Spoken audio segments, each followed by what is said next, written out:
Welcome in, boys and girls. It's Friday night. It's the live line brought to you by SportsbookReview.com.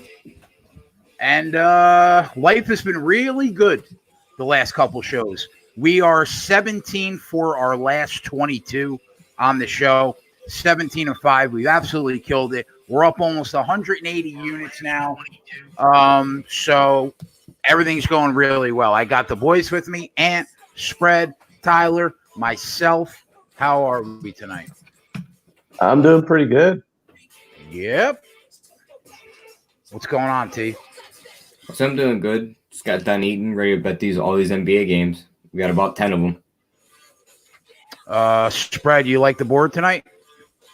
Yeah, I do. I already got one game on. I already got an entry point determined. I'm trying to get over at about 223, 224. So hopefully we'll get a slow start in this Timberwolves Magic game, and then that's where I'm going to try and get in on it. So Timberwolves only have 5 points so far, so it's trending in our direction here for me to get the number that I want. I guess we'll start in the NBA. Dayton and Davidson is the only game that I had any interest in college basketball. Not even from a betting perspective, but in terms of actually watching the game. I wanted to see what went down in that game. So are you saying that you have no interest in watching a bunch of Ivy League games? Because we all know the Ivy League is the pinnacle of college basketball greatness. That's what I'm saying. Yeah, that's exactly what I'm saying. Because there's one thing I love watching, it's Ivy League basketball. Because what those 5'11" white guys lack in athleticism, they make up for by not being able to shoot. All right. Shut up. All right. So NBA tonight, we killed it. We went 10-3 on the show last night. I told everybody the last bet on the show that we took was Arizona State at plus 155. With 3 minutes left in the game, you could have got UCLA at plus 140. So we pick up the profit there. And we'll live bet the college card like normal, and we'll focus the majority of the time on the NBA. Don't ignore the star of last night's show, buddy. It was not you. You went 2-0. We won 10 games. Ant won 2 games. Everybody clap for him. All right. Congratulations. What did I tell you, though? What did I tell you was going to happen in that Ohio State game? Exactly what happened. We want a medal for not fucking my unit count up. Congratulations, bro. I'm proud of you. I would love a medal. If I had a medal, if I had a big old gold medal that said presented by CEO Sports Keg, my heart would be content and I could die happy.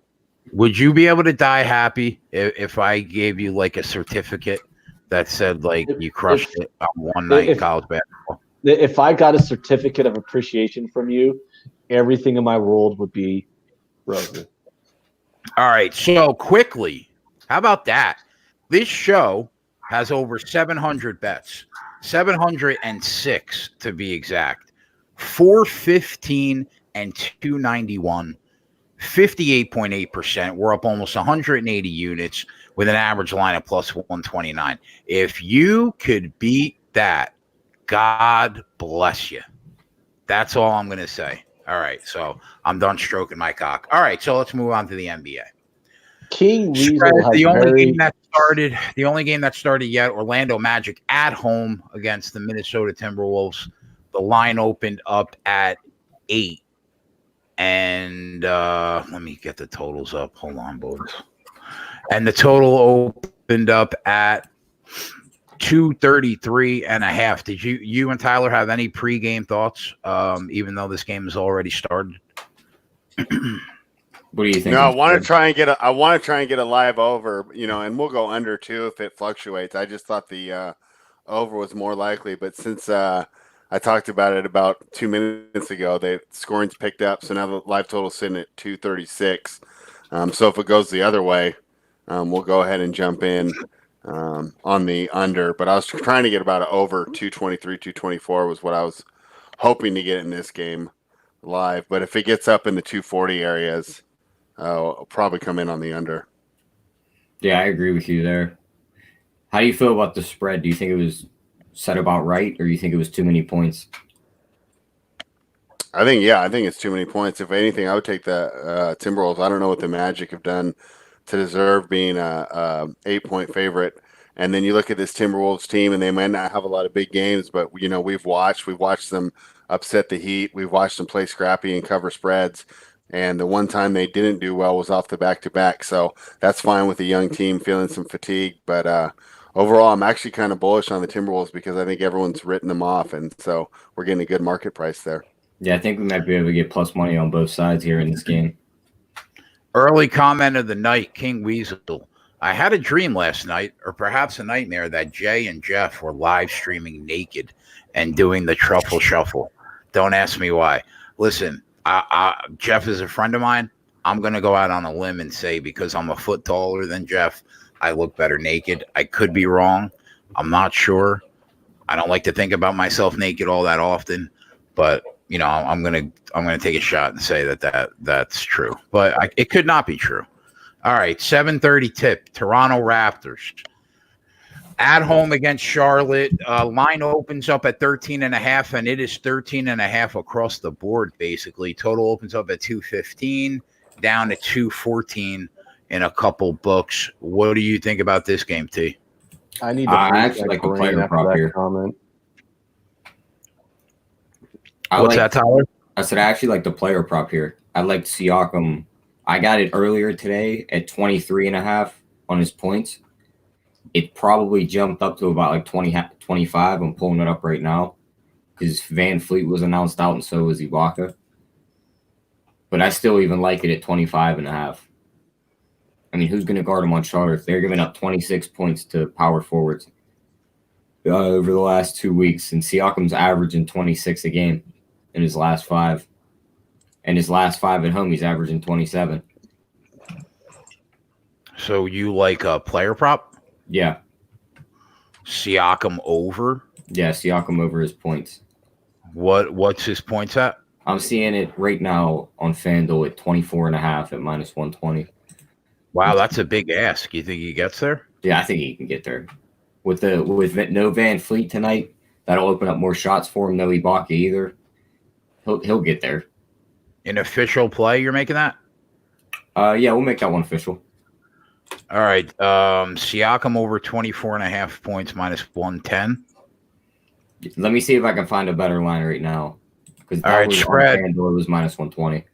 Give me all right, T, just let me know. Spread, give me your thoughts on the Raptors Hornets game. Yeah, Tyler and I talked earlier. I did like that Siakam prop. It's available right now at 5 dimes at over 24.5 at minus 120. I made that a play for make it official, but we agreed there. It is going to be a weakness of Charlotte, especially getting rid of Marvin Williams, who was a player that maybe could have matched up with them and tried to slow him down. Ran the total model. It came right to 214, which is the line that I'm seeing right now. So, no play there, but it gets me excited when I'm getting a lot of my model numbers the same as what these lines are coming out. And then, it's said to take the Hornets, but I didn't want to take the Hornets here at plus 14. So this game screams live all over it. If the Hornets go above plus 20, we'll grab it. If the Raptors go, down to minus 5 or less, we'll grab it. And there's so many games on the board. If we don't get involved, I'm not really too worried about it. All right. The Hawks at home against the Nets. The Nets open up a 2-point road favorite. Right now they are minus 2.5, 3 up Bovada.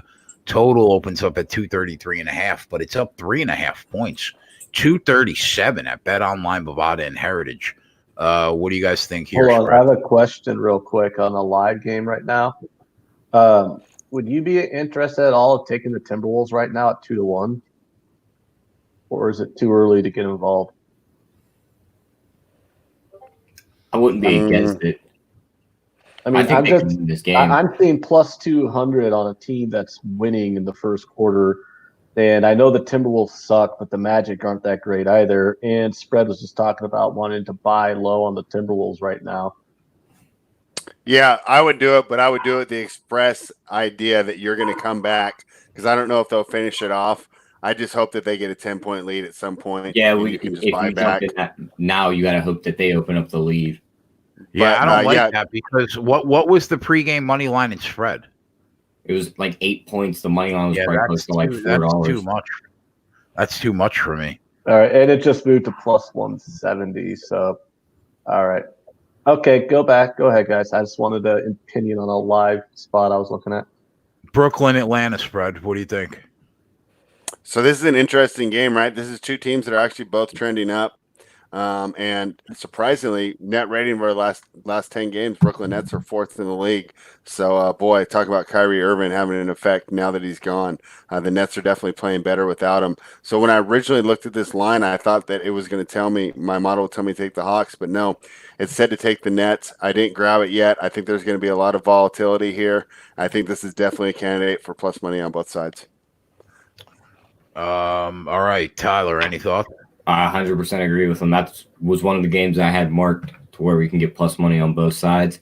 I actually leaned, I think Atlanta wins this game. And the other spot I leaned was Brooklyn's team total under 119.5.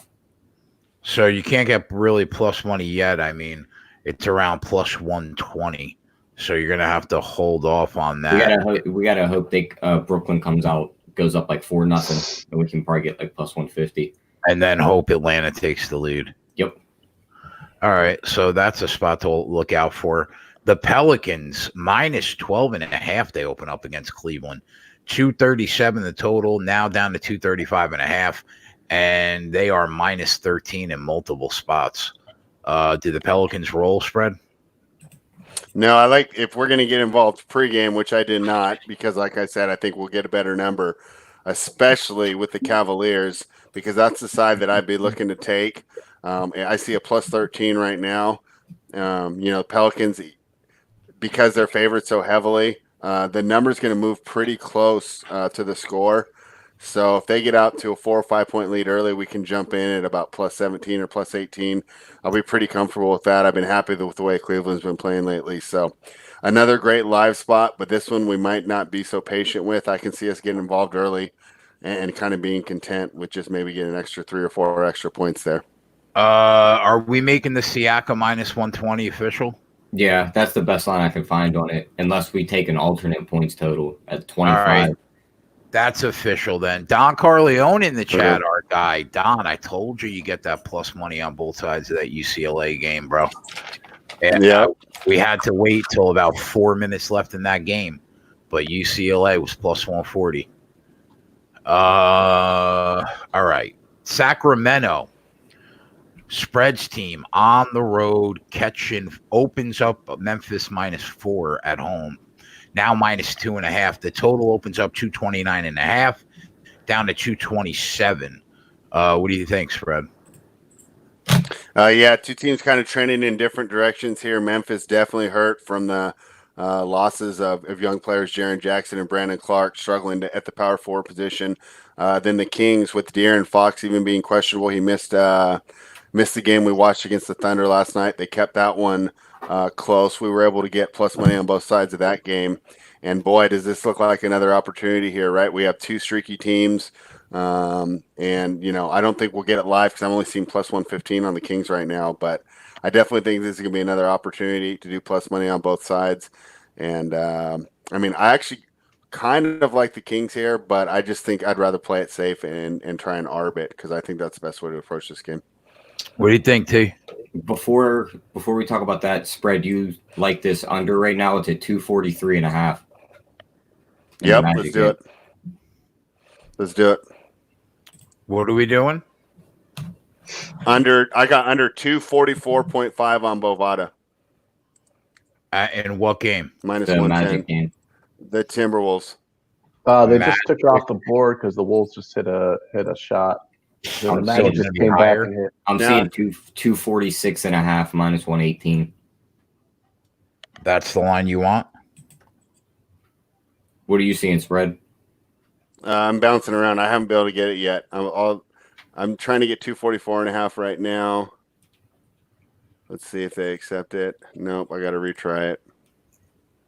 Yeah, they just hit like 3 shots in like 30 seconds. Okay, I got 244.5 now. Put that in. 244.5, or did you get 246, Tyler? I got 246.5. I just tried putting it in, and they told me game not available. So they King Weasel has 245.5. All right, so then we'll go with that under 246.5. Tyler got it minus 118. I couldn't get it in. I'm still trying right now.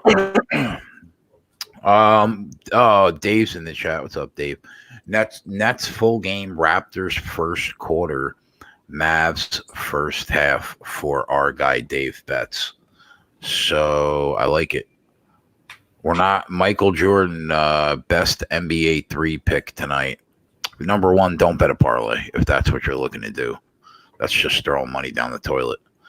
I don't know. We're still going through the card. I don't know what the 3 best plays on the card are yet. All right, I just got 246.5. Finally, there you go. Milwaukee. I got it too. 246. Yeah, I had to input that 10 different times. I know, and now it's all the way down to 243. How the hell did it drop 3 points and after I got it in?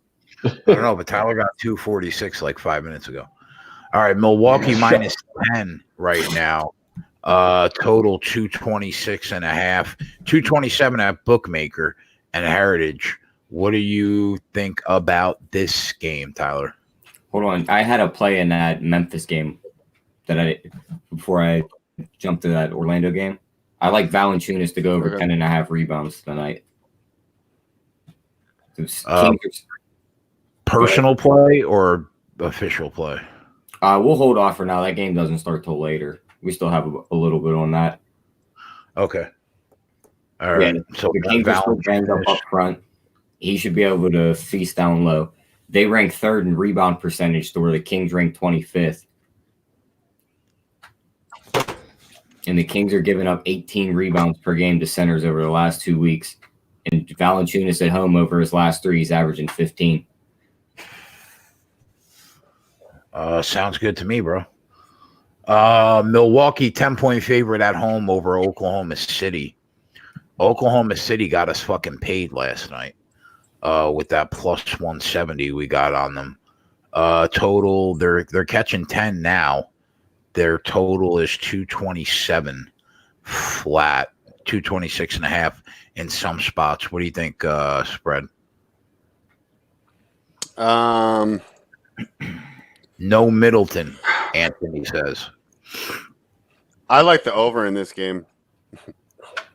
This one was the one that my model spit out to take the over. A lot of the totals came close, and when the totals come close, I want to play them live. This one I had a 4.5 point edge, so I like Milwaukee. I mean, the Milwaukee Oklahoma City over 227. Over 227. What do you think, T? I like can't get my words out right now. I think it's either OKC or no bet here. Because OKC on the back-to-back, they're 8-0 against the spread. So that's the best in the league. I will not get in front of that train. How important is no Chris Middleton? He's their second best player. So, I mean, pretty important. Yeah, that'll be an interesting loss there because he's basically the guy that they look to create his own shot. And even though he's not, doesn't get that many highlights, he is able to get space and get jump shots off and get to the rim. So I'm trying to think, they'll use Bledsoe as their next creator. I actually think at this point of his career, Bledsoe can fill the role pretty easily. A little more usage for Giannis. Not too worried about it overall, but it definitely is worth the loss, and it'll be interesting to see if that's why maybe my total was different. Maybe the books think that the loss of Middleton's going to slow the pace and offensive efficiency, but I think the Bucks will absorb it just fine. Do you think Lopez picks up any offensive with him being out? I don't know. I think that's more based just off like how they want to play him, because usually when Lopez has the offensive explosions, it's just because the center that they have matched up against him doesn't go out and kind of match up with Lopez outside, giving him those open threes. Whereas some of the quicker centers, will hang out there with him, and then Giannis just won't find him when he drives. Adams, to me, seems like a guy that will have problems sticking with Lopez out there. Yeah, he's going to want to be down low. Yep. But when they switch to Noel, I think that Noel will shut him down. So I think that's a really tough one to prognosticate. I don't really see an edge there either way. Yeah. And I was going to say, like, with this game, it's like it's one of those things where it's like, do you really want to lay 10 points against OKC? But at the same time, like, do you want to lose money betting against the Bucks? I mean, that was enlightening, bro. No, I'm just saying it's like I think we just wait until we can get OKC at like plus 15 to 18. Yeah, well, I know that's enlightening, but I'm just saying it's like it's OKC in Milwaukee. It's a 10-point game. It's probably the best game of the night. It's the best team in the NBA right now. OKC is a playoff team. You know, it's going to be a fun game to watch. But I mean, are we getting any value right now at that 10-point line? I mean, can Milwaukee blow them out? Of course. But, I mean, OKC is still a pretty good team. So do you actually want to lay 10 points against OKC? My answer is no. But I'm not going to lose money betting against Milwaukee right now. So I just think this is just one of those situations where it's like, shouldn't it just be a pass and then see if we can get it live? You know? To me, it just seems like an easy pass. Yeah. Zizatelli says, great work last night. Watch you guys for the first time and went 6-0. Well, we're not going to go 6-0 for you every night, but we will definitely win more than we lose. That we can promise. Dallas at Miami. This is a pretty good game. The Heat minus 2.5. They open up at still 2.5. The total opens 228 and is 228.5, 229, depending on where you shop. Even as high as 229.5 at Bovada and Heritage.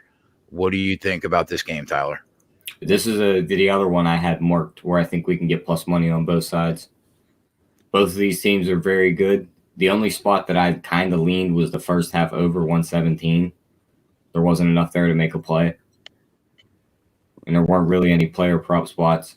What do you think, spread? Yeah, so this is my game that I got assigned to for the SBR article today. So if you want to see my full thoughts, head over to the SBR pick section /NBA, and you can read my thoughts and as well as some other great writers talking about some other games. But quick summary of my article here. We have kind of a team that has been struggling without Tyler Hero in the lineup, and they haven't been finishing as strong as they used to be. Then we have this Dallas team that's actually playing pretty well. I was a little worried about the loss of Jalen Brunson, but they seem to be doing okay. Their net rating's still gone up over the course of the last 10 games. And then just funny little story. So I wrote the article, and then I get a little message from a friend of the show, Will Capper, and he says, did you know that it's Luka's birthday? So I'm worried that he partied all night, you know, and this and that. And we know that can be an issue. And it turns out that actually his birthday party is scheduled for tonight after the game. So we should get a fully fresh Luka ready to go today. So I'm still pretty confident about the pick. I like Dallas here as a side, and I took a pregame. So Dal, do you want to make that a play? Yep, let's make it a play. I like it. Dallas +2, actually +3 at Bovada. So we'll go with that. Yep, that's where I grabbed it. What is that? Dallas +3. At what price did you get it? Dallas +3. Let me scroll down here.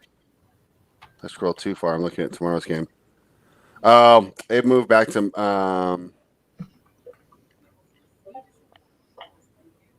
+2.5 -110. Oh, really? Yeah, it moved back. So SBR's come back on Dallas. SBR's odds are off then. +2.5 -110. Yeah. Okay. We got that underneath. Tyler, you agree? With the Dallas play? Yeah. Yeah, I think they could definitely win this game or keep it close within 3. I mean, Miami has been in a slump, but they are one of the toughest teams to beat at home. Joe Gomez has spread any value on Fritz over Isner. Isner's up 5-2 in the first set. No, Fritz can't hold his serve, and he can't break Isner because Isner's just dropping bombs. I mean, he might be able to pull it out, but I have it on right now while we're discussing this, and I don't really like the way that Fritz is serving. I would just stay away from it. What were the odds on Isner pre-match? -110. It was an even match, -110 both ways. What is he right now live? I I'd have to look. I got the basketball up. He's probably like minus 300. Let me see. Minus 475 on John Isner, plus 300 for Taylor Fritz. Wow, yeah, he's just about to win the first set. All right, Utah Jazz, a 10-point home favorite, 10.5 now against the Washington Wizards. Total opens up 230.5 and is 232 basically across the board. What do you think about this game, Tyler? This is where I have my favorite play for tonight in this game. What? It's Bradley Beal over 2.5 threes at plus 120. Why? He's in Utah's last 5, they're giving up 5 threes per game to shooting guards. And in Beal's last 3, he's attempting 11 threes and he's making 6 of them. In his last 5, he's attempting 10 and making 4 of them. He's been dropping 50-some points every game for what? Last 2 weeks? I mean, he's right now. What are his odds? Over 2.5 threes at what price? Plus 120. Official play? Yeah.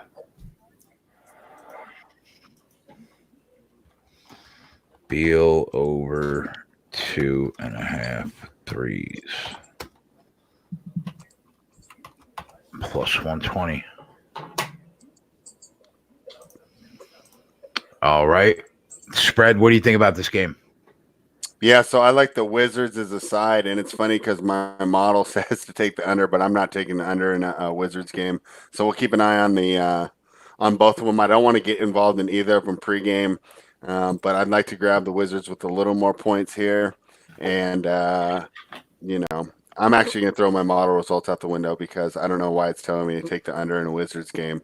It's one of those things that makes you like reconfigure everything. So maybe try and get a little points with the Wizards. And maybe look, we'll see how it starts and try and get a variation off this total. In defense either the of high, your model, it is the high under or the low over. In defense of your model, the total is in the 230s. Yeah. I mean, sometimes do you do that often? But it didn't seem right. Do you do that often, Spread? I faded my power ratings 3 times all year in the NFL. Do you fade that model often? I don't like going against it, but I don't just like blindly bet it. And this is a case where I'm, even though it's telling me to say it, to play it, I just don't want to because it just doesn't seem right to me. I'm like, I don't know. Maybe it's because their recent play, they've been playing so good, and that's why it's telling me that because, there's the full season results are in there.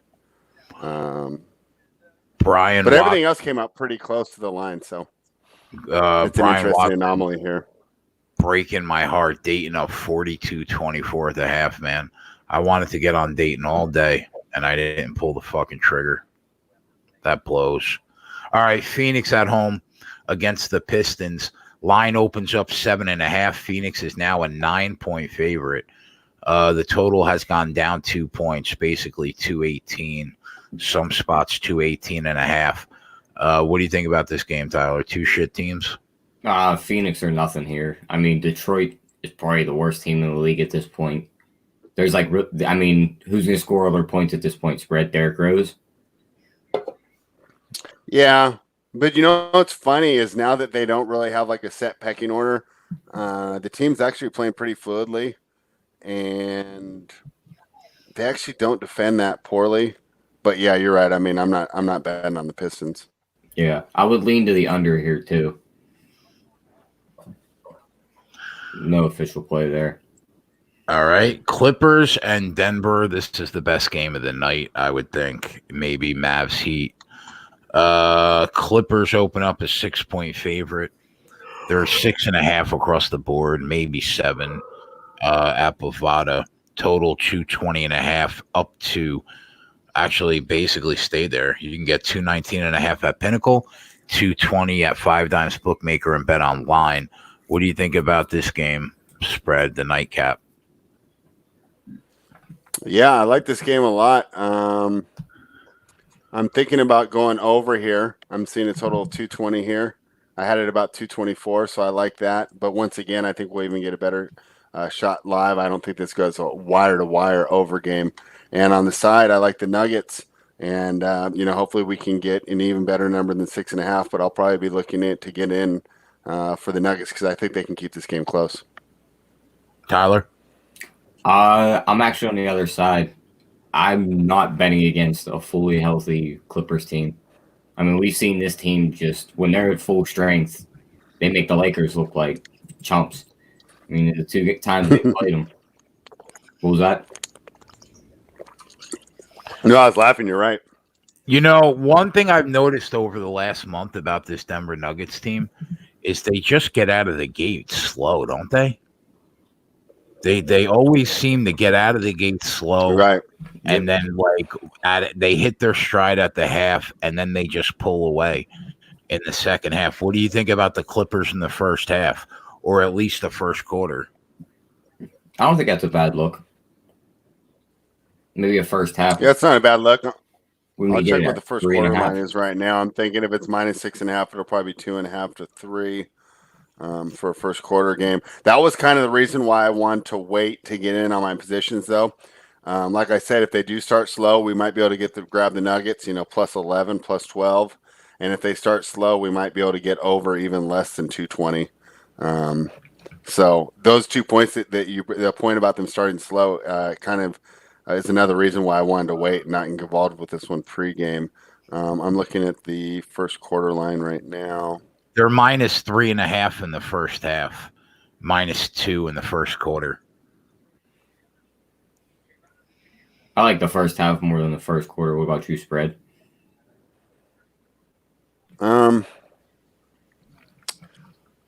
Yeah, see, I think that if they do start slow, yeah, I mean, that's not a bad look because it's almost like we're doubling up on the same idea, though. It's how do we want to attack it? Do we want to grab, +10 or 12 for the full game or just cash after the first half? But, maybe we can do both. But, yeah, I do like the first half. Does that make sense, though, Spread? Have you noticed that the Nuggets have not played to their ability in the first half? Yeah, no, they definitely start slow. It takes Jokic a little while to get everybody involved, and I also think that because he's kind of underrated in his size, I think a lot of times he wears down his opponents. That's why he looks more effective in the second half. We don't really think of him, but he's a pretty big guy, and he plays kind of a physical game. So, that would make sense that some of these smaller players are getting tired trying to keep up with him, and then once they can't, they run the whole offense through him, and it opens up things for everybody.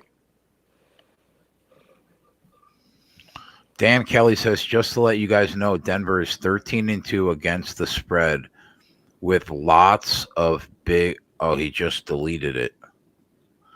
I'm just saying, how many times have we seen Denver down 10 points in the second quarter and they go on to roll in the second half of these games? He says, just to let you know, Denver 2-13 against the spread, with lots of big differentials first quarter on the road, last 15. There you go. That's exactly what I'm talking about. Shout out to Dan Kelly. Let's let's jump in then. I like it. Let's do it. So what do we want to take, the first half or the first quarter? Let's do the first quarter. Yeah, we'll go first quarter. Those are fun too. First quarter bets are fun. I mean, so that'll give our Friday night some spice. All right, so we'll take the Clippers -2. -2 first quarter. What's the best price that we can get?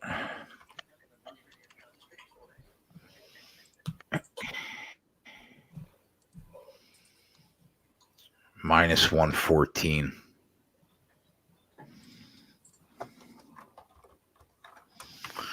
All right, that fills up the bottom. 1, 2, 3, 4, 5 plays on the bottom. Anything that we want to add, we will add in the chat. Spread, we can get in on Atlanta right now if you want. It's a +194. They're down 8. First quarter, 5 minutes to go. Yeah, let's try that. That'll be a good arbitrage spot. Just dropped to 166.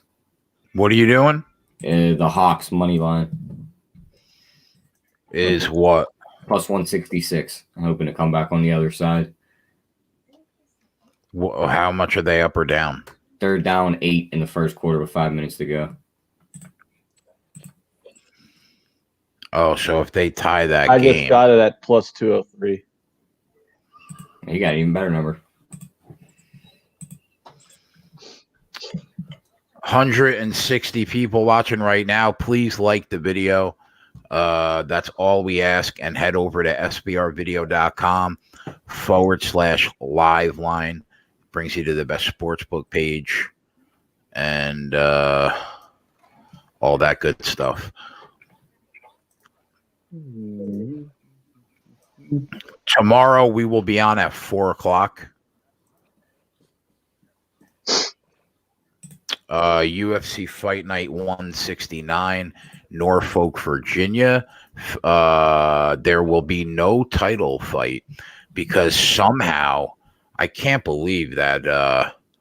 Why is it on so early if it's in the United States on the Eastern time zone? Shouldn't it start like 5 or 6? Because normal fight nights are 5 o'clock prelims, 8 o'clock main card in the United States.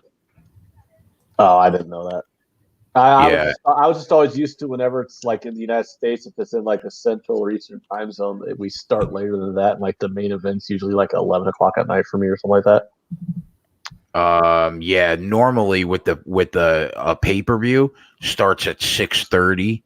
The main card starts at like 10 o'clock at night. The prelims start at 7. So Dave and I will be on, obviously. Spread, Tyler, and we'll have a full house.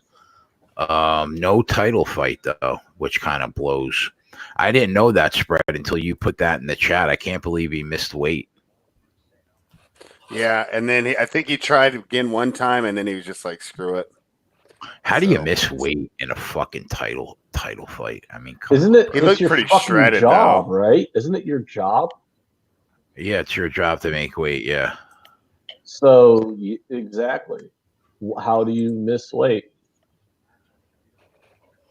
I don't know, Ant. I don't have the answer to that. You should have the answer. You have all the answers when it comes to fighting, Jason. So yeah, we'll have college basketball and the NBA going on. We might even have a NASCAR race, a Busch race, and then Sunday we'll be on at 3:30. So we'll be on for the games, NBA, college, and the Cup Series NASCAR race. All right, boys, let's start attacking the live board. We went through it.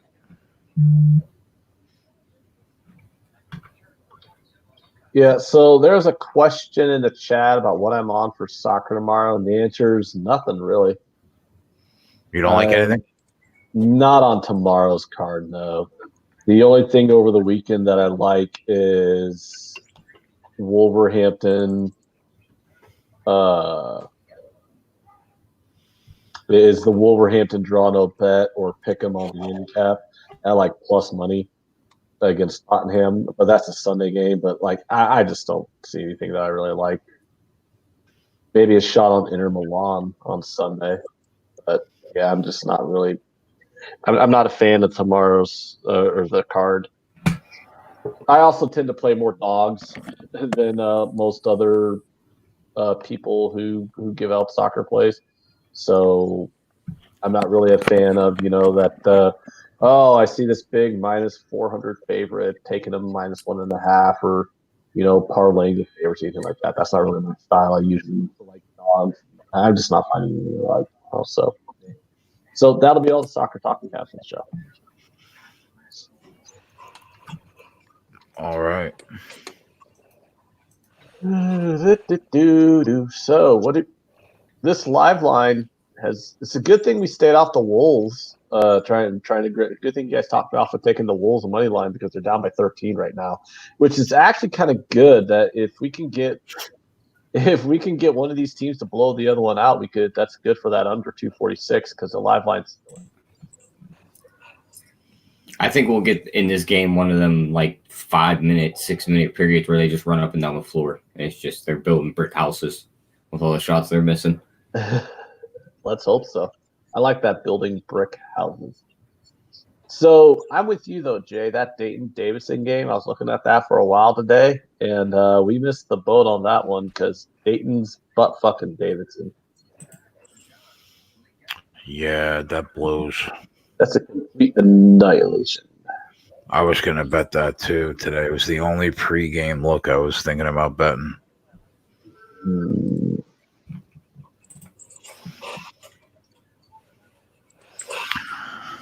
Yeah, so the Atlanta Hawks at plus 175 down 8 doesn't look like a bad spot. That's what you guys hit, right? Yeah. Yeah. I figure with the way they play and Trae Young likes to fling up threes, I mean, they can come back in no time. You were favored. Brooklyn was the dog in that anyway, weren't they? In that game? No, Atlanta was the dog. They were the home dog in that spot. Then why is the line only 4.5 down 7? Down 8? That correlates to the line, right?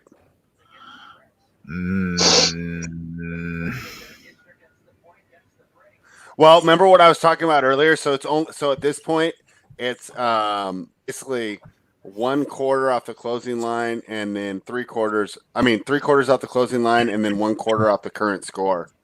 So, off that little formula, they moved it the 1.5 at this point in the first quarter. If that makes sense, I might not be explaining it well. Yeah, I guess I'm going to take a shot on that with you guys. Hope Atlanta can make a run.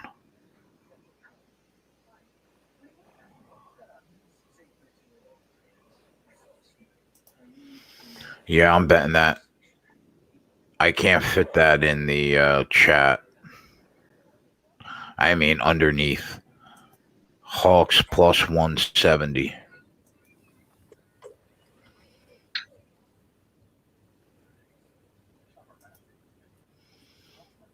Jeez, they don't play any defense down there in Orlando today, are they? Yeah, I was say here comes the T-Wolves.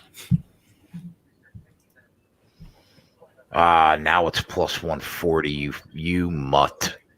You little mutt. Yeah, they're down by 4 now. I mean, he only gave it out like not that long ago. I got a plus 203. Yeah, I'll say Ant got the best number. Yeah, fuck you, Ant. Right after I bet it, Brooklyn scored again, and then Ant got it at the better number. Yep.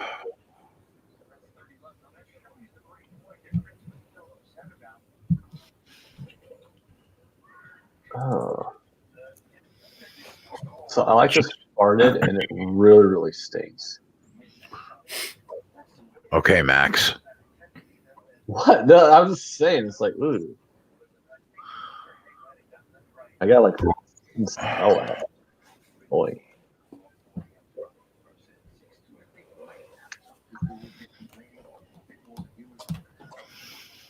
Eric Rosa's got the Hawks at plus 200 also. Yeah, I was busy fucking running the show.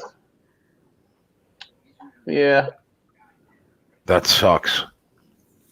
I think you're going to be able to get a nice number on that. If I can get plus 160, I'm in. I just need the Nets to score. And I'm in. No, we don't want the Nets to score. We want the Hawks to take the lead. I don't want to pay attention to this game any longer than I have to. So, I mean, can't we all win though? Like, do you have to win alone?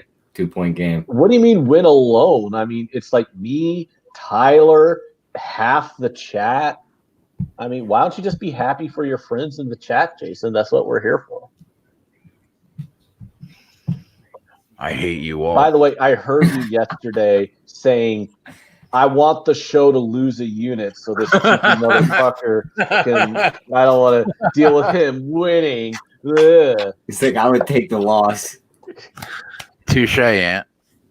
Illinois almost blew it at the end. But okay, they didn't almost blow it, but still, it got a little close there at the end. They won by 8. But yeah, what did I tell you though? Ohio State was going to beat Nebraska by at least 21-point win. Isner they're rolling right through Fritz. Fucking A. Jay, you got your wish. The Nets got a couple baskets. Yeah, I'm seeing plus 156. Yeah, I got plus 170. I'm good. All right.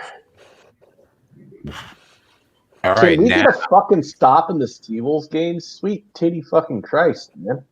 now Brooklyn could do whatever they want to do. All right. You mean go down and lose? How about the Hawks just win the game outright? They just they go on like a 40-0 run.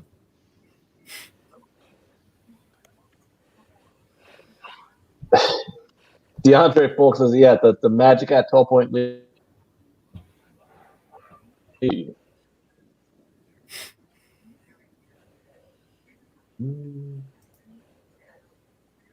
Ed says, you guys are nuts if you think Brooklyn's going to lose again.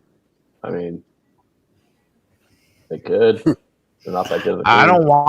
We don't want Brooklyn to lose. I don't care who wins the game. I just want Brooklyn to be down at some point in the game to get plus money. You said we were nuts a couple times yesterday too. We went 10-3.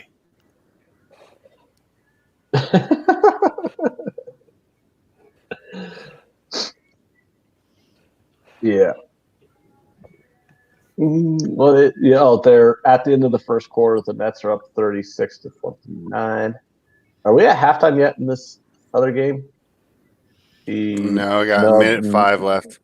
How about no fucking scoring for one goddamn minute in this game, huh? How about that? Fucking Dayton. Jesus Christ. Oh, Dayton's rolling, Davidson.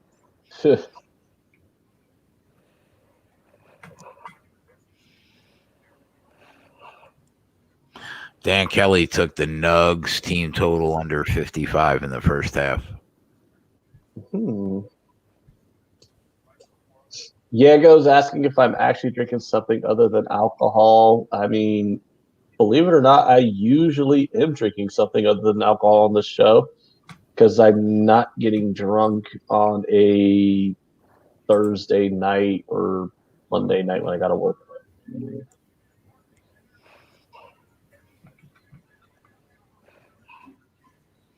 Joseph wants to know about the election. I think Biden wins South Carolina, but Bernie's going to completely dominate most of Super Tuesday. So I'm going to kind of look into. I got to decide tomorrow which couple Super Tuesday states I'm going to bet.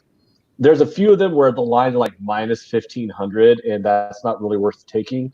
So I'm going to try and see if I can find a spot where I can grab Bernie in like maybe minus 200 ranges. Like I'm looking at Virginia, maybe North Carolina, maybe Texas, something like that, and then really hammering it. I just kind of want to pick a state where I know he's going to win it, but I don't have to lay like an outrageous number. Because so do you feel good? Hammer it. Do you feel good about Bernie winning South Carolina? Because if you do, I might just send you some money. No. I arbitrage that. I grabbed Bernie when he was plus money a while ago. There was like a 4-day period where you could get plus money on Biden because there was like a poll where Bernie pulled. There was a poll that came out like a week and a half ago where Bernie and Biden were even, and Biden moved to plus money. So I took Biden at plus money to basically just arbitrage South Carolina. But what are the current odds? Biden's like minus 1,000. Oh wow. Yeah, like all the latest polls have him up a decent amount. Biden should win. I think it'll be close. I mean, I think it might be like a 5-point win, but Biden should win. But I arbitrage South Carolina. But so I'm looking at like some of these other Super Tuesday states. Everything's based, yeah. So we'll see. Siakam is 2 for 9 right now. That's not good. Yeah, he hit a 3 and then he hit like a layup, I think. Everything else. But to be fair, 9.9 attempts in the first quarter is good for our usage. So, and that actually, I'd be more worried if he was 2 for 2.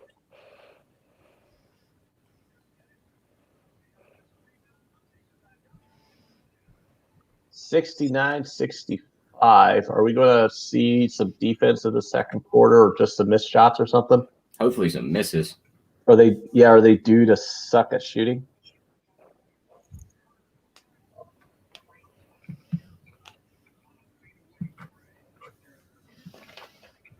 What can you get on Toronto first half right now, spread? For the first half, let me look. Yeah. I'm seeing -4.5, -106. They're down 2. Jay Yim's asking about For a spring live training. first half? Yeah. Yeah, I got -2.5, -225. JM is asking about spring training. I don't actually pay any attention to spring training. Spring training's not even like real baseball. So I don't bet it. I don't pay much attention to it. So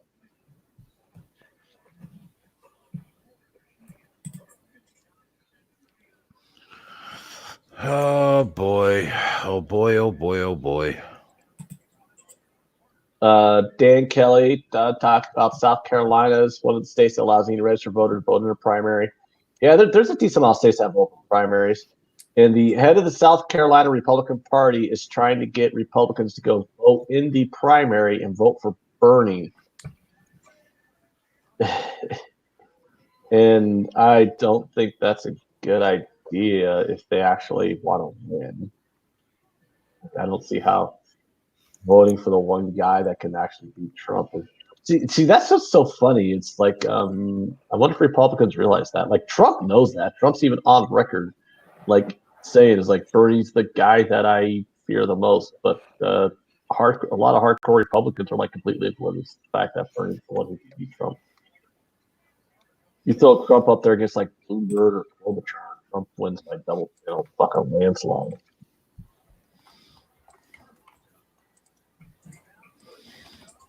Oh, Dan, yeah, I did. I saw that story like several weeks ago among the many.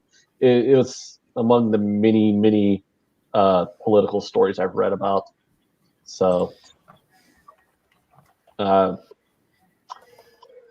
Joseph Gomez already mentioned that Severino is out. Yeah, Severino is undergoing. I think it's going to be a Tommy John surgery, maybe something like that. So Severino's out for the season.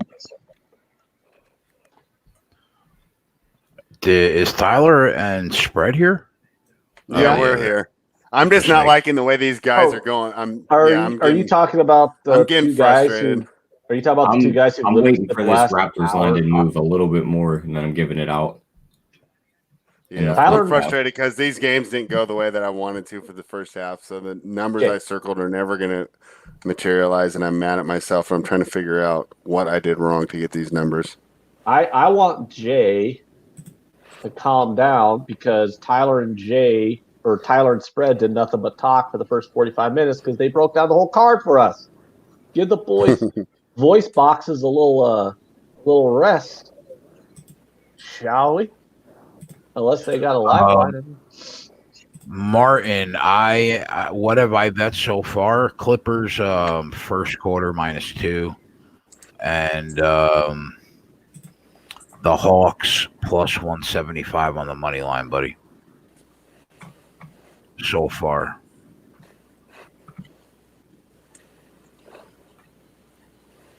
We got 2 Vipers in the chat.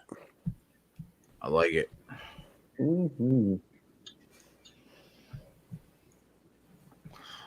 I'm the OG, though.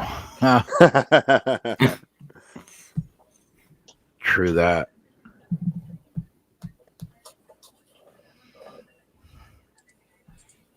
Rich G is on the Monmouth Rider over 150. That's a high total in college basketball. That's my guy, Rich G. Toronto's first half money line flashed at plus money for like not even 3 seconds, then it jumped back to plus 144. Down 5 with 9 minutes and 30 seconds to go. How you feel about that spread? For the first half or for the full game? First half. You figure the second unit's in to start the second quarter. Siakam and them guys will come back in at like the 6-minute mark. Damn, they took it off the board for me, but I do like your angle there. Yeah, I'm seeing minus 110. It's they're not letting me bet it right now, but I do like your idea here.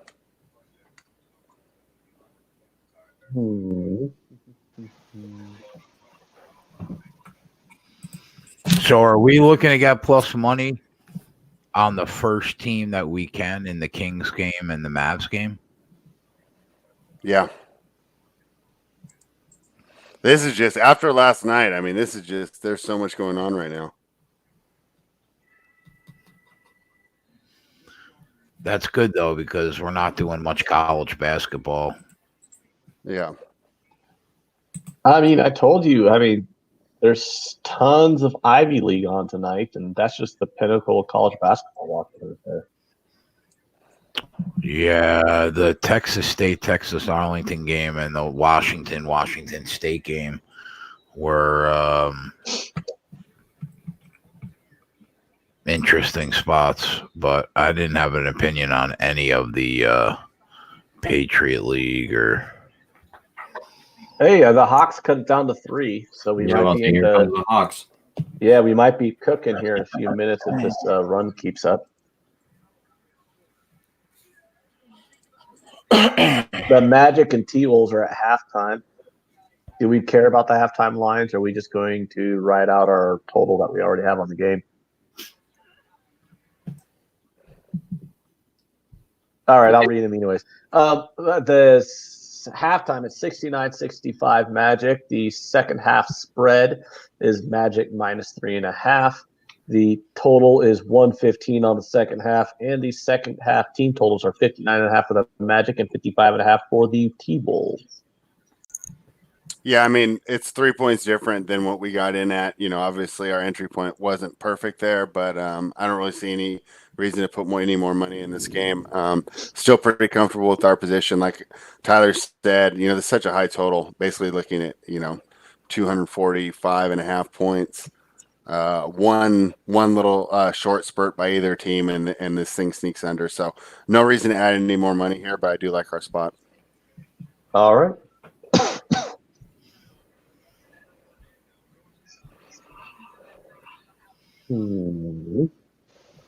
Magic and Heat are underway. Is the Bucks game underway yet? Because that's going to be on ESPN.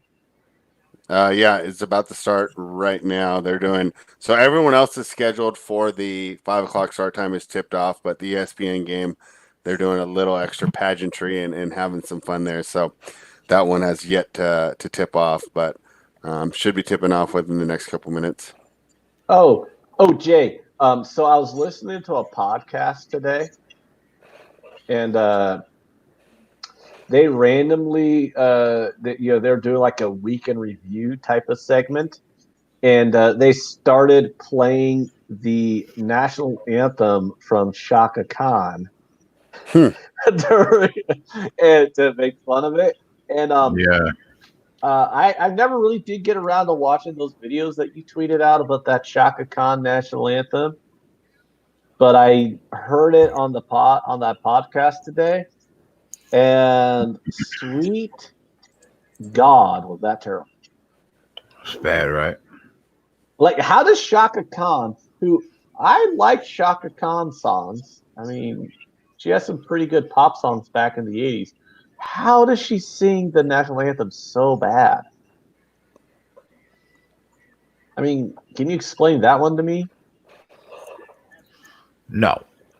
I mean, because she sounded good in the 80s, and they didn't have auto-tune back then, so you know that was her real voice. So what the fuck happened?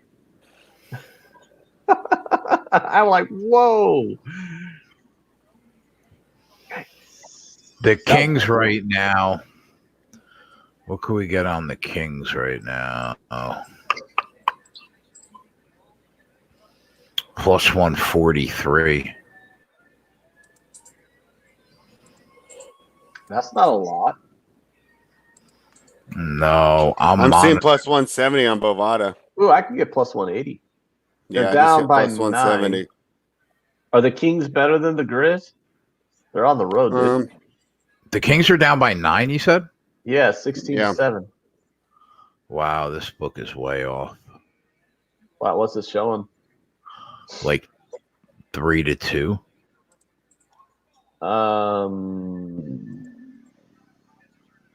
Not 3-2. Yeah. Bet365 has it though, 16-7. Yeah, I think that might be the more accurate number. Hawks tied it. Yeah, I'm waiting, bro. I'm waiting to pull the trigger. Get that nickel on the other side. Start the night off right. What the fuck was that?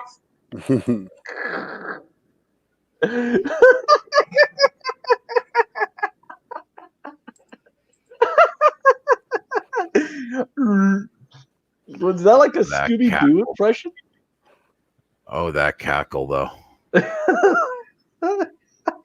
Cracks me up. Oh. Right. Scooby-Doo. Joseph says Scooby-Doo has invaded your body.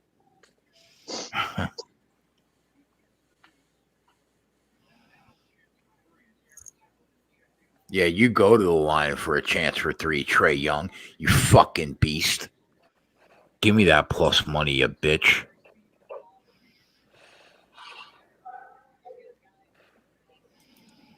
The Nets are still a favorite. Yeah, I know. That's all right. 9 Atlanta run. They'll be up 7 or 8, and we will cash that shit.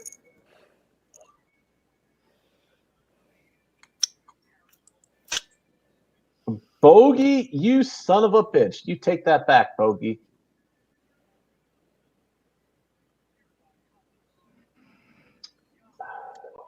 Ant has a very Clinton-esque cackle. I couldn't agree more. You go to the fucking line again. Let's go. What, are they at the line again? Yep. Go up by 5 here. Give me my money. Give me that free 400, and then this game could fuck off. Yeah, because like really, who the fuck wants to pay attention to the Nets and Hawks for longer than they have to? I mean, it's on the television screen, so.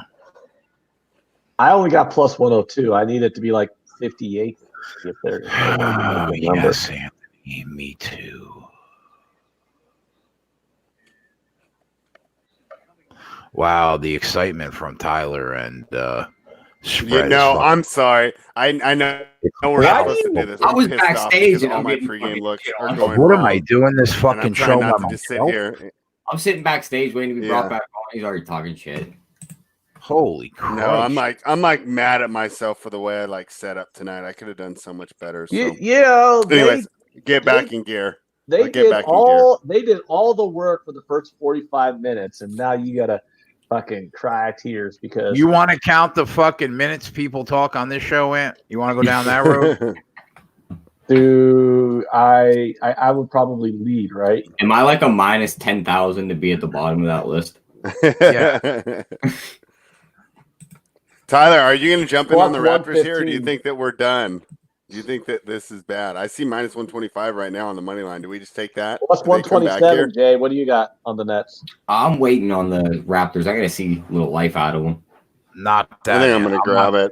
I'm not doing it unless I get like plus 155. That's my. Yeah, I know. I'm asking where you're at. 7. Right I now, got plus 120 on the Raptors. I'm at plus 140, but it's the book I just did it on. I don't want to do it on Bet365. Trying to wait. Are you guys trying to get on the Raptors right now? They're down by like almost 20. Come on, boys. Yeah, that's what I'm trying to get in. Come on, Trey. Oh, I could get plus 138. Trae Young 3 here would be big.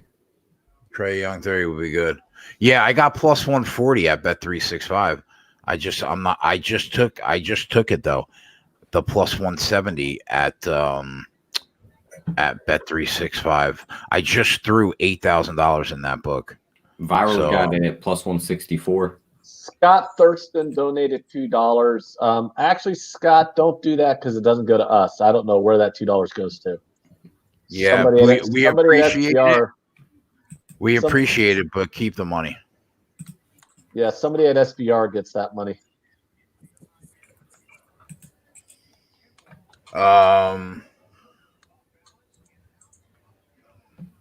Nets finally scored for the first time in like 3 minutes.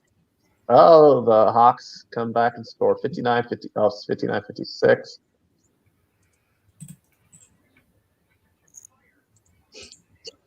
Fucking kid is keeping him in the game by himself. Yeah, he's one of those guys that when he's out of the lineup, like I don't think that they can move the line enough, right? Because just like, I mean, what's LeBron worth? 4 points, but because his backup is so bad, Young might be even worth more than LeBron to this lineup. Niraj Sharma has a good question, and Niraj. Yeah, I already answered him. Oh, okay. Yeah. I'll answer again. Yes. The answer is yes.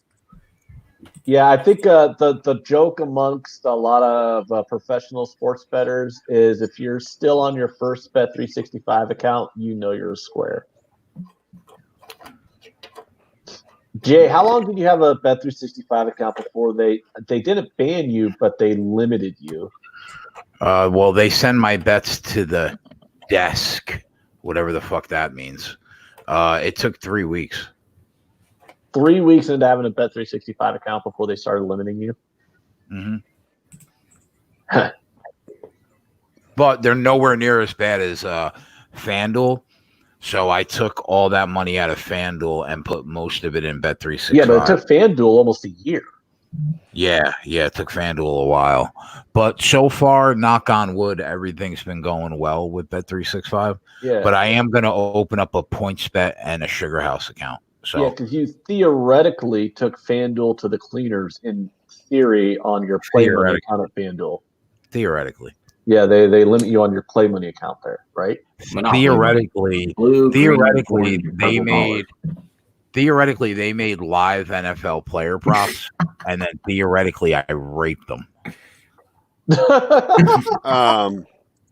Jumping in the chat real quick, Jay Peach says any book will ban you if you win too much. Bookmaker will not. So head to the link in the description, SBR. You'll get the review, but you'll see that Bookmaker does not ban you. Our guy, Big Man on Campus in the chat. Follow him on Twitter at Jeff Nadu. Takes the Wizards plus 10.5. I'll take that. I'm anti-Jazz right now. I should have gave out that Valanciunas play as an official play. He's already at 5. Oh, well, I bet it. So, thanks for the $100. Yeah, he's already at 5. We're 4 minutes left in the first quarter.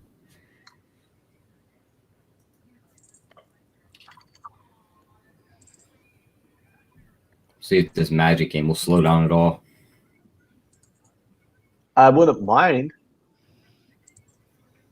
Yeah, gosh, I'm pissed. I think we missed this. These guys.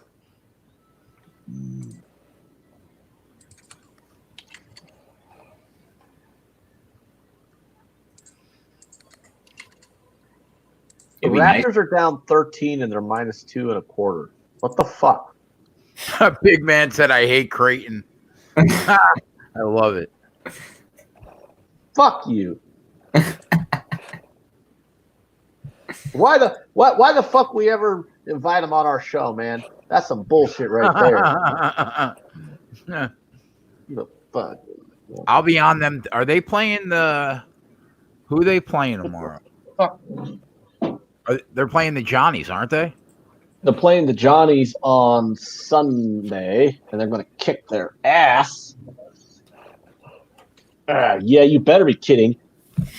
Jeffrey. I don't know. Jeff is more than welcome to come on if he wants to hang out, but that's up to him.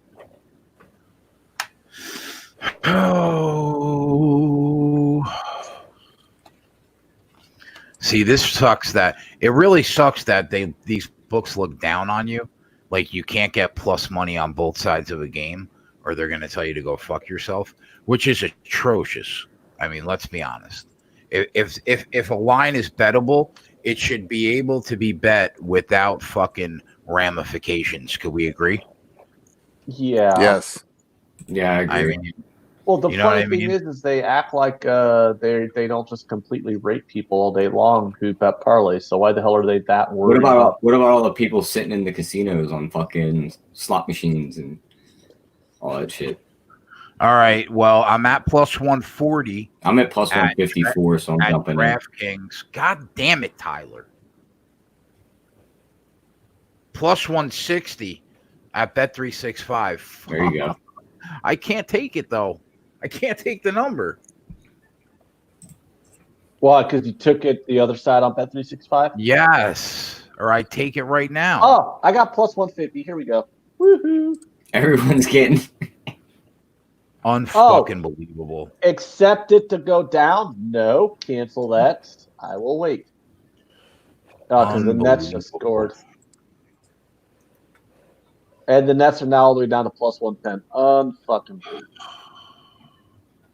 God damn it. Unbelievable. We can already get the Cavs at plus 20.5. They're only down 12.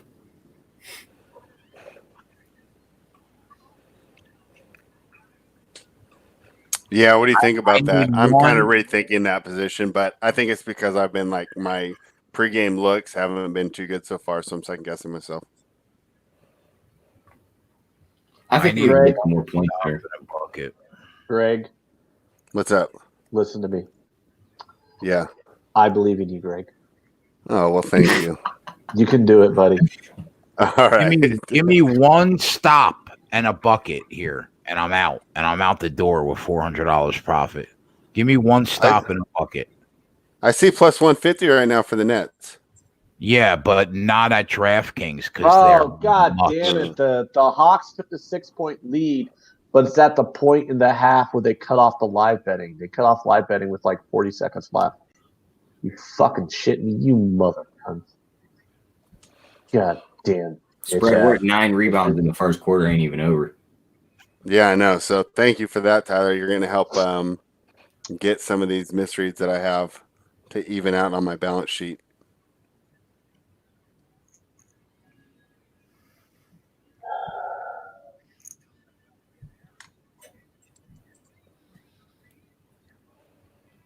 All right, 6 points at the half.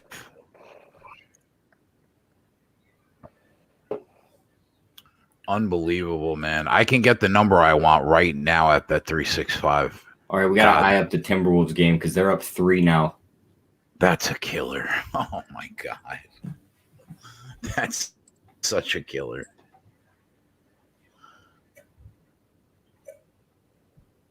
That's such a killer. What is? The Wolves are up. Any winner so far? I mean, we've been doing the show for an hour. No. What, you mean magical hour-long? I like the name, though. I like the name, Pick-fil-A. We did have 17 winners out of 22 bets the last 2 days, if you were here.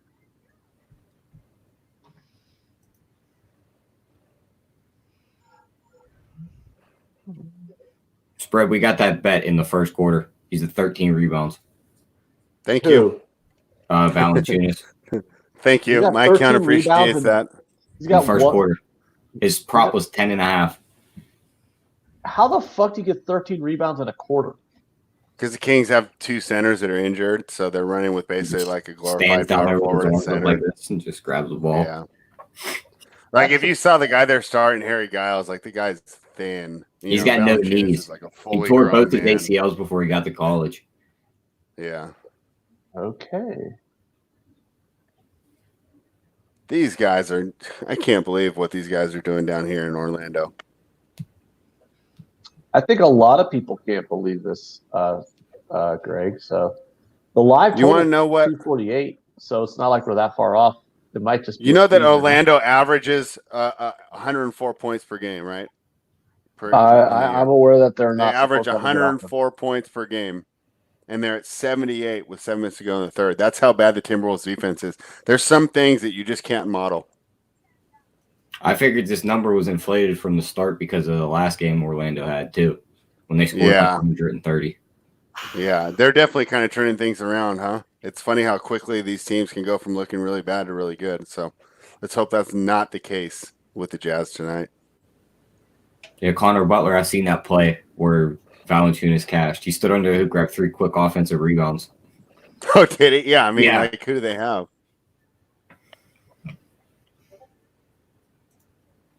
Diego says Tony Romo just signed a deal with CBS for $17 million a year, highest salary in sports media history. Wow. And that's Yeah, good well, for there's him, and it's good for us because instead of being on Monday night and getting those like Titans Jaguars games, he'll always get, the very best game of the Sundays because he'll be, the choice of basically all the AFC games. Every time I've watched, I enjoy him. he's really good. Yeah, though. Yeah, I guess that's true. I won't be. Well, You gotta watch it with no fucking volume. Yeah. Yeah, I don't watch any of these games with the volume on like all season because that's like we're doing this every time I'm watching the NFL. It's because I'm doing the show, so it's like I just hear you guys in my ear, which is definitely better than listen to Joe fucking Buck. Booger McFarland. Oh yeah, I keep hearing that this Booger McFarland fellow is terrible, but I wouldn't know because I've never heard him. Oh, it's bad, Ant. It's bad, Ant. It's like one of them things where he'd be like, if you cross that line, you score a touchdown, and that's how you play football. And it's like, what? Yeah, it's that bad.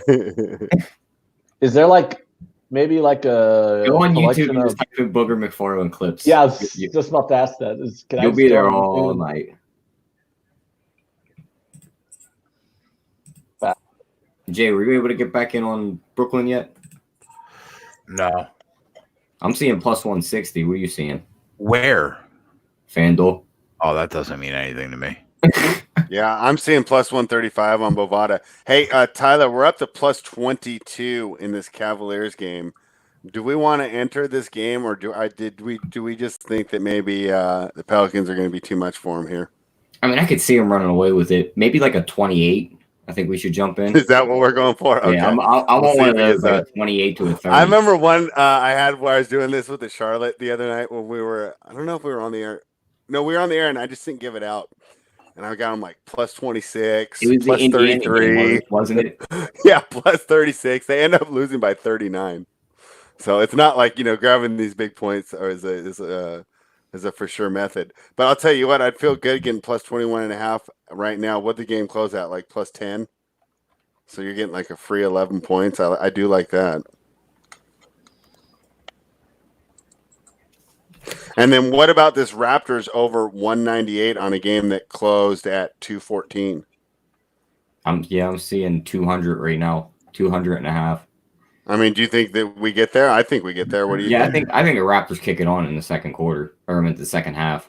All right, let's wait till halftime, and we'll give out that line. That way, everyone gets a chance to get on. Yeah, it'll sit once it gets to halftime. It won't move. Yeah, it's not gonna. There's only 10 seconds left, so there's not like we're gonna miss this like incredible number, and that'll be another play there. We'll get this back.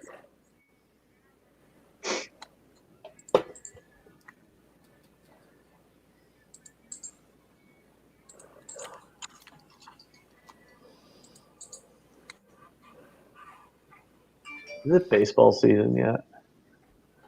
You got about like 12 days. Oh, God. Yeah, Rich G and Don both like the Cavs idea. Rich G says Cavs never quit. These kids will keep shooting. These three start falling. They're right back in it. And then Don says wait for plus 25. I actually agree with both those. So maybe we'll go at 25 and not 28 here. Tyler. Yeah, we can jump into 25. I'm seeing 21 right now. How did time go back on the – I'm going off the Bovada. I don't have this game on, but it looks like they put time on the clock in this Raptors game now. The total is 251.5 in Orlando. Yeah, I mean, I'm mad at myself, so. I mean, we're still not dead yet. All right. We're not. I got it in actually at FanDuel at plus 160. So put it on the board. All right. And with this game being as tight as it is, we might be able to get plus money on both sides. If Minnesota can go up like 6, we'll be able to get in on the Magic, and we know they can cut right back into it. That's a free $300 or $350. We may be able to get. We may be able to do this again, boys. We may be able to get plus money on both sides of this Hawks game for a second time in the second half. That's something to keep an eye on. Jay, let's go ahead and make this official. We'll go over 199.5, minus 115, unless you guys have a better one. But that's what I just played at Bovada right now for the Hornets and Raptors game. Do you have a better number there, Tyler? I'm seeing minus 120. What is the play? Over 199.5. In what game? In the Hornets Raptors. All right, Hornets over 199.5 at what price? Yeah. Minus 115 is what I just bet at Bovada. Nothing like starting the fucking day up $400. Jay. Yeah, I'm starting in a hole, dude. I had a bad tennis day too. Well, what you got to do, Greg. So we got to do good tonight. This is what you got to do, Greg. Is you got to chase. So after you lose a couple. Yeah, so after you lose a couple bets, you just gotta chase it down. Yeah, so after you're down a couple bets, what you got to do is you just got to start forcing plays in every single game. Yeah, and then after you've lost, if that doesn't work, then you got to go to the casino and just start playing blackjack and martingale blackjack till you win it all back. That doesn't work. Sounds like a plan. I mean, if that doesn't work, then there's no way out at that point. Just sell your house. You could go that route. Just end it all. Too bad. I kind of like this house. My cat's like this house. My cats kind of like it too. They're real comfortable in this territory they got. Hey, all I know is nothing's ever gone wrong when you just chase your losses. Yeah.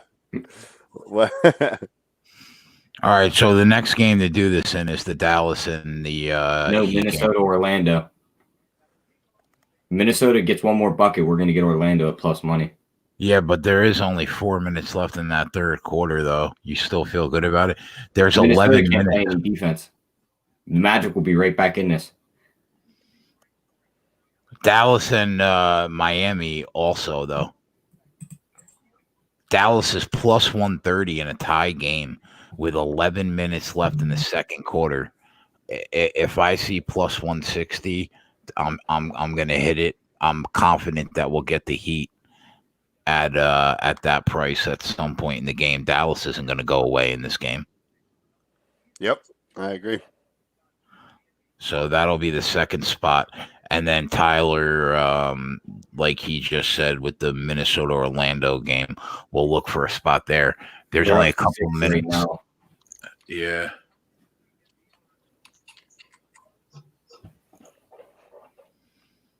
I'm seeing plus 130. What are you seeing, spread? I don't see that. I see minus 105. For which game? The Magic.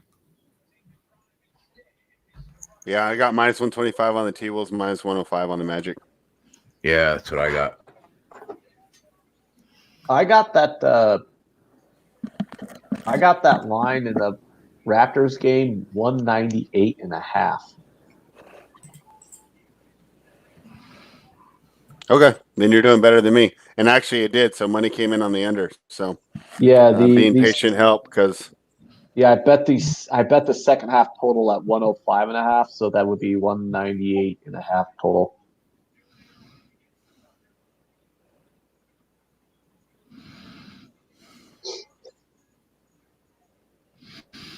God, I like this game. What, basketball? Sports betting. Oh, sports betting. Yeah, I think it's pretty dope. Wait till baseball season starts. I just know there's one thing you love, Jason, is betting baseball. Sweet mother of pearl.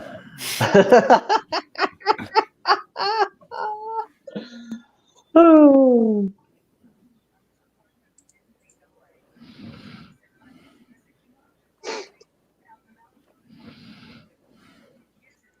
All right.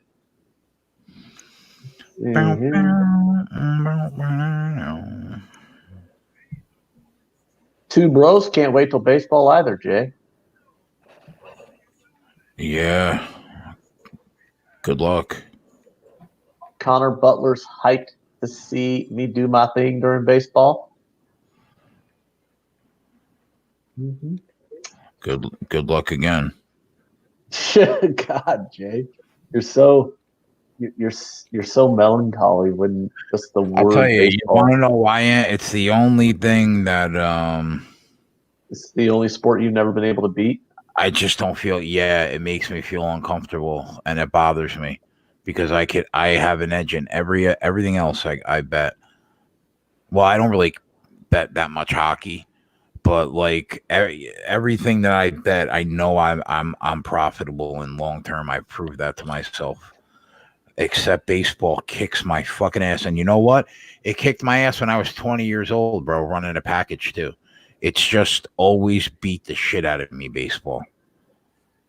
Even seeing guys, even running a package, or even being a bookie with baseball and seeing what people bet, you still lost. Yeah. You know why? Because back then, people didn't bet anywhere near as much like first 5-team totals. I'm not even sure if they were doing that 20 years ago. It was just a lot of regular sides and totals, really. And being in New York, it was just all the Yankees. Yeah, a lot of Yankees. Nobody was betting the Marlins Braves game. No, a lot of fading of the Mets, though. Really? Yeah. That's funny.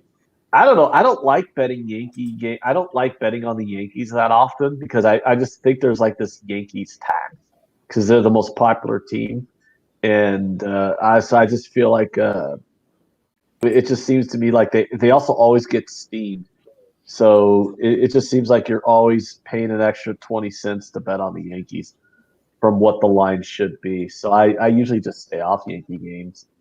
I mean, sometimes it's not always the case. You know, there's a 162 game season, so I'll find spots where to get on the Yankees. But I don't know. It's just who was the most profitable team last year in baseball if you bet them every game? I seen that. I seen a picture. It had the chart a couple of days ago. I think it was the Twins. Yeah, that sounds right. I think it might have been the Twins because the Twins won like over 100. Was one of the worst. Well, yeah, because Boston sucked last year, and they were like -200 every game.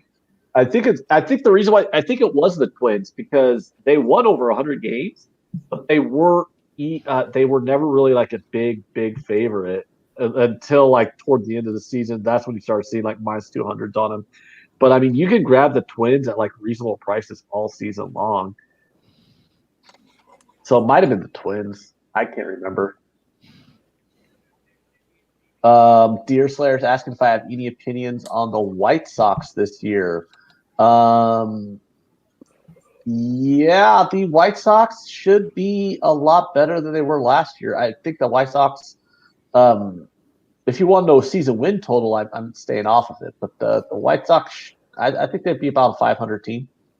They have the potential to even have a winning record, but we'll see. But 500 team, give or take 5 wins or 5 losses. Yeah, and I got the chart pulled up now. It was the Twins. Athletics were second. Braves were third. Oh, yeah, the Twins killed it last year. And then the 3 worst were the Tigers at 1, Red Sox at 2, and the Padres at 3. Does it show the amount of money that the Twins made if you bet them every game? $1,876. That's not a lot of money when you're betting 162 games. Yeah. And that was the most profitable. And they only beat the Athletics by about $60. The Athletics came in at 18-14. That is fucking crazy. Well, but the Tigers, as the worst team, blew the doors off the Red Sox at number 2. The Tigers, if you bet every game with them, you'd have been down $4,259. If you hold on. Yeah, you're saying at 162 bets at $100 a game, up 18 units isn't that impressive. No, I don't think so. Yeah, that's pretty good. Okay. If you bet them 162 times and you ended the season up 1,800, I don't know. I don't think that's that good. I mean, I guess I see your point, but I mean, I don't know. I know we killed those Twatty. Twatty was on those Minnesota Twins team total overs that hit at a ridiculous clip last year.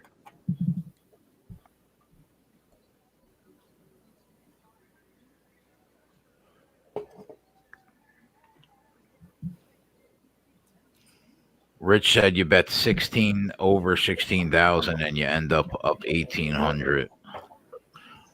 Yeah, that's pretty good. I guess. And yeah, Rich makes the point. And that's the most profitable team. That's why baseball is a tough nut, man. Dude, that's almost a 10% ROI. Like, well, are you serious? We can get the Mavs at plus 150. What's the score? 43-39. It's time. Just moved to plus 140. Son of a bitch. RB Fern in the house, my dude. What's good, bro? What's up, RB? Plus 155 on the Mavs. That's the spot.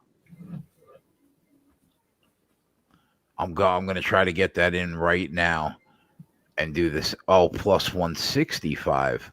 I like you even more, you sloot. Yeah, but I'm just saying, Jay, that's actually a really good return. So I don't know. It's basically you're getting back 10 cents. You're getting back $1.11 for every dollar you put in. I mean, that's an extremely good ROI. Yeah, I was about to say when Ant breaks it down, it does sound pretty good. I mean, it's not hard to break down the ROI when you think about it, but yeah, I get it. I don't know. It's just, I guess. Here's how to put it in context. I can't get this bet in. Can we put that in context? No, but I'd say like over the long term, a very good, profitable sports bettor who makes their living betting sports is going to have like a 3% ROI. Why? Like you're talking about like 3 cents on the dollar for every dollar you put in. Let me jump in. Mavericks are at plus 185 right now. If you want to get plus money on both sides of that game, I'm looking at plus right now. Yeah, plus 220. Yeah, I'm in. Let's do it. Let's do it. They're down 7. You think they're coming back? Yes. Yeah, right, with 2.5 quarters to play. Boom! I just put that in plus 235. They can't swing that game around. I think they could.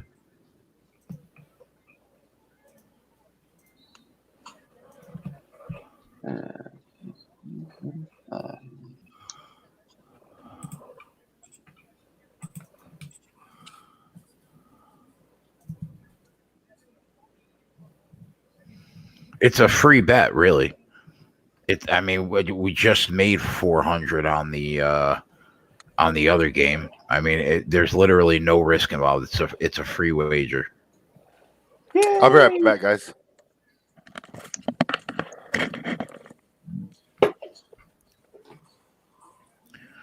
If they do the damn thing and they get it done, they get it done. Mavs plus $2. Let's fucking go. I got them plus 235. Oh, yeah. Yeah, I'm pretty built that way. Deer Slayer says, another question is the Sportsbook staying at SBR or they're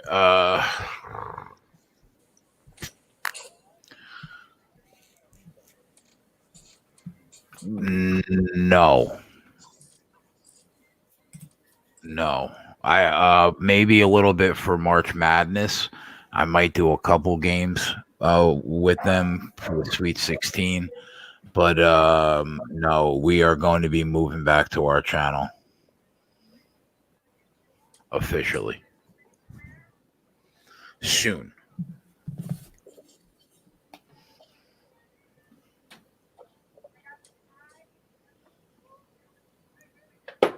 And then we're going to take over the world.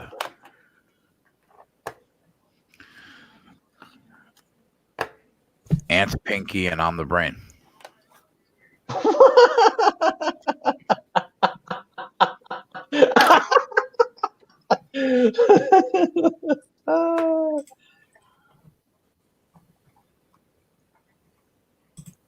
Okay.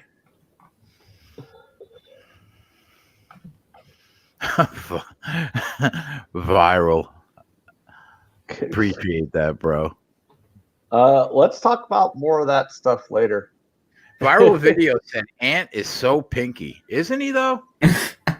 Isn't he though, bro?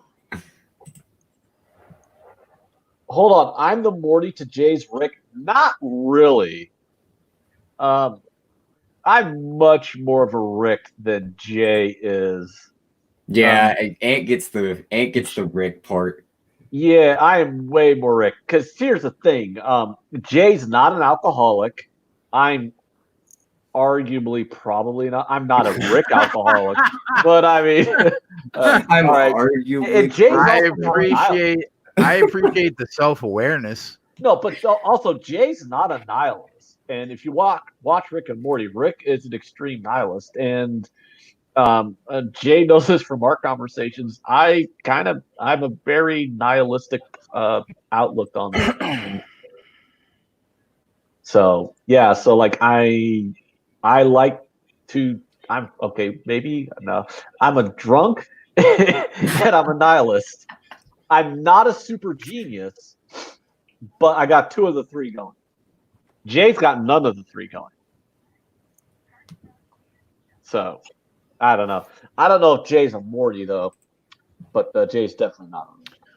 I haven't seen. I've never watched the show. Is Morty sexy? Because I think I'm sexy. Morty is Rick's 14-year-old nephew who's borderline retarded. Oh, so that's I'm the 14-year-old retarded kid that wears a helmet. That's what you're telling me? Like that's my gig? Are you a super genius alcoholic nihilist? No. And he could be the dad from the show that they just kind of like. Oh, that's worse than being a Morty. Oh my god. Gary. You know what? Fuck you guys. Extend into a different universe. Oh my god. I'm starting a goddamn show with new people. I'm sick of this shit.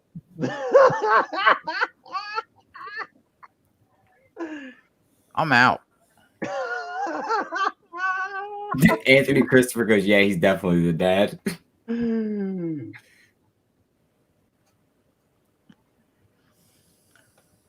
I don't want you guys to get upset, but I think I'm leaving the group. He's like, I'm out. I'm out. I'm going on my own. Like, you guys are Destiny's Child, and I'm like Beyonce. Oh, God. Nobody talks about Destiny's Child anymore. They may be dead. We don't know. No, I hated Destiny's Child because, I mean, how the hell can you, as a group, okay, have a song called Bills, Bills, Bills, where you're literally telling a guy that you're not going to date him unless he pays for all your fucking bills.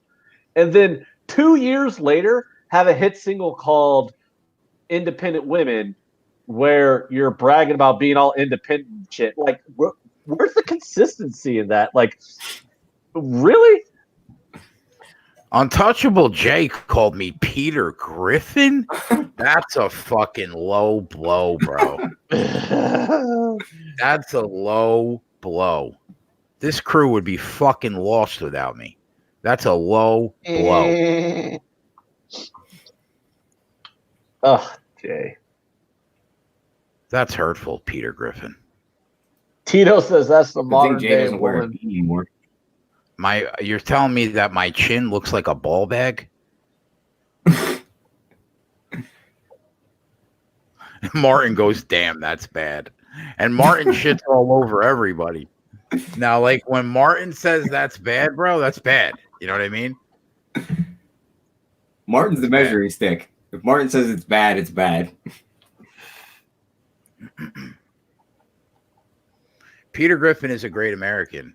He's also has the intelligence of a toddler.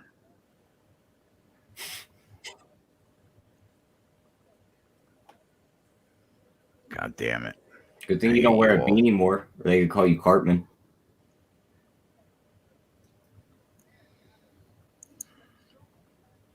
I think, like, I'm probably the dog. What, from Family Guy? Yeah. Ant is definitely Stewie. Yeah, I guess.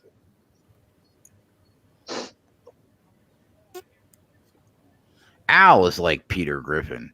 Like, if we're doing the Family Guy, and I would say, like, Tyler. No, I get to be Stewie. Ant's Brian. No. Ant is definitely Stewie, bro. Definitely. And I would say Tyler's like Meg. Get the fuck out of here. I don't really think that, like, there's a good comparison for spread. So Tyler's spreads the neighbor Joe in the fucking wheelchair.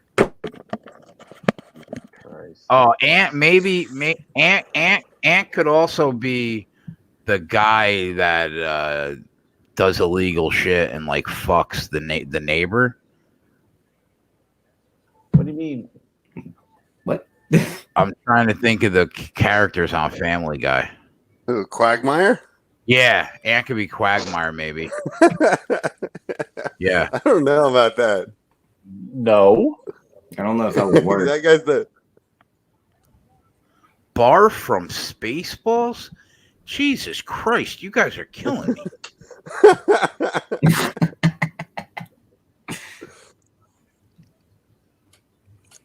I don't know. I can see the resemblance. You know what? I'm going to let you guys finish this show. What about remember Pizza the Hut in Spaceballs? That shit cracked me up. Pizza the Hut. So funny. Because it was a pun.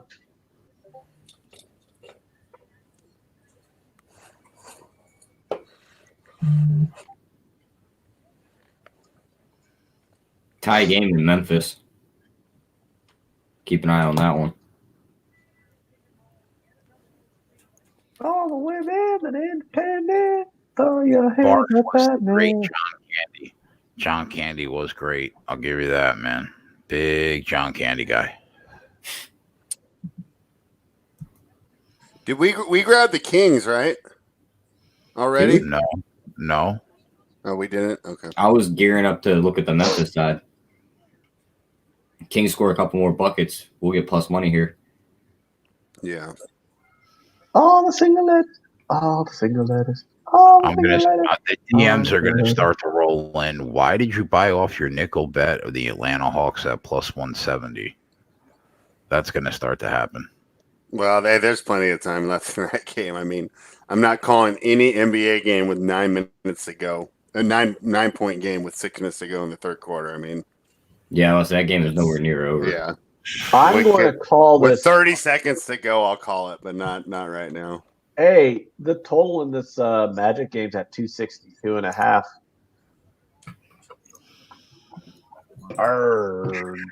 That one you could probably chop. Which one's Joe? Untouchable J? Am I the guy in the wheelchair?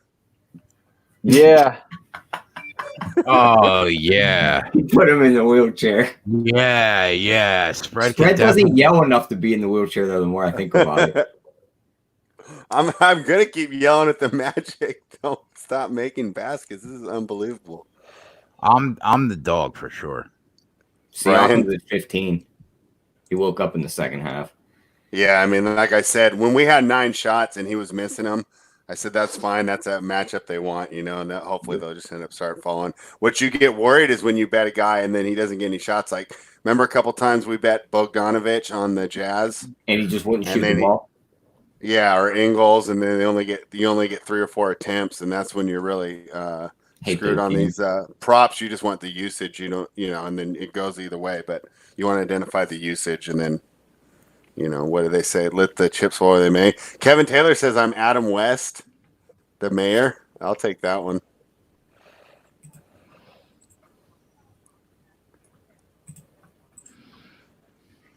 How do you know I'm wearing short shorts down here? That's the good thing about this job. I don't have to wear a nice shirt. You just admit you're not wearing pants? No, I am. Don't they do that like on Anchorman and stuff? Isn't he like just wearing like a tie and then just wearing like a pair of shorts?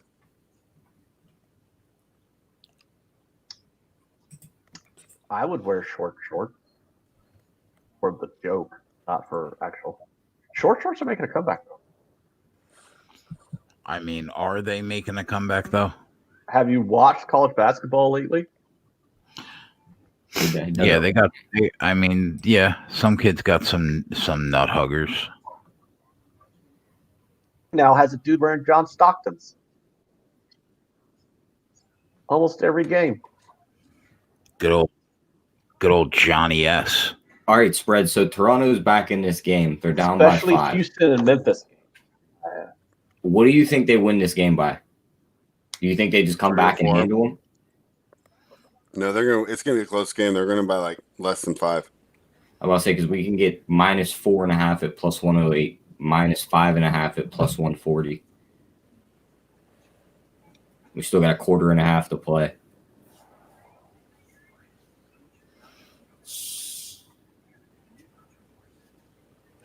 So I'm the only one that grabbed the Kings at +170.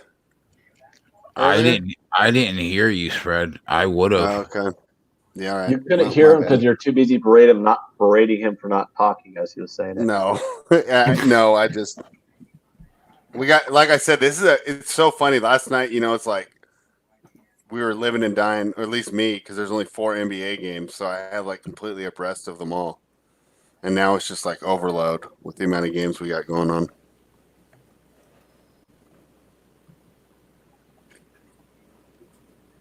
Oh, single-handed.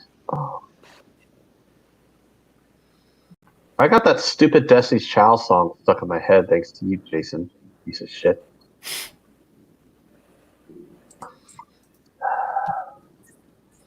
Sorry.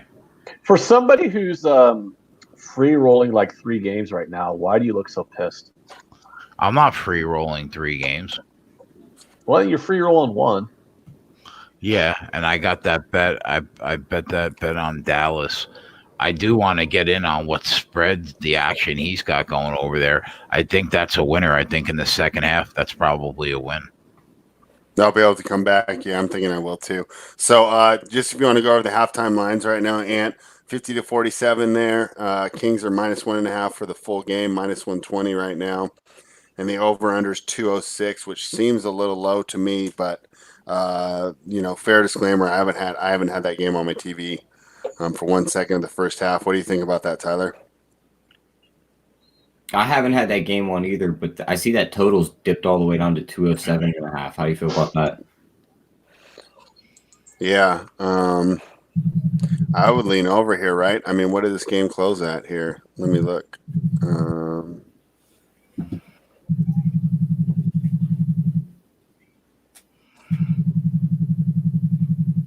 Yeah, I mean, it was projected to go about 224, so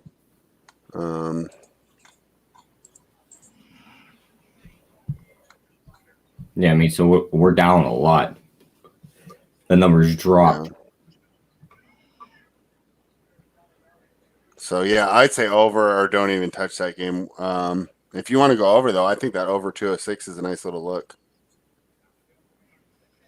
Yeah, I don't think we should get foul.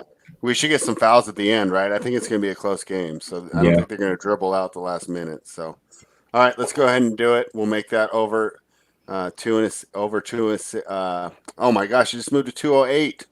I'm still seeing 207.5. I think Bovada's like moving whatever I want. This is like the 3rd time this happened, where like I click over and then they just move the line on the over. I mean, like, nope, fuck you.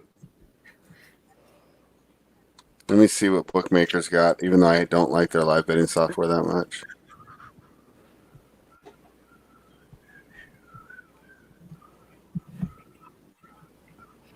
Are the Pelicans just going to roll this team, you guys think? No, I think the Cavs may come back. I think we missed our chance for the spread because it jumped up into the 20s, and now it won't get any higher than like 19. Well, yeah, you're right. get some misses in this Minnesota game because the Magic will not take their good old time. Hopefully. Yeah.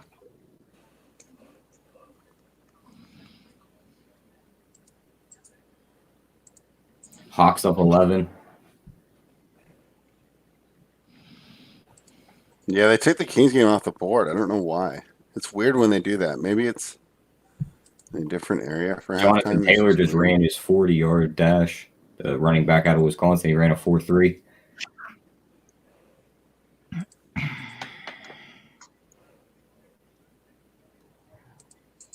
Jay, would you take him over Le'Veon Bell right now for your team? Who? Taylor coming out of Wisconsin. Yeah.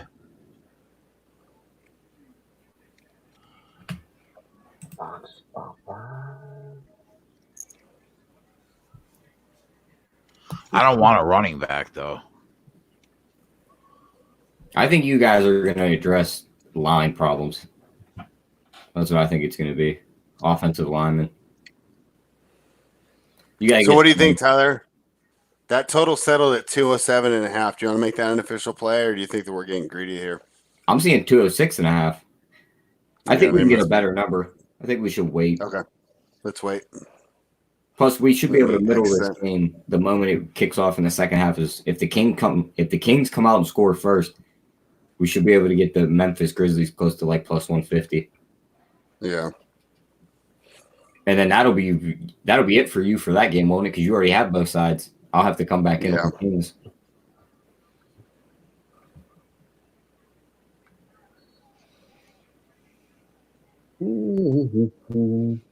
You think Minnesota has any shot to win the game?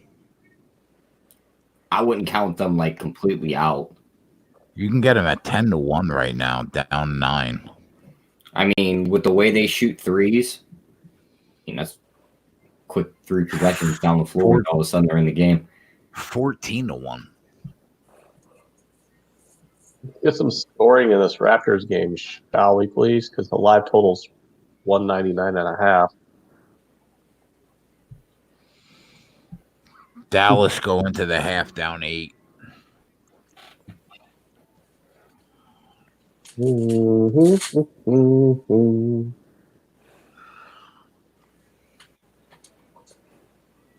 Yeah, he might come on possibly later.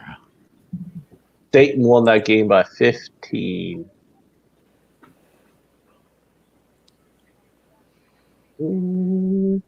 I'm taking the Timberwolves at plus 1440, down 6. You putting a whole unit on that? That's a good number. No, that's a good number because I got plus 800, so you're getting a great value there. I'm seeing 1442. Yeah, you guys are getting a value. I'm throwing $30 on it to pick up 400.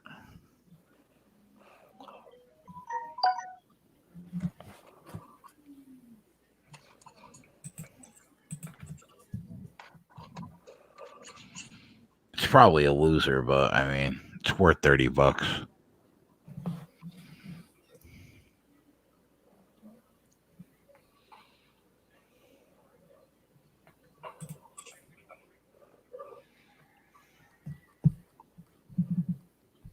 Let's see here. Holy crap. California is monitoring 8,400 people for coronavirus as 33 test positive. Jesus. That little nothing that you're worrying about. Yeah, that little thing that was nothing like 3 weeks ago. That common cold. That's like turning it to a pandemic. I mean, worst case scenario, they say only 40 to 60 million people. So that's not bad. That's only 1/5 of the United States. 40 to 60. No, worldwide. Oh, worldwide. I'll bring it back, fellas. Yeah. So, I mean, when you think about it, like all the people in the world and the only ones who die is 40 to 60 million people. I mean, That's not bad. Yeah. Problem is the stock market, not torched. Everyone's selling, but I'm going to wait for it to bottom out. They find a cure. Bang, let it come right back in. Provided I don't die. Because, a virus, holy crap. Maybe it's time we had a good pandemic, though. It's been about 100 years. What was it? What was that flu that killed all those? The Spanish flu, right? Is that what they called it? The Spanish flu back in like the 1910s, 1920s, something like that. Yeah, and you know what I read about that today? One of the reasons it spread so quickly was the government was suppressing information because when it first came out, we were still in World War I, and they wanted to keep morale high, and they were worried that morale would get even worse. So, by kind of suppressing the information and the people, that allowed it to spread even more in the United States. So you had World War I, everyone died in World War I, and everyone died of the flu. A lot of people died at that time. Holy shit. Yeah, 20th century was no joke. But here we are. That's what I'm saying. We'll survive this coronavirus.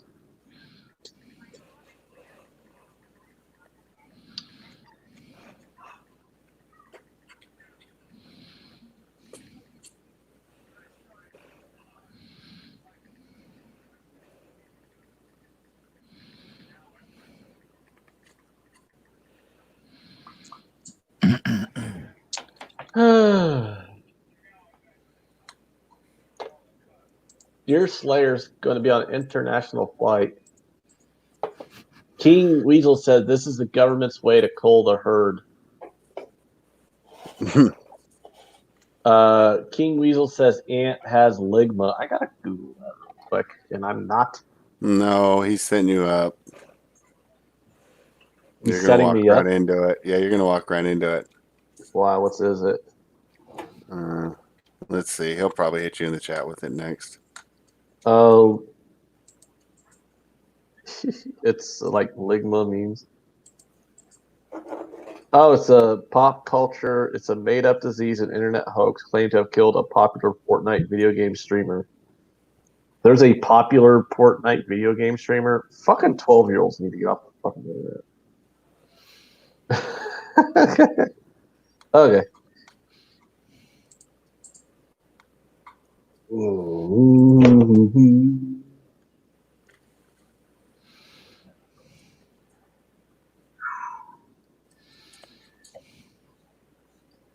I'm not scared of it. We shall overcome, right, Spread? Yeah. It's and if we don't, well, everyone for themselves. Yeah. I mean, we're not old and we're not really young and we don't have weakened immune systems. So there we go. So we should be good, right? Yeah. You need to sound more excited about that. I'm trying to figure this out right now. I can't believe how many points this Magic Timberwolves game has. Oh, that game, forget about it. That game was a loser by halftime. We should have already stopped thinking about it. All right, I'm scrolling up just so I don't have to look at it anymore. Yeah, throw that game out the window, Spread. Don't even fucking stress yourself about it. Yeah. It happens. All right, so I'm changing the channel, and I'm going to go ahead and move on to the next one that we're looking at. OKC and the Bucks here just hit halftime. Ant, if you want to go over some lines for us. Who did? OKC and the Bucks just hit halftime. Oh, your ESPN game.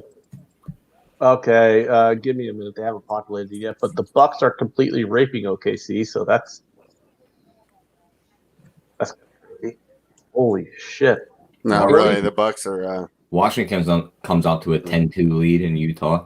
24-point halftime lead? That seems asinine. The Bucks are the highest rated team in the NBA, and they have one of the highest net ratings since the Warriors, and the Warriors had one of the highest net ratings of all time. So Not really surprising that they're blowing most of these teams out, especially teams like Oklahoma City Thunder that were expected to be a lottery team and are kind of like a fun story because they're competing and they're going to make the playoffs. But even the fun story that they are, they're not a reasonable contender. So I'm actually not as surprised. I heard a good question, Spread. What was it? If you were the Clippers right now and you could look back on it, if you could still land Kawhi in the summertime, would you trade SGA and Gallinari and all them picks for Paul George?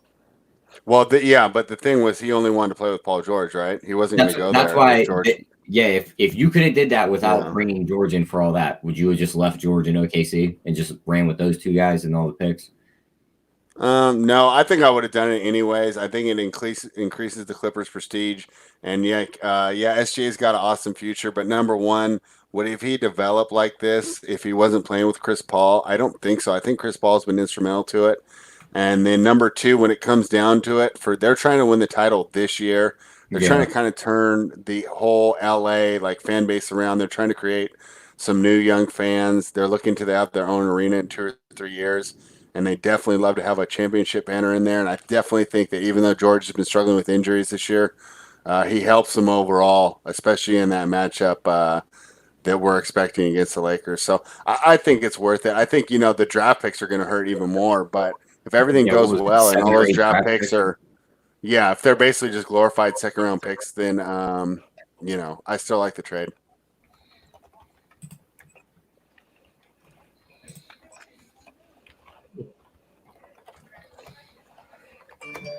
There's so many games. It's not. I got to hit show all to see all the live NBA games. Unbelievable. Yeah, Wizards are off to a good start. That's good. Dan Kelly in the chat with some stats about the COVID-19. So basically, guys, we're all good.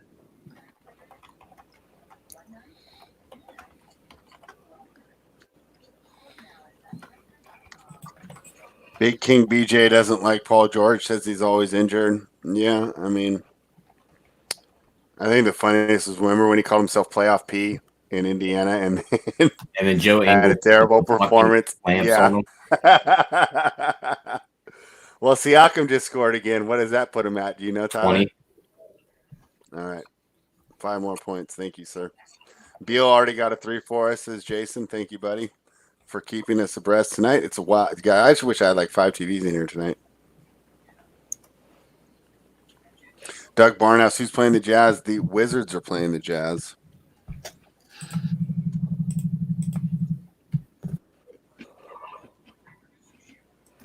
Dear Slayer wants Washington to destroy Washington State. So, hey, Siakam just scored again. Hey, Greg, here's my theory, though. Does anybody, though, actually believe that the NBA is going to allow the Bucks to win the title? Yeah, I don't buy this whole thing like the NBA is Vince McMahon. I mean,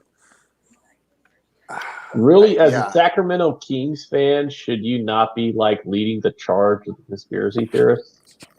I mean, that was 20 years ago, and it don't necessarily obvious. Think. Yeah, it was. I mean, it's one of the most egregious cases of officiating in history, in my opinion. But still, I think the real fix occurred in Game 6. I don't think they really cared that for the Kings. I think they just wanted a 7-game series, from what I read, because they've interviewed. Who was it? Donaghy involved in that?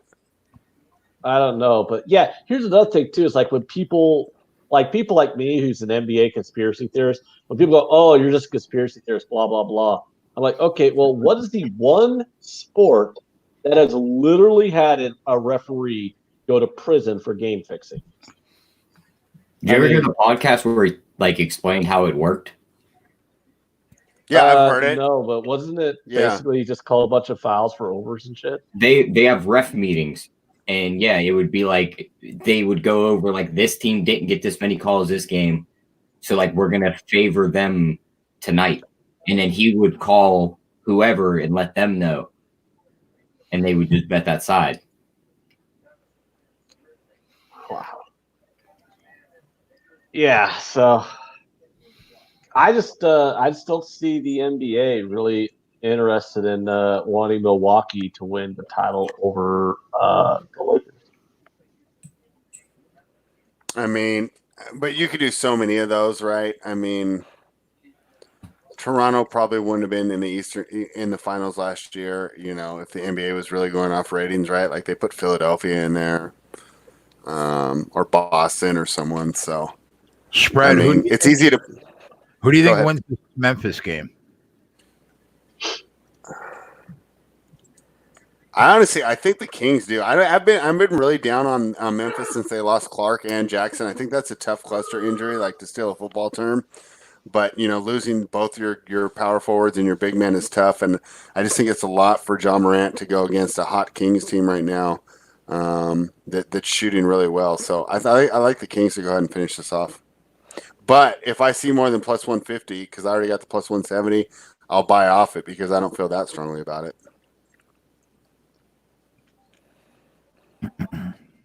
How do you feel about the total in the Phoenix game right now? It's at 215.5. They're at 31 points through 8 minutes. Let me see what I had for that game. I had it at 223, and that was pretty much what the closing number was. So, because it's dropping now, it's down at 213.5. I say we wait. I'd want to get a little extra cushion there.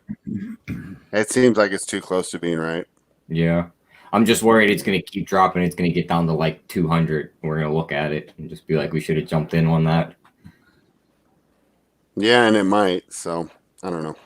We'll wait. But I would hopefully wait. You want to go? You want to go? Which way are you going? Under. I don't trust Detroit to score. Oh points. yeah, no. Then I wouldn't jump in now at all because it closed at 224. So we're already missing 9 points there. Yeah. We need a run. Yeah, I wouldn't jump in on that. And a lot of times these correlate to what the line closed, despite what the Magic and Timberwolves seem to think. I can get 150 on Memphis right now. Do you think I should do it and try to get the Kings on the rebound? Yeah, I think you'll get a chance to definitely come back. That's a perfect arbitrage situation.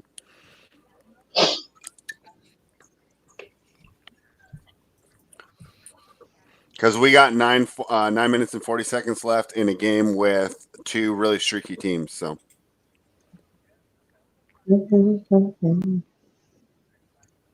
hey, Tyler, did Siakam go over yet? Because I've been watching and he's been putting in a lot of buckets. 22. Okay. 2 more buckets.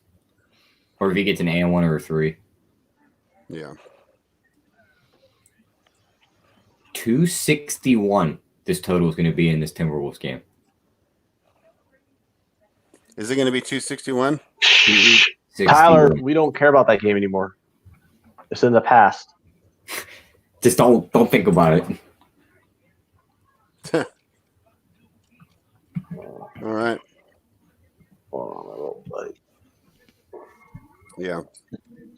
I got to be more like a baseball. Oh, Ant left. I was say I got to be more like a baseball closer, right? Those guys give up a home run. They got to get right back on the mound the next night. Because I feel like we gave up a home run there, Tyler. We missed it by like 20-something points. It happens. It's like turn around and watch the ball just fly.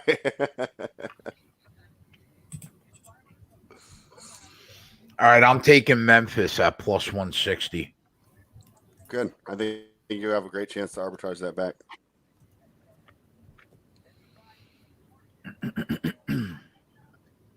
I think I'm going to jump in too. Why am I only seeing plus 105 on my book? Let me refresh this.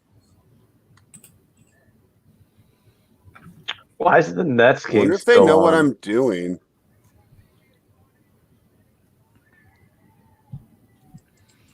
What's up? Are you talking about spring training right now? Huh? Are you talking about spring training right now? No, I'm wondering why this Nets Hawks game isn't over with. I want my money. Oh, it's not. Well, they got a long time left. They had 7 minutes left. Oh my god, it's forever. Wow.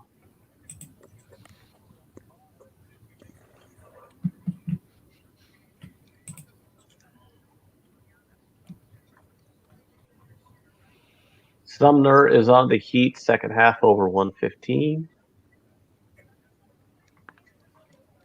Let's see.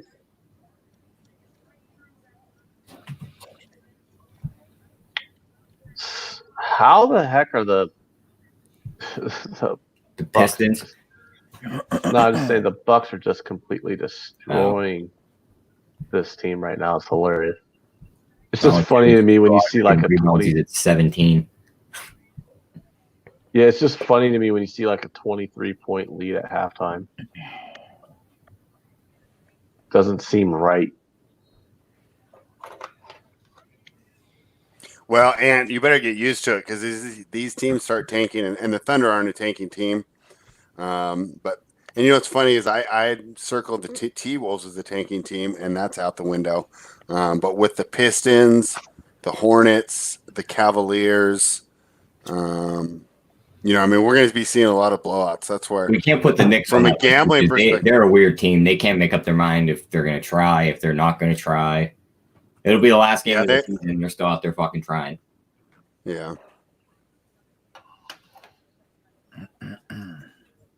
The Suns are down 4 right now with 2:39 to go in the first quarter. You think Detroit holds that lead in the first half, or you think the Suns just come storming back? I don't like going against Detroit. Like I said, even though they have like a no-name roster, they've actually been playing pretty well together. And I like the little punch that Derrick Rose gives them. So I do think that, but like I'm not like in love with that look. And we can get like a -3.5 at like plus 200. For the first half? Yeah. The Suns -3.5? Yeah, let me double check and I wouldn't play that. I would try and get a money line. I think the money line was like -115. Yeah, I wouldn't play that either.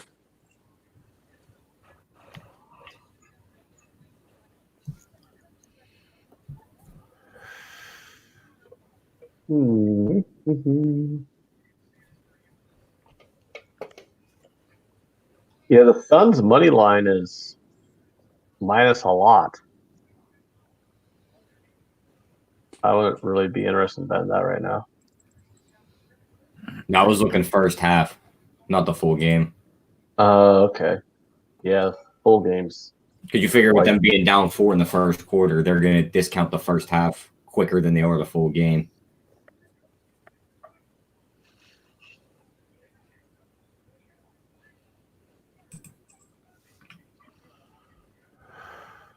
Man, would the Hornets or Raptors mind scoring some fucking points, please?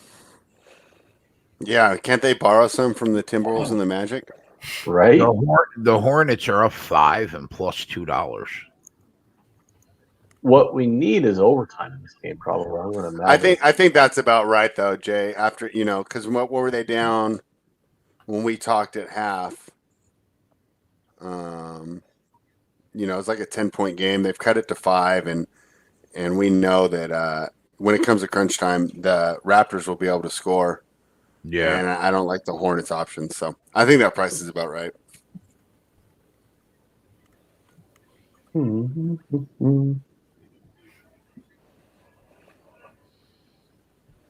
So why didn't we just bet the Bucks first half? Make that the only play of the day, put our whole bankroll on it, and then move on with our life.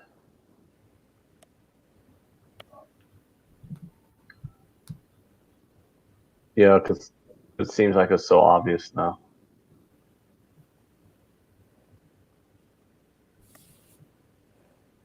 Or not. You see what happens when I don't talk?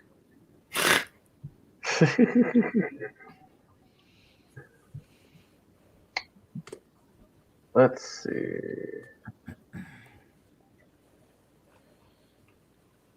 So why are the Mavericks down by 12? That makes me awfully sad. Yeah, might miss that one too. Might not be my night here. The regression Mavs might going be to come back here. and win? I mean, I hope so. I didn't think that Miami was going to do this well. Remember, we watched the Miami crumble against the Timberwolves in their last game. I mean, maybe that focused them a tad. My idea in that game was that in crunch time, the Mavericks would be able to get buckets easier. But if they can't keep it close, then that crunch time doesn't matter. Luka's definitely not playing his best game tonight, and that was kind of an advantage matchup that I had thought that the Mavericks would get, but Jimmy Butler and company have done a good job slowing him down.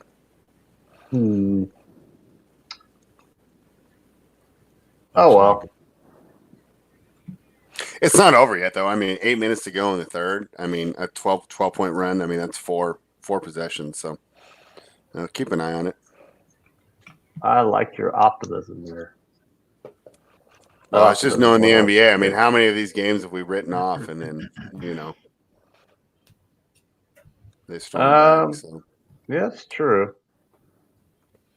All right, they're going to hurry up in this Hawks-Nets game, please. This game seems to take forever. Oh, if you grab the Kings at that plus price, the Grizzlies are like over $2 right now. Yeah. So, Jay, what are we betting tomorrow for that UFC card? We have a main event again it's going to be Davison Figueiredo. Yeah, he missed weight in the title fight. That's pretty crazy. Yeah, so now the title isn't up for grabs, and part of his purse is going to be forfeited. What a fucking loser.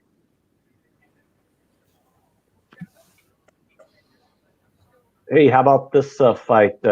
Sergey Spivak versus Marcin Tybura. It's a pretty close line. I bet that means it's going to be a good fight, right? They're like I don't know. I still have to watch some tape tonight. I like Felicia Spencer by submission at -135. I took the dog in the title fight, but I mean, who knows now? Ooh, I took in the article, not bet yet, but still. Here's another fight for you: Ion Kutalaba versus Magomed Ankalaev. What the fuck is up with the guys' names in this card? Yeah, just stop pronouncing names. This is fucking ridiculous. Like, are they just pulling letters out of a hat and throwing them together? Oh, that's a name. Get the fuck out of here with this shit. Spread, are there either one of these 20-plus point spreads that you like? Like, I see the Cavs at plus 21.5, and I see the Thunder at plus 23.5. No. That's like my favorite look, but I don't know. Right? Yeah. I mean, if the Cavaliers were going to make their run, they would have already done it. I don't expect to see like a crazy gangbusters fourth quarter on the road after a nice night in New Orleans that they obviously had. And the Thunder with the Bucks, I mean, I don't think they partied in Milwaukee, but I think the Bucks are just too good for them. And Thunder are a good defensive team. They're obviously not getting stops, and I don't see what would lead us to indicate that they're going to start getting stops. So I don't really like either of those. Gotcha.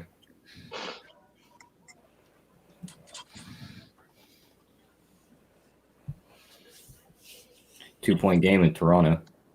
Yeah, they're going to win that game, man.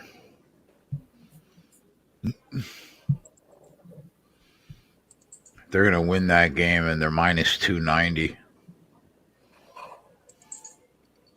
Ooh, that total's up to 199.5 against spread. That's good. Come on, Toronto. Come on. Let's get OT there. Let's have OT help us instead of fucking us for once. Oh my God, we got fucked 3 times in 1 week on live unders because of overtime. That was the worst. Like, we cleared an under by 12 points. Overtime, we're fucked. It's like, nope, fuck you. 3 times in a week, dude. Like, it happened in every now and again. Yeah, you get it. But 3 times in a week, that was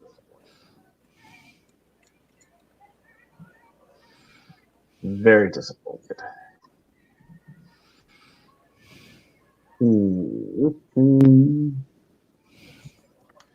So, yeah, the Raptors Hornets. So the Raptors are finally just decided to quit fucking around. They're going to win this game now. Well, I mean, we'll see. But, yeah, I definitely like if we got in. If you had the Raptors at even money at halftime, this is a good spot. So I just think this is funny because I find stuff like this hilarious.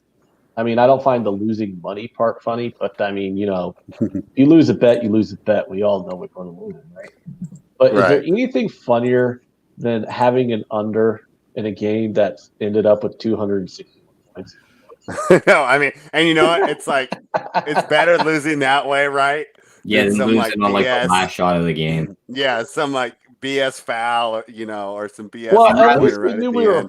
Oh yeah, I mean, like you said, I could just Halfway I through just the need to third change quarter, it the was like, we're channel. gonna need a miracle here. Yeah, it was just like I said, we gave up. I said, Tyler, while you were gone, and I said we got to be like baseball pitchers.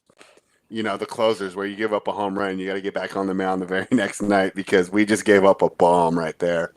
That was a Barry Bonds level home run that we gave up.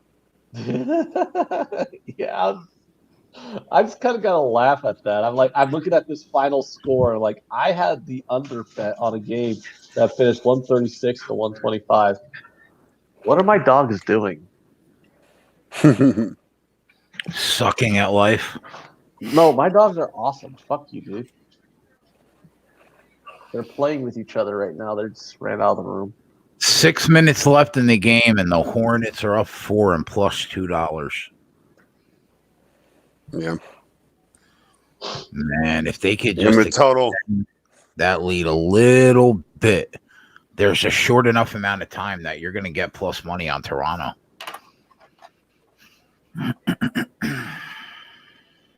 Toronto. Yeah, I'd say this score would have to be within like less than 4 minutes, less than 3.5 minutes, but that's when it'll flip.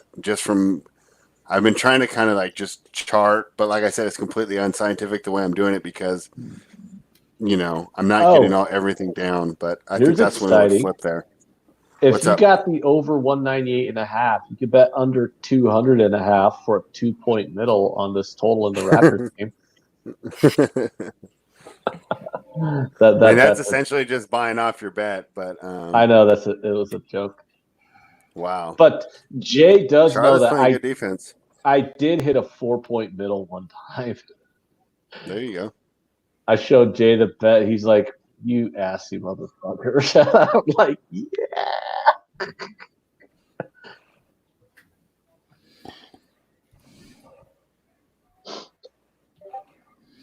I'm just glad that we got enough of a run in this game to where we're back in it on this total. But this total really has not moved more than a couple points either way from that 198.5 when we bet it. Both these teams that I bet to try to get the middle are only down 7 each. Yeah, I was about to say they're like hanging right around there. They just go on that run to get them back in it.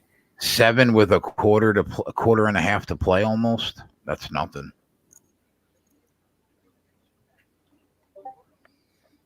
Come on, boys.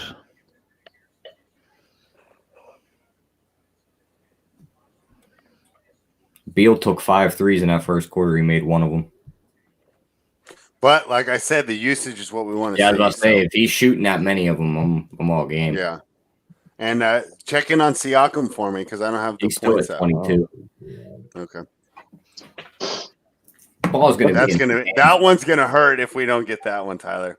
That's gonna hurt if that one doesn't come through for I'll be surprised if he doesn't shoot the ball 2 to 3 more times in this game. I mean, he's their star player. They got to give him the ball in this situation, right? Jay, are they going to give you a money line on the Hawks right now? No.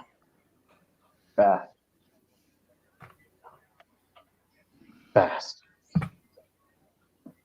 That's highly disappointing. Yep.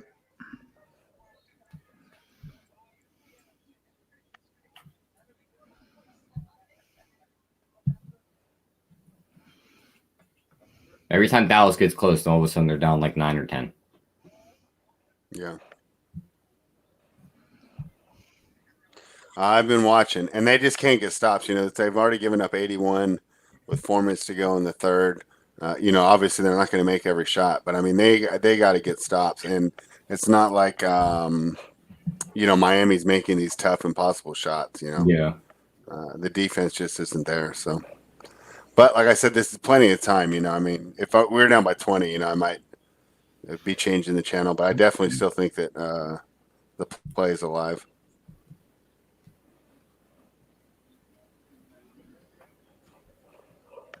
Yeah, the Grizz are only down 6. Yeah, and they're at home, so they're not going to pack it in like I maybe think that the Cavaliers and the Thunder might. Down 4. Come on, Grizz. Yeah, I'm about to say get there. Here we come. The Kings are doing that thing they always do. Yeah, I mean, they're Kings for the reason. I could say that. We need scoring to pick back up in this Raptors Hornets game. They've fallen below the pace. Now we're at that point where we just need them to get to overtime, I think. Mavs need to come back. They're down 7. Come on, Mavericks. You can do it, you motherfuckers. Yeah, both the Kings, Mavs, both 7-point games. A 1-point game in the Hornets game, and they're plus 230 with 4.5 to play. Yeah.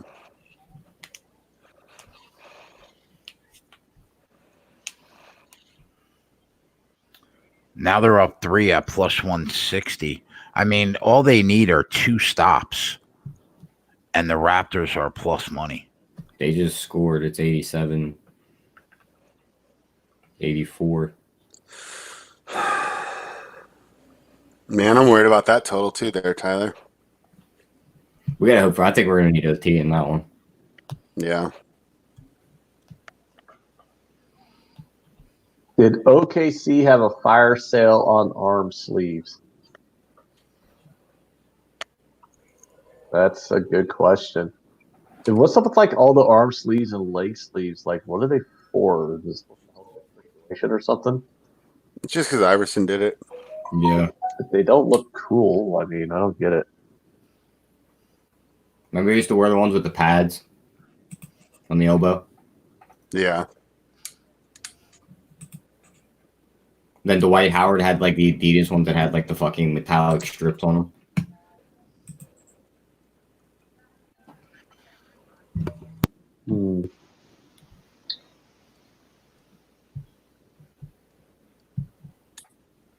Let's get a Siakam and one out of this timeout. Oh, God. 12-point game in New Orleans. Yeah, maybe the Cavs will come back here. Uh, I just flipped over to that game right now. I turned off the Heat game, so tell me if it was just getting me down. Let me know if I need to change it back, Tyler. All right, we're coming down to the wire on this Nets-Hawks game.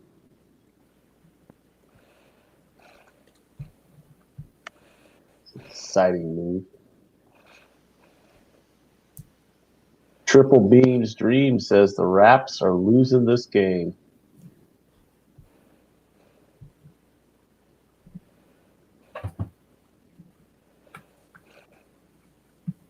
I mean, they might. You know, we've seen They crazy can lose. stuff They in just the got to score 200 points. Yeah, they could lose. They just got to get over that. Yeah, they just got to get. Wouldn't it be nice for us to grab an overtime? I'd be happy. I'd be happy if we grabbed an overtime. It'd be nice to get a little help. Yeah. The Hawks, Nets scoring more points than the fucking T-Wolves game, huh? Yeah. 141 to 118. Holy shit. Holy shit. That's a lot of points. Like, did the Nets just not even play defense right now? Trae Young. Yeah, the Hawks are an awesome offensive team, and their liability is defense. And I think that was just a high-paced game. Wow, it was a 3-way. Actually, their whole starting lineup kind of went off on them. Yeah. Cam Reddish went for 26 and 4. John Collins went for 33 and 13. DeAndre Hunter went for 18 and 10, and Trae Young went for 22 and 14. Yeah. Untouchable Jay says Iverson made everything cool. Iverson was pretty dope back in the day.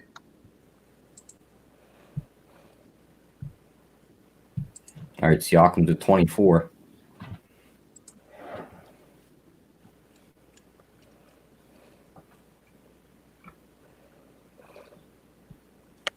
89, 86. Bradley Beal hit another 3. We're at 2. All right. There we go. Fuck, the Suns took the lead. I knew we should have jumped on that. Still I was 6 say, minutes why do ago. you say fuck? Are we on the Pistons? I was when the Pistons. No, but we had talked about it. First half at plus money. Yeah. I figured this was going to happen. The Detroit went on their little run. Now here comes Phoenix. They'll probably go into halftime up like 5.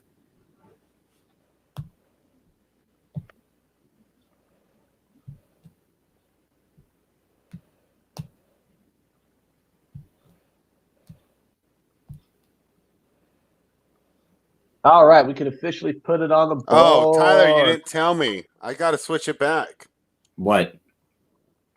The Mavericks cut it to 1. I literally just seen that. All right, I'll switch it back. No more Cavaliers and Pelicans for me. If the game starts to go the other way, though, you got to turn back on the Pelicans game. Okay, yeah. If it's my okay, We got to play that game. Well, we could play a little superstition tonight. I'm down for that. All right. Eric Rosa says he learned a pretty valuable lesson. Don't bet team totals in NBA until the last minute. Seems as if injuries get announced late, right before tip-offs. Definitely agree with what you say, but I'm wondering which game. Do I need to scroll up in the chat? Which game are you talking about? That's making you say that, Eric. I'm just curious. Tie game. There we go. Get that big block. Do you see Chris Stapps with a nice little swat there of Bam? They hit a 3. Who did? Oh, the Mavs took the lead. Mavs took the lead. Oh, boy. And Jay, you're already sitting on that Mavericks ticket, right? I got the Mavs plus 225, 235. Jay is locked in right now staring at that screen. Okay. I was going to say, because he's ready to come back, right?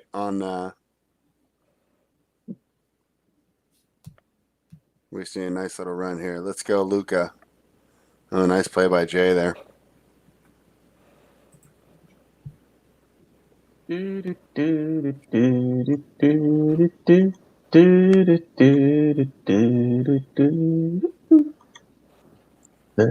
It flashed at plus 160 for literally a second for me. Yeah, I'm looking at 30. Yeah. It's like, here's this number you can I see. think it was like Luka got his turnover right then. They were like, oh, he's driving to the hoop. Oh, wait.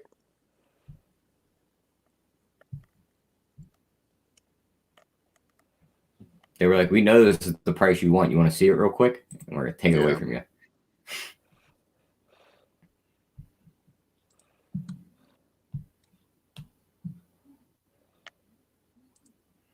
Raptors are never mind. I'm seeing minus 136. Down 3.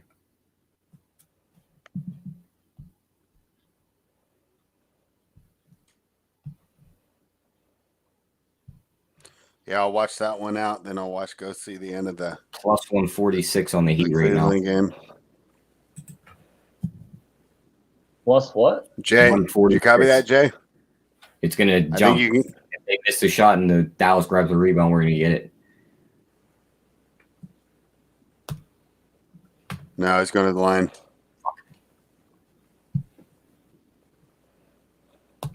Over in the Toronto game, Kyle Lowry's at the line, and we're rooting for overtime.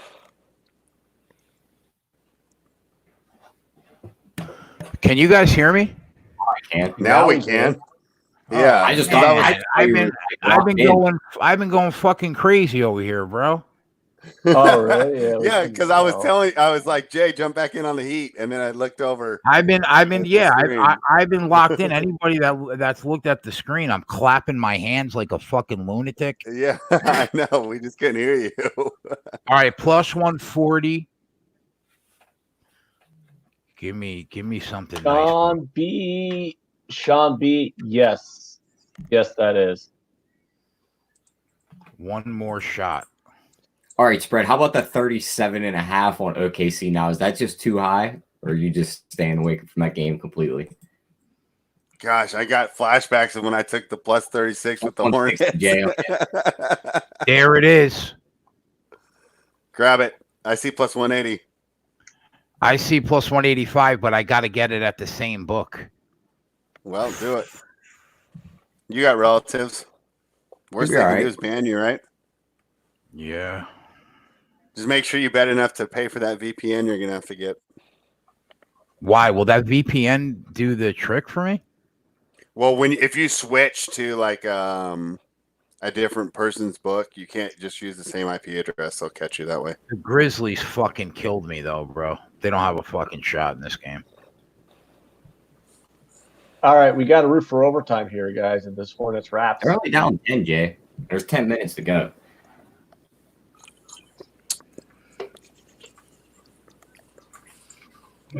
How do we keep doing this every fucking night? Like 3 games a goddamn night we do this. You got to identify the games. It's like it's printing fucking money. Yeah. No, you know, it's literally we just got spoiled we've just been killing it the last 3 nights, you know. Yeah, we're gonna get fucked one of these I almost days. like forgot how to lose, you know, because we just been killing it every night. We are gonna get like we can lose. We're gonna pick like all the wrong sides, and then all the teams are just gonna go on like 17-0 runs. We're gonna be like, well, yeah, we just lost 5 in a row. No, it's like overall we're doing pretty good tonight, but it just, you know, because I lost the first one, and then this Raptors one isn't looking good. I gotta remind myself, like, it's not automatic every time we place a bet that it's gonna win, but get a little spoiled because it almost felt like that. My average bet when I do this is between $500 and $1,000, boys. What is our average line? Plus 130. We're 415. Raptors tied it. Game. We're at 186. Yeah, so I don't think there's any way we get it without overtime unless it was just like a crazy foul fest. Yeah, I'm about to say we get a fucking foul fest in a couple of threes. How are we going to get a foul fest in a tie game? Let's just a miss. Let's get a Siakam bucket and cash that points prop. And he hasn't cashed it yet. Oh, you got to be kidding me! He's sitting at 24, so we need 1 point. Yeah. Come on, guys, run the offense through him. Kyle Lowry, I know it's KLOE, Kyle Lowry over everything. Oh my gosh! And then they just give him the lane. You got to take that shot. Yeah, well, I'll say they're just gonna let the little midget do whatever he wants. God damn it. Yeah, I mean, I was like thinking you got to get Siakam involved, but if you do the pick and roll and they both go to the Siakam on the pick, you're not getting that. That Heat game is off the board everywhere.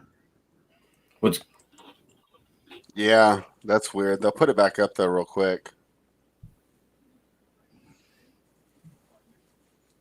Our average line is plus 130. We're up 178 units.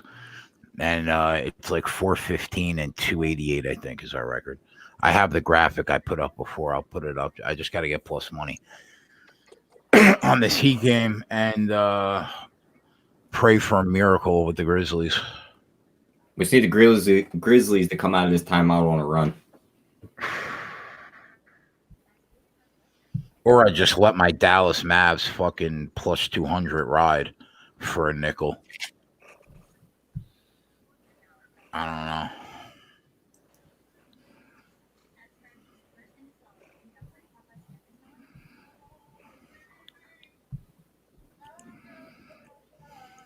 Isn't that wild right now that Charlotte Hornets are plus 310? And what's the score? Down by 2. They're down by 2.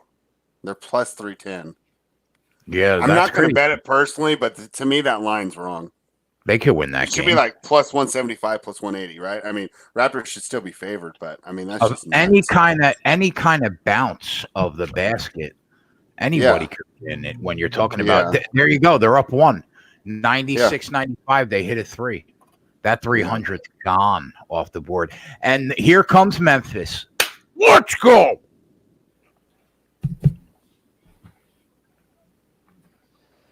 Yeah, they cut it to 5 there in Memphis. Yeah, one shot made it even money.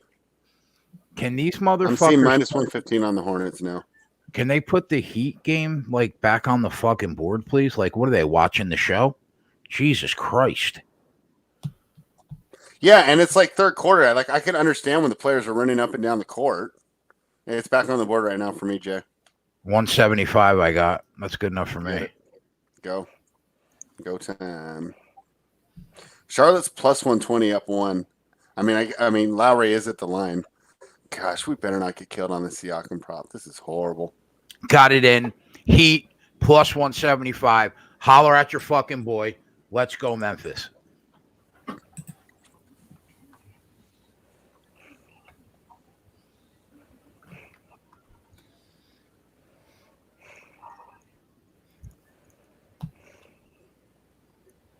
It's a tie game in the Raptors game. Can they go the rest of the 56 seconds? Yeah, but if one team scores, just fine. No threes.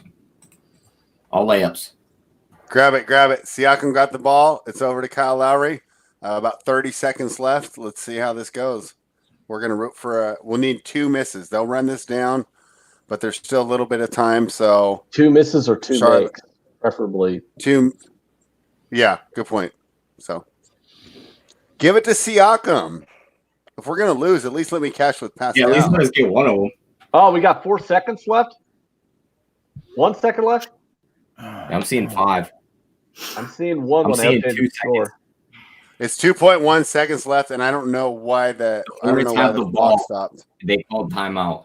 Oh no! The Hornets called timeout, and all we had to do is survive this shot. Yeah.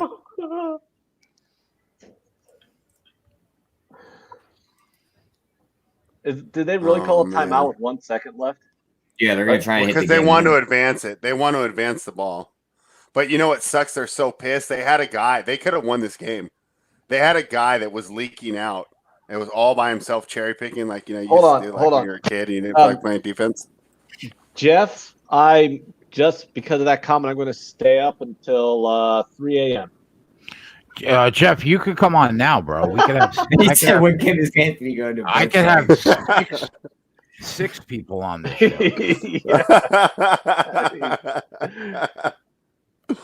Fucking Memphis is killing me. Come on, boys.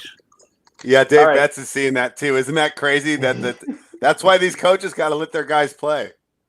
They had the guy basically just cherry picking the basket. He could have gone and done like a dunk contest style dunk all by himself to win the game, and the coach calls timeout. Is that 3 games plus money on both sides? Yeah, we're having a good night. If we just and this last game was one me and Spread talked about we might be able to do. Yeah. All right, guys. Oh, the one that hasn't tipped off? Yeah. Yeah. Is this Hornets? We got an update on this Hornets game. I mean, how long does this timeout be? Yeah, I'll give you play by play. Looks like they're going to inbound right now.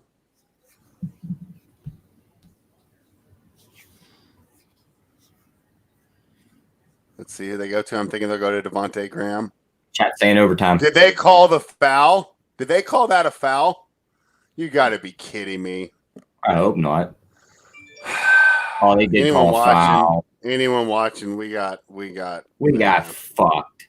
Did you just get hosed? Let's see this. Yeah, that was an acting job and a half.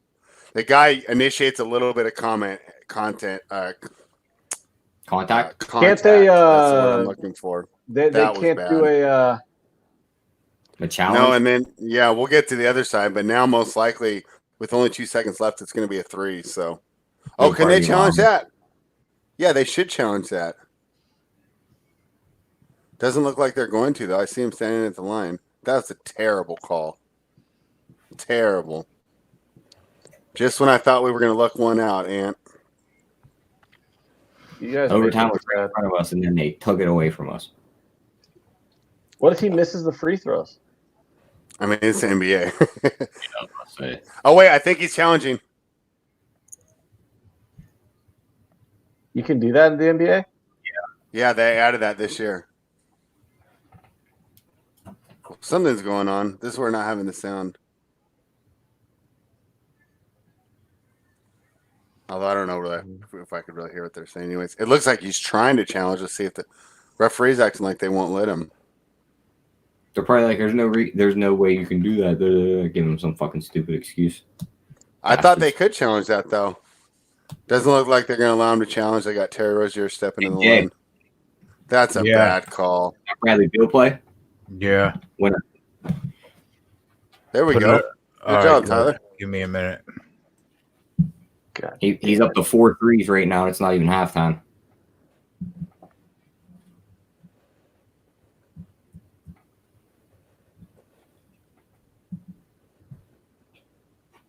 That makes me irritated.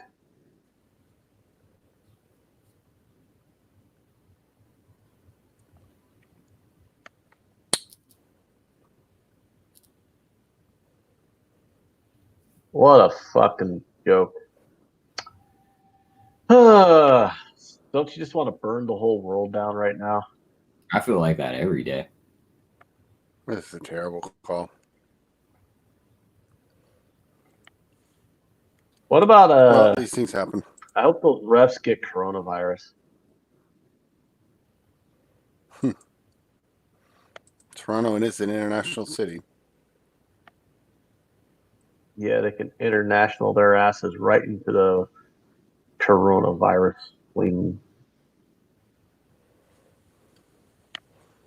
Rich G says Tyler still has teenage angst. I still got what? He said that you still got teenage angst, wanting to burn everything down.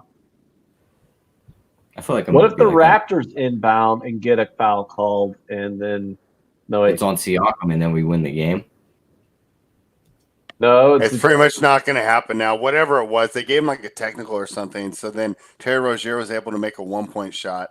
Now it's like a 2 seconds. Yeah, that didn't go our way. I mean, these things happen. Damn, that was about to be, that T was so lame.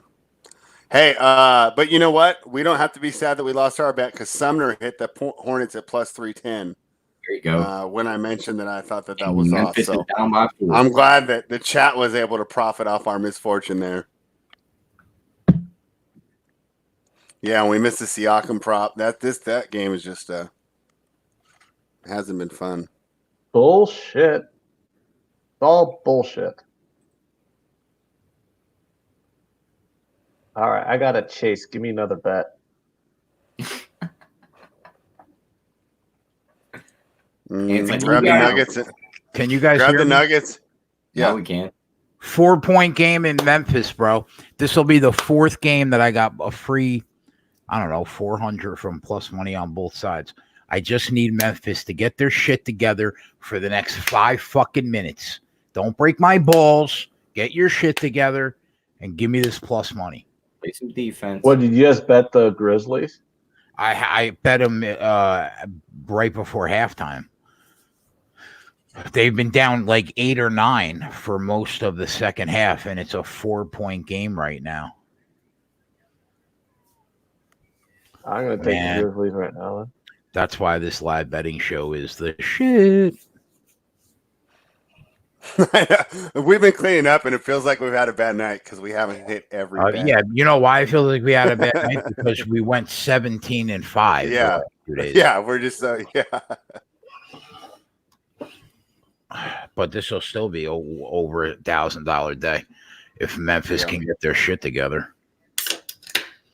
Hey, Tyler, the Thunder is sitting at plus 38.5 right now, down by 40. I'm seeing 41.5. That might be a deal there. See, what the thing is who do you trust? You're getting some value, quote unquote value. I think the Bucks can still shoot him off the floor. Yeah, I know. I'm not touching that game. I just think it's funny. Remember, we were talking about getting in at I'm not gonna say we have 22 or something. But there is a second still left on the clock in the Toronto game, and they have the ball. Yeah, what's going on? I got mad and flipped it, and then I saw Bovada put seconds back on the clock. So, okay, they're not. We're going to get one shot at overtime. Are we really? Well, now, what's got to go on the board? The Bradley Beal over 2.5 threes. Well, you know what we'll do there? Put it on the board. We'll put it on the fucking board. And I think a fun little chase arbitrage is take the Nuggets plus 215 for the full game because that line keeps moving.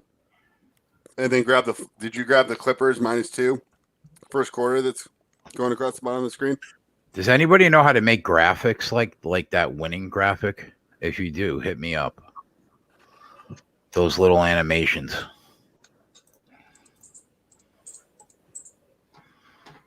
Rich G says we need some Sri Lanka futsal in order to chase. I'll get right on Ben that Sri Lanka futsal. All right, let's see this.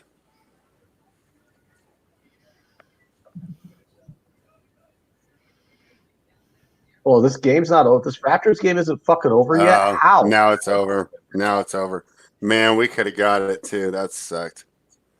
That one's a gut punch, but whatever. Eat my ass, you fucking Raptor cunts. There we go. Wow. There's some emotion out of Mr. Larson. Well, I mean, how the fuck do you not? Good news. Sacramento just got a technical. Did they? For what? Oh, that is. Do I need to be watching that game? It was a double technical, so it's going to cancel out. Oh, you suck, T. Valanciunas got one too. Son of a bitch. Valanciunas and Harry Giles double technical. The Heat pulling away. Good thing we bought off the Mavs there, huh? Yeah, man. Suns going to halftime up 1, Wizards up 2.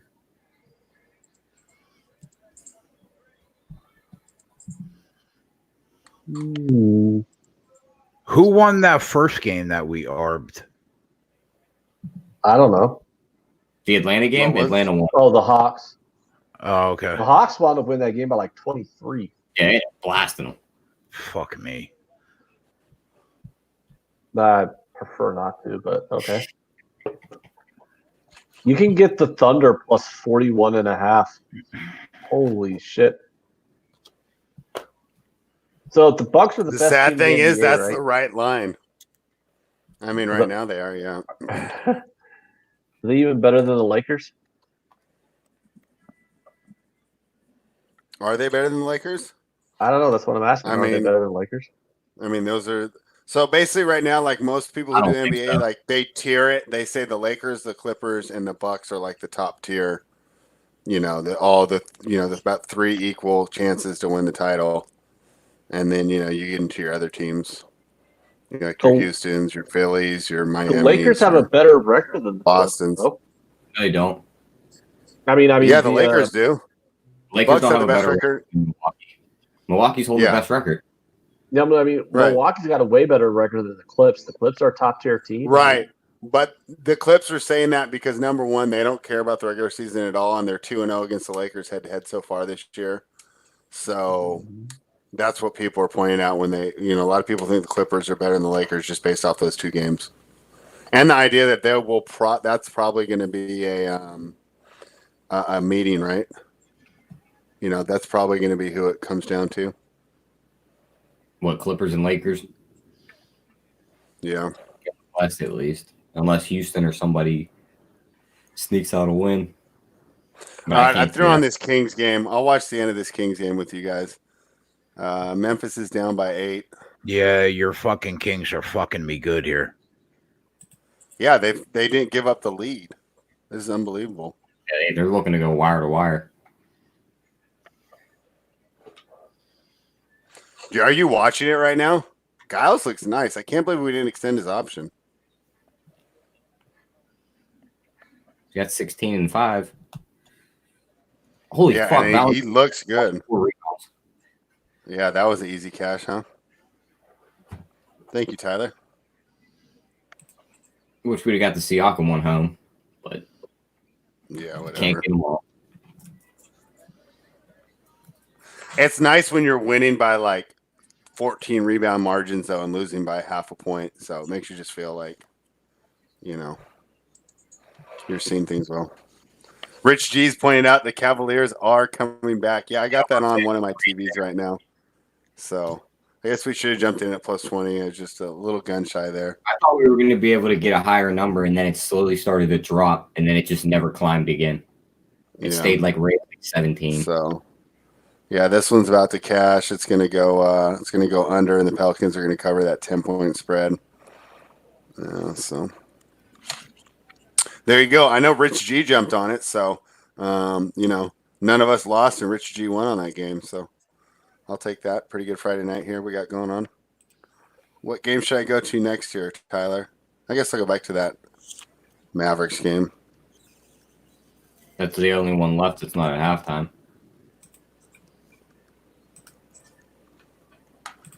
Oh yeah, do you want to go over halftime lines for the Pistons Suns?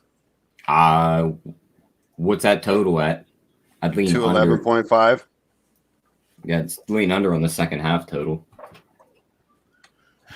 And what's your reasoning on that? Because I was thinking the other way. I can't see Detroit scoring at the rate. I mean, they're shooting under 50%. So I mean, they're not shooting very well, but they're shooting, what is that, 35% from three? Yeah. I mean, I kind of lean over. The total closed at 218. You're getting about 7 free points there. And see, but I haven't had eyes on it. I mean, has it been a quickly played game? That's the only reason I don't really want to get involved. But figured we'd at least talk about it because we've been talking about stuff and people in the chat have been picking up winners off it, even if we don't play it. So.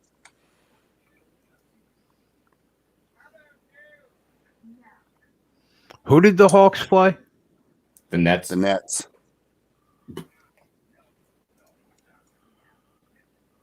Okay.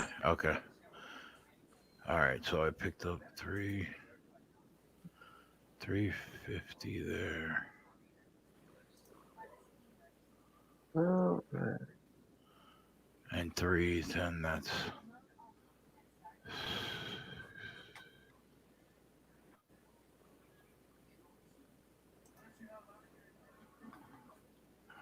Are the Wizards at halftime too? Tyler, Did you have any look on that game? So that's a game that we gave out officially. That's thanks to Jeff, plus 10.5. Looking pretty good on that look, right? Because they're up by 2 points at halftime. Yeah. The total on that game closed at 233. It's sitting at 236 right now, so not much variance, not really a reason to get involved there, but we'll continue to root these Wizards on in because we got the pregame play there. But did you want to jump in on anything? I mean, I don't see anything from a total perspective, and we already got the side. No, but I want to keep an eye on it. We might be able to do the plus money on both sides if the Wizards come out to a lead real quick. I mean, we know they like to blow leads in the second half and let the other team come back into it. And what's to say they don't get up a quick 10? Do you want to grab the Wizards right now, plus 235? I see plus 250. Okay. Well, we'll keep an eye on that one then. Yeah. I'd rather come I'm in disappointed in this Dallas pick, man. I thought they were going to play this team better. All right, is 47.5 enough to get on OKC? I mean, there's only like 3 minutes left. Like, what are you even betting on? I wouldn't touch that game. I mean, what are they down by, 49? Yeah, I got by 49. Oh, no, it's 46 now. They cut it. Yeah, I mean, that's just a coin flip. I wouldn't get you're hoping for a miss, and that's it. Yeah. Man, come on, Dallas. I'm going to lose that $500 on Memphis, man. That blows. Yeah, they never got back. That cut into my profit tonight, big. Fuck.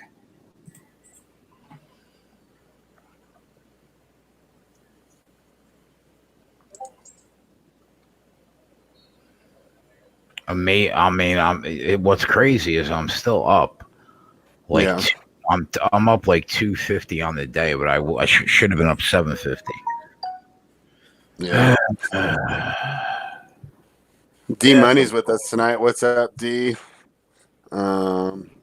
Anthony Vespa is going to win some money. He's on the opposite side of me on the Heat game, so congratulations. That one's looking like a winner. Yeah, Big King BJ says Memphis is on a 5-game losing streak, and that not funny that it coincides with the Jaren Jackson injury. DeAndre Polk says, no way Zion gets Rookie of the Year. They better not do it. I don't see why people get so worked up over these awards. I mean, I hear full podcasts over these awards. I wouldn't be surprised if he does get it. Like, who won Rookie of the Year 5 years ago? I couldn't tell you. Yeah, I think I don't know. Awards are bullshit. I mean, they give Justin Verlander the Cy Young when Garrett Cole beat him in every single fucking pitching metric. Yeah, Deer Slayer, I like that look. That pregame money plus money and try and catch Clippers live. But we were talking about their slow starters, so maybe you wait, Deer Slayer, until the end of the first quarter and get even like plus 300 or plus 400.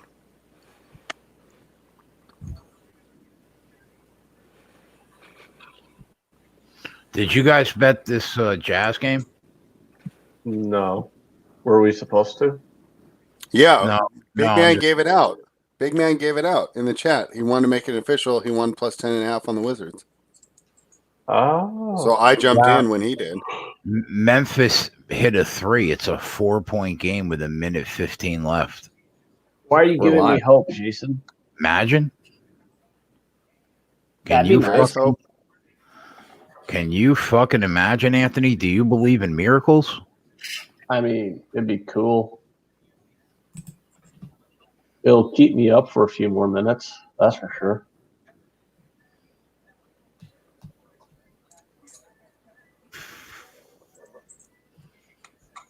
Could we get a stop here?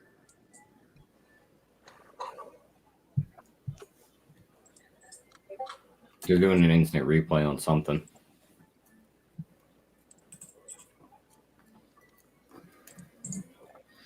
Keep me updated, too.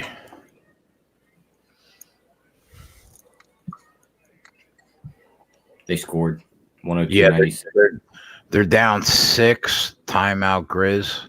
They could cut it to 6, though. I mean, 3.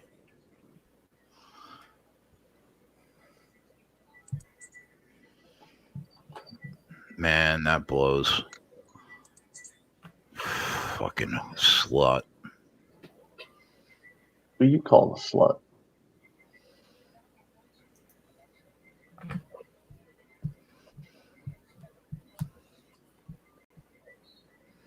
Fuck.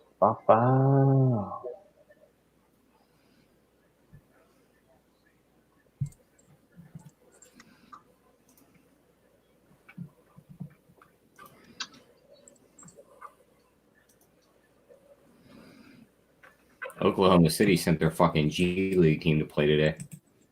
Are they really going to lose this game by 50? It's 130 to 81 right now. That'd be kind of funny if they lost this game by 50. I forgot to bet the first quarter clip. The game start? No, you got time, don't you? Yeah, I'm doing it now. Well, the Clippers first quarter minus 2.5.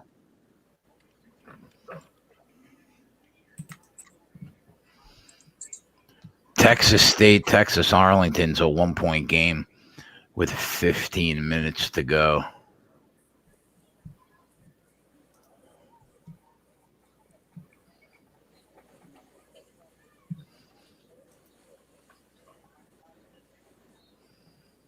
All right, let's get these quarters going, big boy. Clippers minus 2. Throw that in for a moderate $1.75. Only $1.75? Yeah. That's not like you. Normally you bet more than that.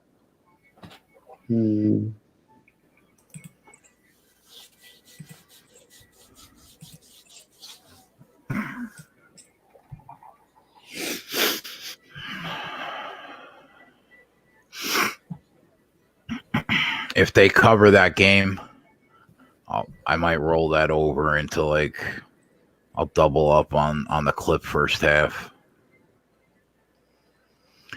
Doc Sports is selling an XFL package if anybody wants to go pay $500 for what we give away for free in the Discord. That's funny. Doc Sports. Yeah, Jacob says we're all about to lose the Clippers first quarter. Yeah, that's concerning. I'm not going to lie. Why do you think we're all going to lose the Clippers first quarter? Yeah, I mean, why is he saying that? Just he's like, I guess because the whole world's on the Clippers first quarter, apparently. I mean, that doesn't mean anything, right?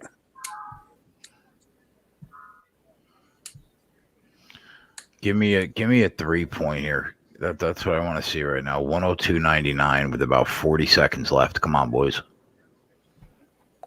A deuce?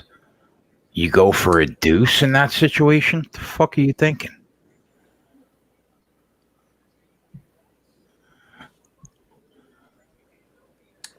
You force them to shoot the ball, and then you get the ball back, hit the 3, you're down 1. Then you foul. Then you get the 1 shot to tie it. That could be my only thought there.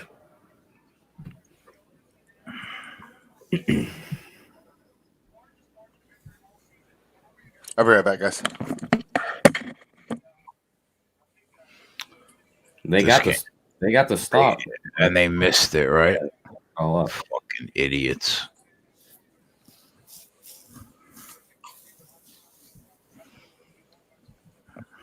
Game's over.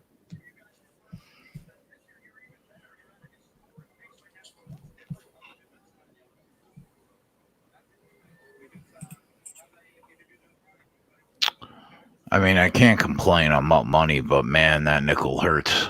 It sucks.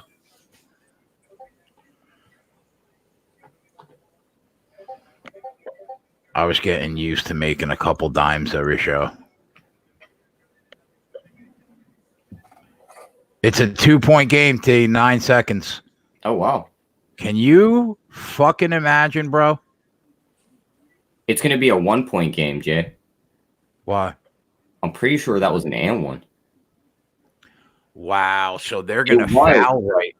They're going to foul right now, and we're going to have we're gonna get the last chance. Yeah, we're going to get the last shot. You're saying there's a chance.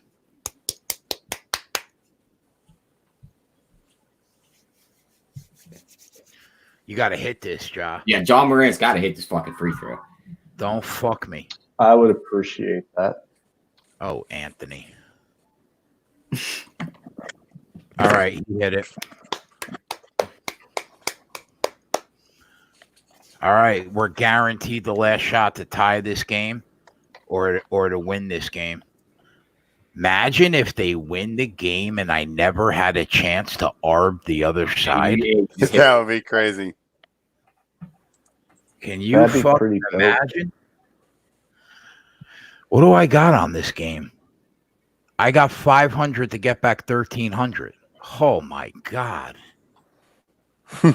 Let's fucking go. Let's go. Should I cash out the Grizz for 50% of my bet? I was just thinking the same thing, Rich, but you know what, bro? We're gamblers for a living. Come on. Yeah, I say. You got to risk it for the biscuit. But don't the Kings have the ball up by 1? Yeah, but there's 10 seconds left. They're fouling them. So they'll foul 2 shots, and then you get your shot. We hope they miss a free throw, and we hit the 3 at the buzzer. Yeah, you hope they miss the free throw, and you hit that 3 at the buzzer to win the game. And then you will see me go fucking berserk. As long as Buddy Hield's not shooting the free throws, we might get a slim chance that somebody misses. If he's shooting the free throws, we're aiming for overtime. There ain't a chance dude's missing the free throw.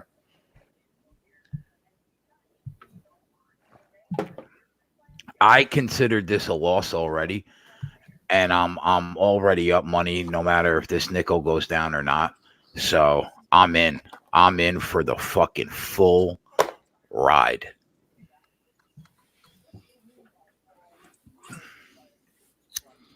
Let's let the Wizards take like an 8-point lead. Come on, so we can get plus money on that side on the Jazz. Jay, were you aware that smoking's bad for you? Yeah, this is the sweat, bro. This is the sweat that you live for. What's happening? Why is the clock going down? How did we just lose 4 seconds there? We lost 6 seconds. Because these guys, they're not fouling. It took them 6 seconds to get to a guy. And it was they did 3 quick passes, like bam, bam, bam. Then Buddy had basically the whole baseline, runs the whole baseline, but doesn't take the layup. That could have cuts back up and gets that could have cost. No, 4 seconds is enough. That's enough to get it. So you can get whatever shot you want. It's gonna come down to whether or not, and it's Buddy at the line. So But will we not get it? happy about that. Will we get it on the right side of the court, or do we have to dribble down all the I don't way? know if we have a timeout or not. Yeah, I don't know. I'm on the stupid because I have to watch the local one, and they don't Yeah, have they that do nice have. I'm graphics. looking at it right now. They have one Okay. timeout. And the moment that second free throw falls, they call timeout. Or if it misses the moment they grab the ball, it's timeout. Only thing that can fuck us here is a second free throw miss and they snag the offensive rebound. He doesn't miss fucking free throws, huh? Yeah. What is he, like a machine? Yeah, pretty much. He's just. Don't you remember him? And he was like one of the best shooters ever in college, right? I mean, weren't they just following him around like ESPN? Like, didn't he lead every night when he was at Oklahoma? Yeah. This fucking mutt. 91. I mean, he was shooting from like half court, right? I mean, he was like, was he before Trae Young or after Trae Young? Yeah, he was before. Okay. Trae Young's only second year. Yeah.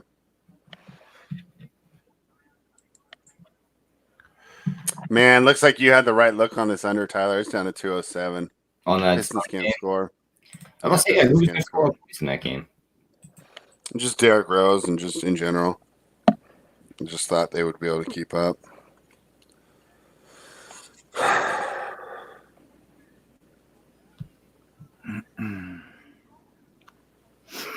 Oh my God, how amazing would overtime be? It'd be pretty dope. But why don't we just get a 4-point play? Why don't they just foul him when he takes the three? He buries the three, and then he shoots the free throw. And if that happened, I would send you a fruit basket.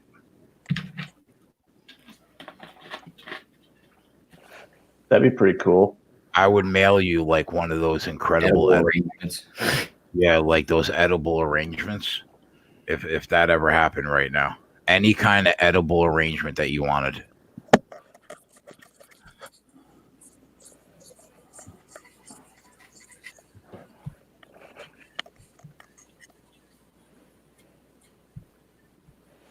All right, here we go.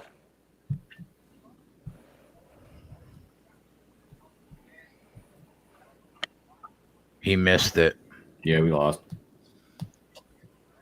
Oh, well. So I don't get my edible arrangement? Nope, the edible arrangement's dead. You're shit out of luck, cousin.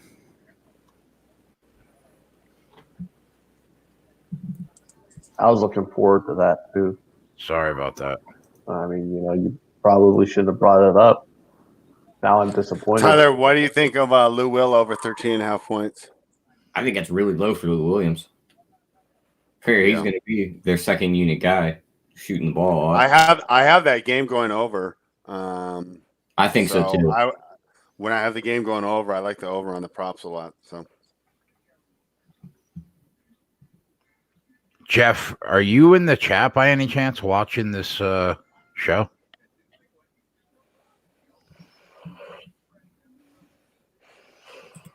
UT Arlington right now down 4 with 11 minutes to play. You can get at plus 195.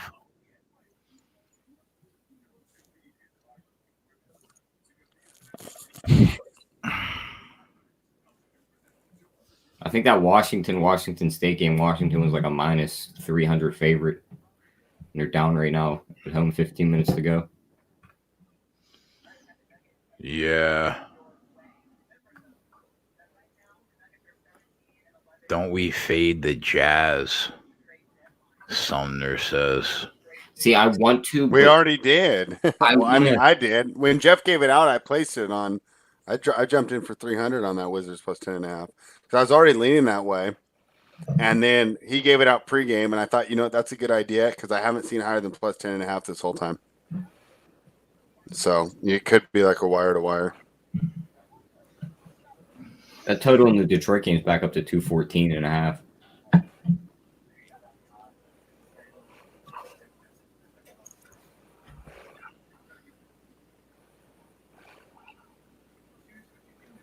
All right, I'm going to get out of here, guys. At 10:30, really? On a Friday? Yeah, I'm completely out of it.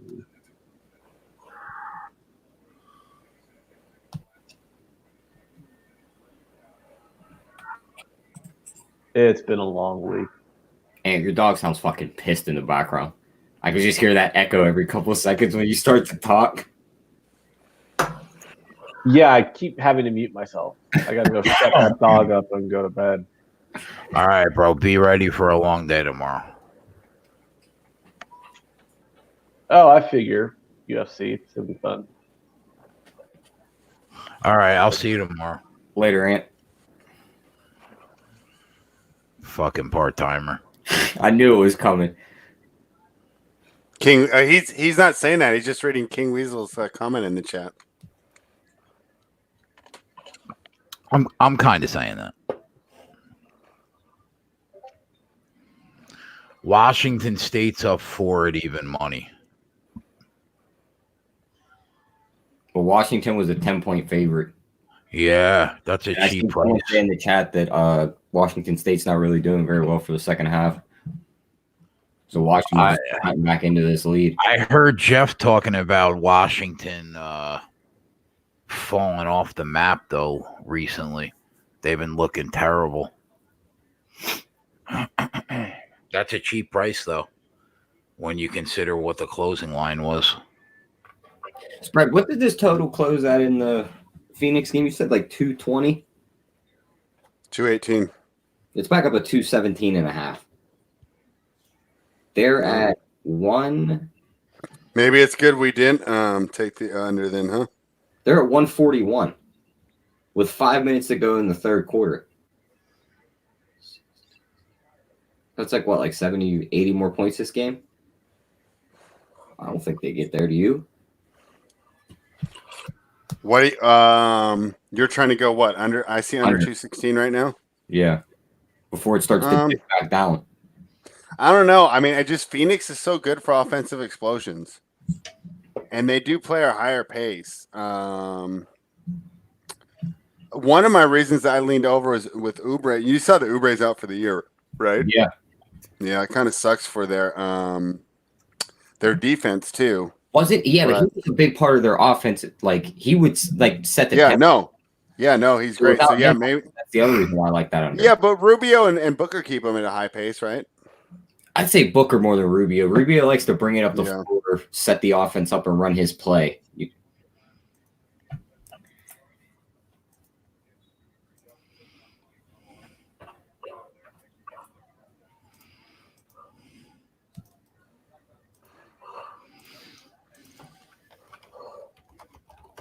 I want to get in on this Washington-Utah game, but I want to come in on the Utah side first.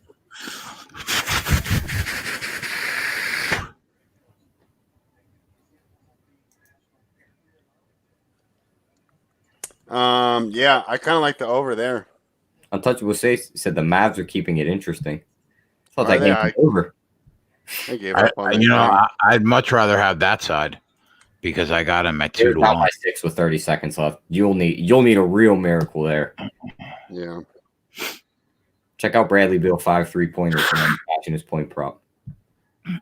EAB says the Jazz got to turn this around and cover, right? The Wizards will break down in the fourth. Have you been watching the Jazz lately? Like they're remember that graph I showed you with their net rating, right? It didn't just look like a mountainside of how up and down they are this year. And right now they're on the downslope. So I'm going to keep riding that downslope until they turn it around. Put it on the board for the Hawks game. Right. There we go. What else won? Bradley Beal. Bradley Beal. Yep. Put it on the board. What else won?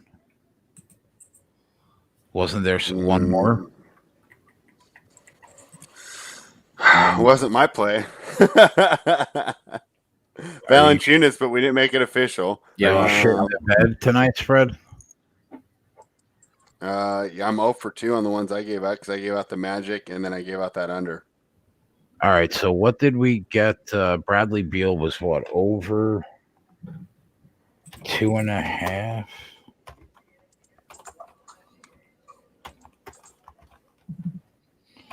Threes at plus 120. That's a winner.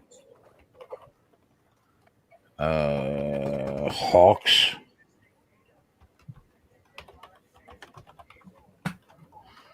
What did we get the Hawks at? Plus 170 was the number I got on that.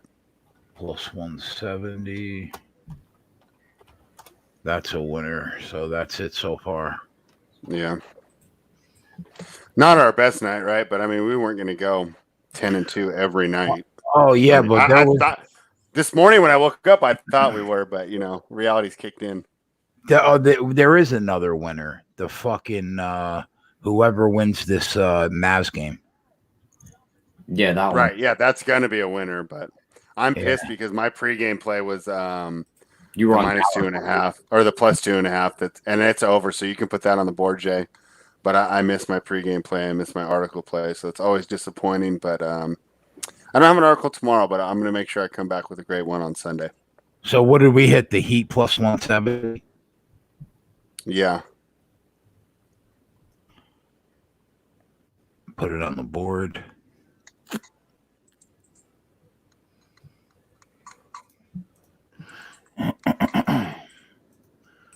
So let me make sure what I got that Heat at.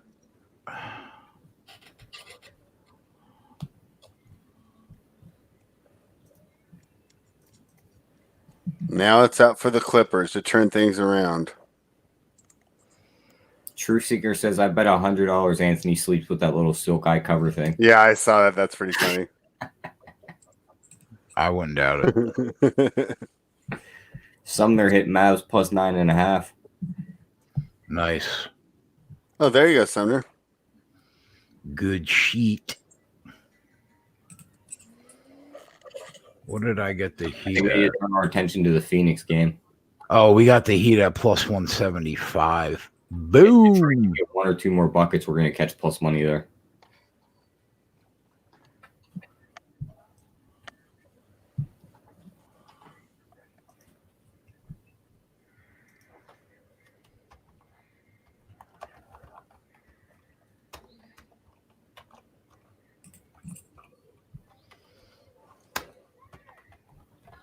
Man, this is going to be missed on SBR. Just constant winners. D Money's on the Penguins down 1 big money line now, he says. I'm not against taking my hometown team. We can get him Viral right now. one on that Fritz game. I know, honestly, and I wrote him off, and then I changed the channel because we had so much NBA to live bet, and I came back and if it's replaying tonight, because sometimes when it goes dark, I want to check it out because I can't believe it. He couldn't hold a serve. He couldn't hold a serve against Edmond yesterday. And I don't know if Viral, remember in the video I brought it up. I was worried about him holding his serve. And then they said, no, it'll be fine because Isner can't return. Then he gets broken twice in the first set. So I just figured, oh, well, I was right. He can't hold his serve. And then he comes back. And so that's a good win. I think that I think for the future of American tennis, Isner's kind of on his way out and Fritz is on his way up.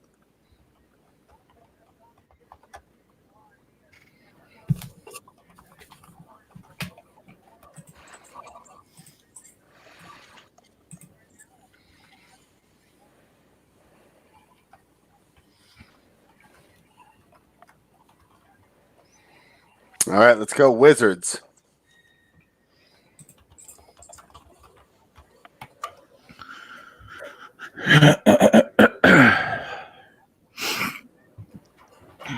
Somebody bust open a fucking lead one of these 2 games. Detroit, you can get plus 135 up 4. No, I'm not. I wouldn't do it. I wouldn't touch that with a pull that can reach all 3 of us at the same time. Yeah, I wouldn't do that either. And that would be a big pull. All right, and the Clippers game's tipped off here. So we're up 2-0. Let's go -2. Is that a national TV game? Is that ESPN or? Yeah, I'm pretty sure that was the second of those 2. All right, I'll get that one going, and I'll flip back and forth between that and the Pistons.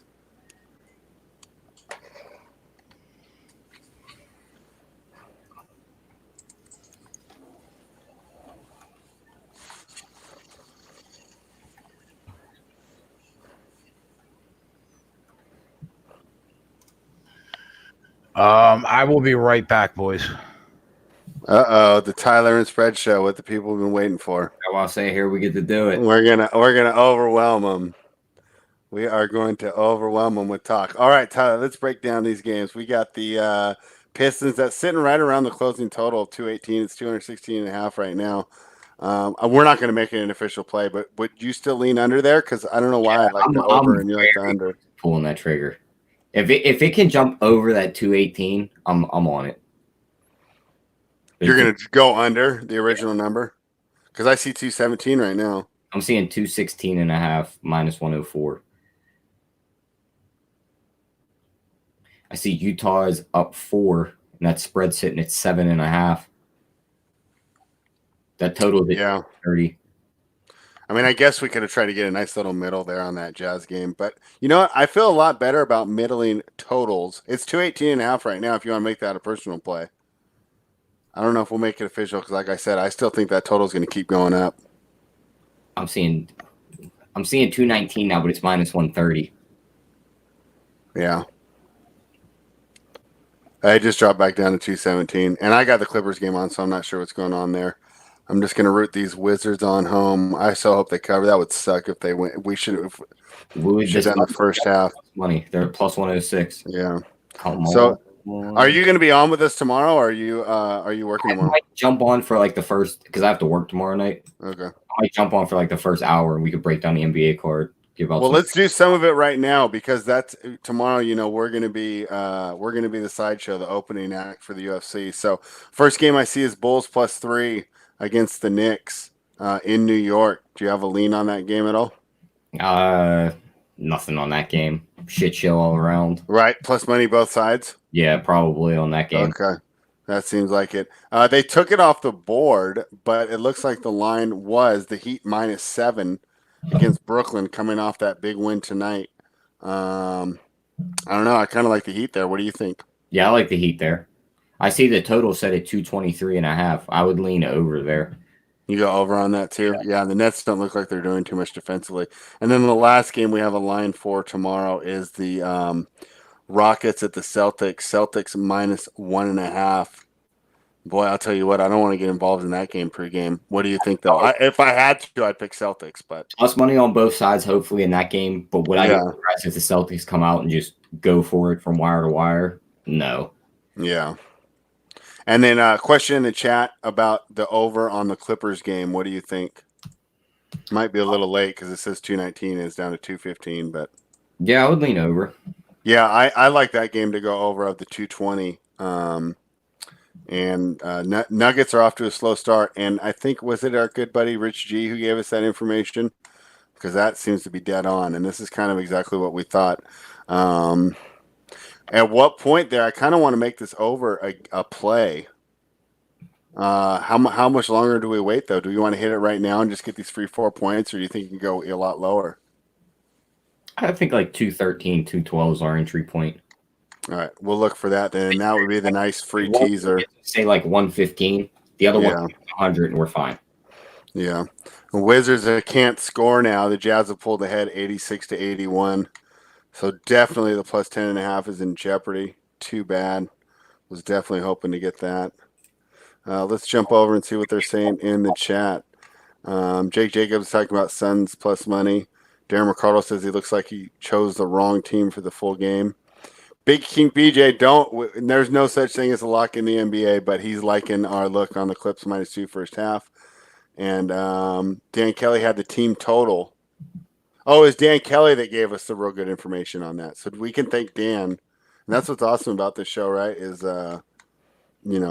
Yeah, everyone can jump back in. Yeah, because, like, obviously, right? Like, we can't be experts on every single game. I mean, it's hard to be, just doing one sport. It's hard to keep up, So he caught an angle there that we missed, and now we're all going to profit from it. It looks like, as the Clippers are up 12-4 with 8 minutes to go. What did your boss used to say when people showed up late? Who, me? No, I'm talking to Doug Barnhouse. Oh, I was like, I have no idea. Yeah, but it's like, I was like, I think you got me mixed up with somebody else. Yeah, no. Did he say pens on a PP? No, it's Dan. It was Dan. I'm sorry. But Rich, you're always throwing such good information in the chat, so you can understand why why I mixed that up. Rich G says, not me, fellas. ... Yeah. I'll take credit though if Dan didn't stand up. No, but Rich has put in plenty of good trends, good player props that we might have missed. I mean, player props. I mean, we spend a lot of time on the NBA. You know, we're messaging all day and stuff. You're still going to miss angles. I mean, if you spent all your waking moments, you can't really attack all those player props successfully. So, you know, we always appreciate all the help that we get. And DeAndre Polk's pretty happy with Kawhi Leonard right now.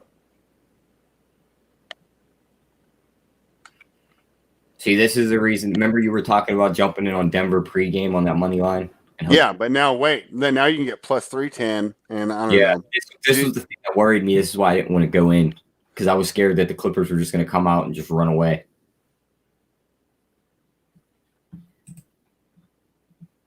Can this Suns line move a little bit? There we go. Plus 156.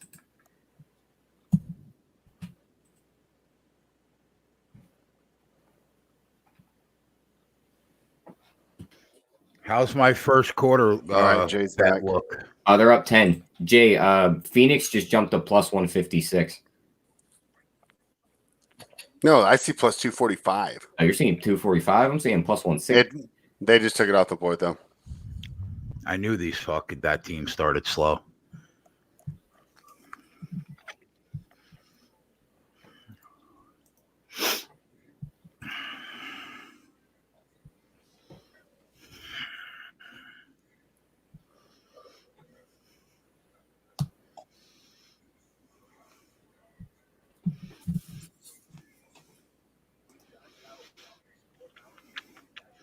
$14-4. Yeah, buddy. Keep it up, boys.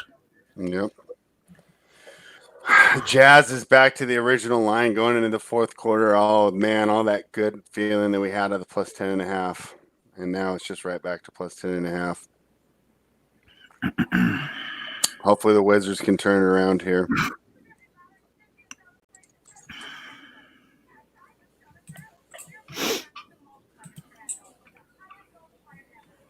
Jay, Yeah. What? Phoenix, I just say, go ahead and Tyler. or Phoenix was leading the whole game. Yeah. Now they finally gave it up. Now they were just plus 150 on the money line. How much time left in that? Fourth quarter just started. I don't see the lead or being able to close this game out. Detroit? Yeah, I don't see that. Yeah, I'm going to jump in too. As soon as they put it back on the board, it's got the little line through it right now. Two shitty teams with 10 minutes to play in the fourth quarter makes me nervous. Yeah. Now they're down by 8. Should get an even better number, huh? Yeah, you're going to get close to plus 250. What makes you feel good? I see plus 300. I do not trust this Detroit team. Unless Derrick Rose is going to go off in this fourth quarter and just close this entire game out, then Devin Booker and them guys are going to shoot their way back into this game. It's already down to plus 135. I got plus 140. Ricky Rubio hit a 3. Yeah. All right, let's go. Wizards. Come on, guys. Make Washington proud. I run a bathroom real quick. I'll be back. Yep. What's up, Carter? I don't know if we're adding any new bets, though, Carter. That's the only thing. I'll definitely bet something in this Clippers game, I would think, as soon as I cash my first quarter play, which I only bet for $175 like a fucking idiot, but that'll still put me up about $350 on the day. Yeah. Which is not that good considering that I successfully arbed 3 games. Yeah, but the one I lost killed me. Yeah.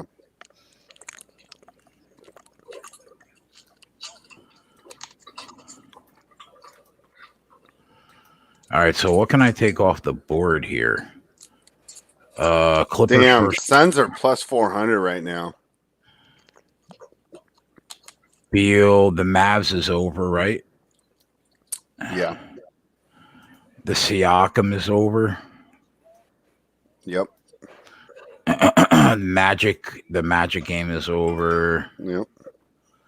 So all we really got right now is that Clippers first quarter that I bet. Yeah, and the Wizards. Oh, you took the Wizards? Well, Jeff gave it out in the chat. Yeah. So I Yeah, thought he I'm was not going to I'm be not gonna on. count I it. thought he was going to be on with us. Okay, yeah.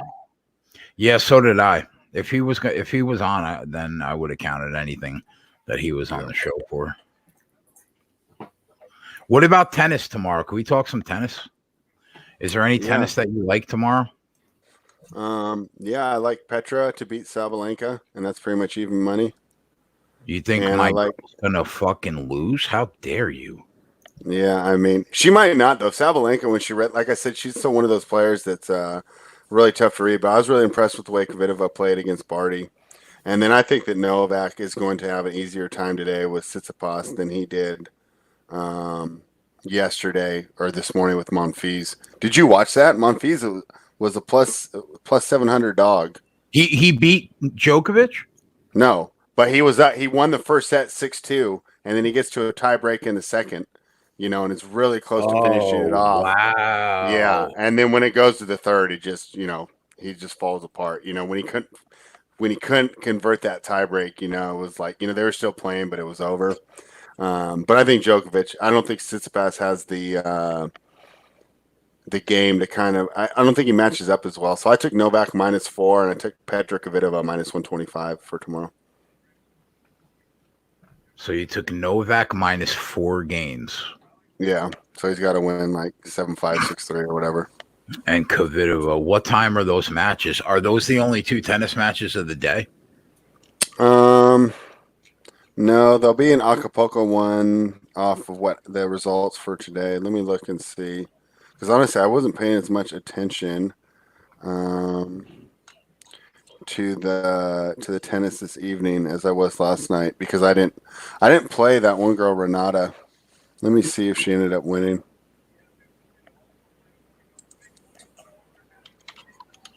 Yeah, but there'll be the finals in Acapulco and then Santiago as well. But I haven't been watching much of that clay tournament, so I couldn't even give you a good one. I mean, I have it on in the afternoon when I'm doing my stuff, but I haven't really been looking at it too much. You can grab the Denver Nuggets plus 13.5 in the first quarter right now. Yeah, I was thinking about jumping in on that. How do I not take plus 13.5 when I have that? Make sure it doesn't like refresh the moment you click on it. No, but it's plus 13.5 for the full game, right? Or not for the? No, this says first quarter spread plus 13.5. That can't even be right. They're only down by 7. Plus 11.5. They're down 7. So we're getting 4. I'm getting 4.5 extra points. Jay, you're getting what, 6.5 extra points? Yeah, 13.5. But so basically, you got an 11.5 point middle in the first quarter. Well, if you got that, get it right now and stop talking about it, because that's a mistake. Should I do it? Yeah, they're only down by 7. That doesn't even make sense. Mine shows me 11.5. The moment you put it in the queue, it says it's suspended. I'm placing the bet, but you know how I have that countdown? I've been waiting. Yeah, I'll be surprised if you get it. I mean, they're only down by 7. That doesn't even make sense. Here we go with the fucking countdown. And they rejected my bet. You fucking I didn't think that was going through. The Wizards are blowing it for us. Damn it, Washington.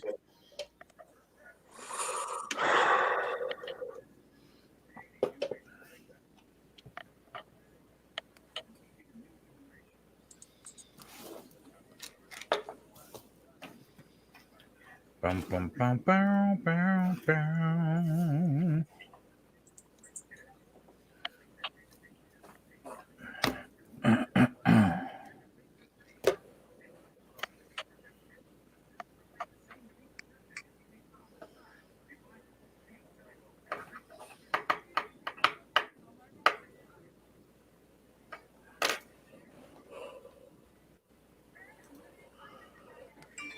Yeah, and then hey, the reason we don't know the final is Nadal's going to play Dimitrov, and that starts in about 10 minutes. But I don't have a play on that game at all. And let me see what they got scheduled for tomorrow.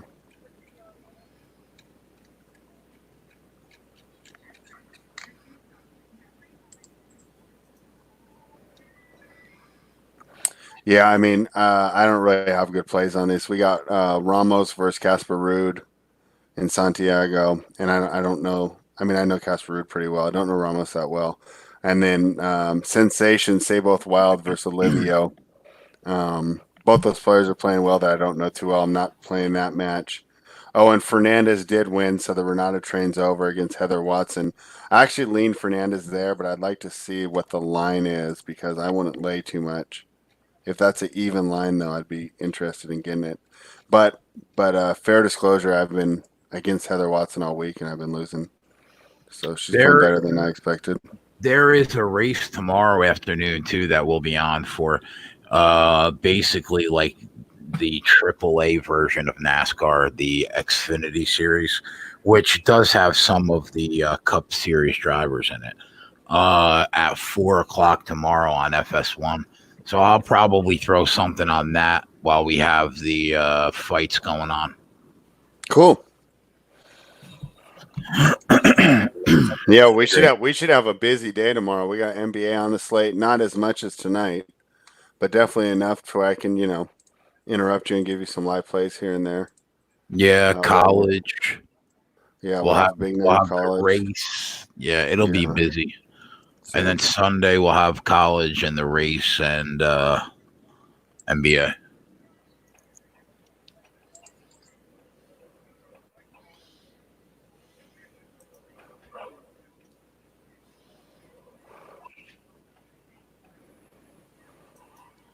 These dang Wizards. We've still got a lot of time. Well, how much time you got? 8 minutes in that game? Yeah. They're down 15 now, though. Yeah, but we all know the Jazz will start to slow down because they'll be like, we won. And Washington's going to keep shooting threes. Yeah, I know. That's my only hope. And I think, definitely. That's why the back door is open, but I'm just pissed. We should have just taken the first half. A lot of times with these underdogs, you grab the points in the first half. And now we're missing free throws. Come on, Washington. Come on, Washington. Because now it's back down to 2-11. On that Pistons, I know. Spread, you wanted to bet before I had talked about taking the Clippers early. Did you want to bet Denver for the game? Was that your plan? Yeah, +7. But then we decided because they start so slow that we try and get more points. So what do you think about this game? You don't think that the Clippers are just going to steamroll or at least play at this level all game? You see Denver crawling back in the game? I mean, they're only down 10. They're only down 10, which is nothing. But I'm just saying, like, you think Denver sees a lead at some point in this game? No.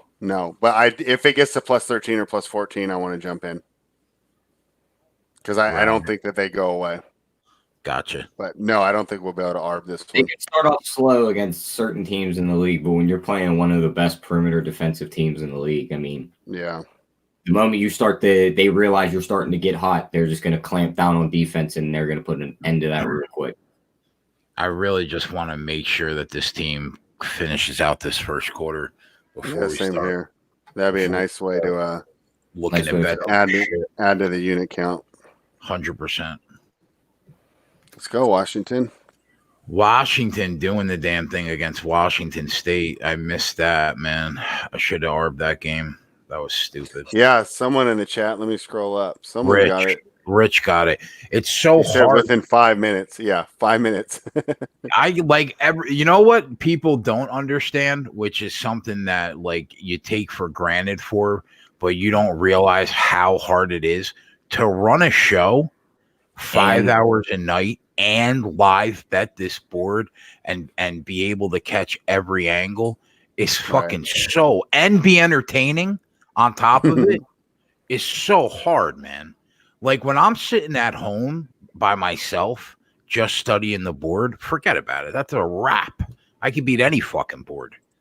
Just like I'm sure that you guys can too. But like to do it when you're trying to run a show, be entertaining, be on for 6 hours, it's not fucking easy, man.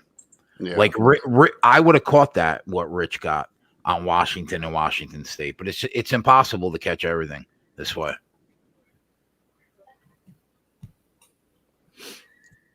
Lakers, the Clippers better not fuck me in the last 2 minutes of the first quarter. Let's go, boys.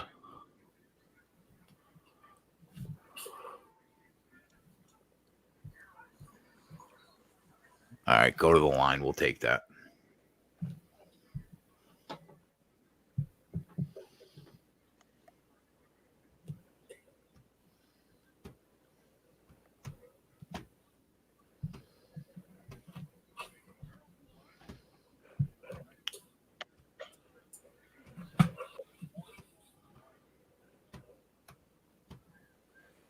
All right, Washington cut it to 9.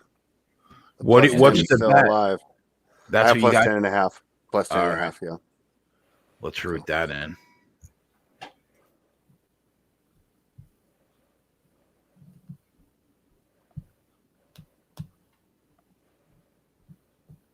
I don't know if that foul will put Smith at the line or not, but Mitchell just fouled him after he stole the ball.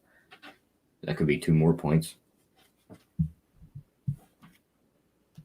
No, it didn't. But Bertans just hooked us up with a 3. That's 6-point game here. 6-point game. Let's go, Wizards.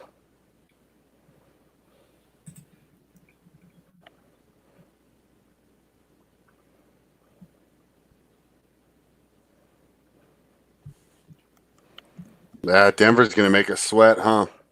Yeah, they cut it to 6. 2 minutes. Yeah, this will really suck. 8.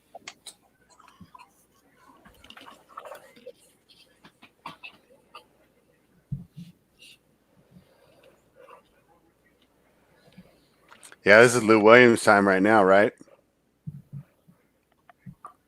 He's going to be the main option on the floor.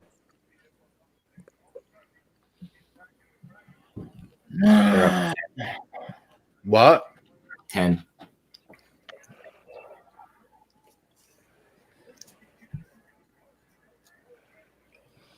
Do we roll that over now and take them in the first half?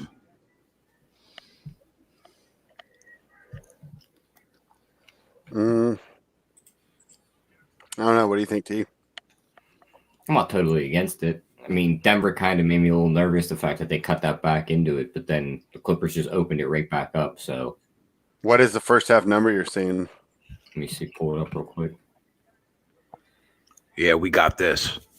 We got this in the bag. Yeah, that one's going to cash.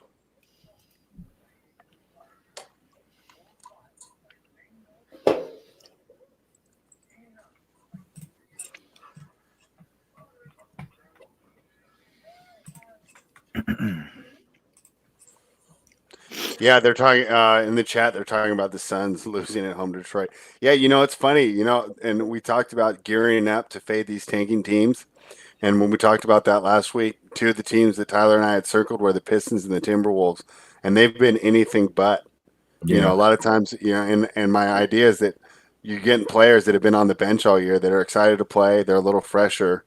And everyone in the NBA was the man until they got to the NBA. They all were the number 1 option on their high school team, number 1 option on their college team. So, a lot of times they're not playing because they can't do the other things, but a lot of them can fill it up. So we're seeing that here, and we're going to have to take that into consideration as we're kind of navigating this home stretch. Washington State up 7 right now. I'm watching that game. Clippers minus 10.5 first half. Minus what? 10.5 in the first half. And what were they? They were minus 3.5. Minus 3.5 pregame. So we should have doubled.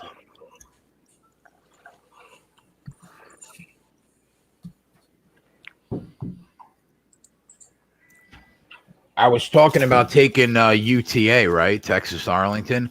They actually got the game to overtime, and now they're just about to start overtime at home, and they're minus 140, and Texas State is plus 110.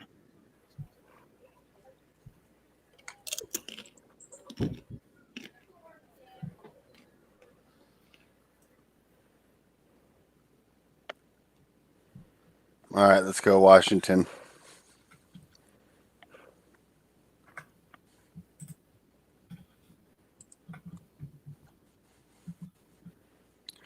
King Weasel saying, do teams really tank, though? Don't the players still want to do good? Yeah. So what they do is they just run rotations and lineups that don't put the best players on the floor.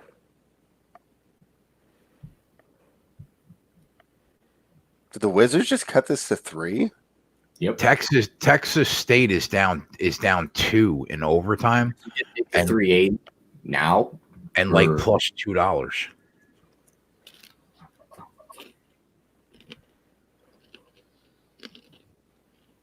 Bradley Beal with 6 3-pointers made. Yeah, that was a good call there, team. The Jazz went down and hit one. Jay, we can officially put it on the board. That first quarter ended in Los Angeles. Yeah, buddy. That's my first pregame NBA bet in a while.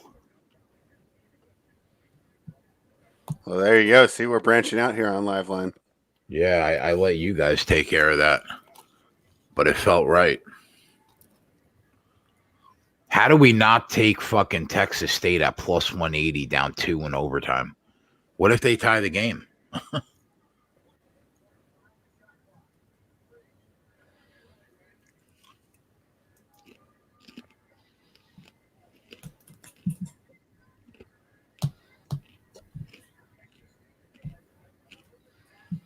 They tied it, and now they're plus 110. All they need is one stop, and UTA will be plus 150. Wow.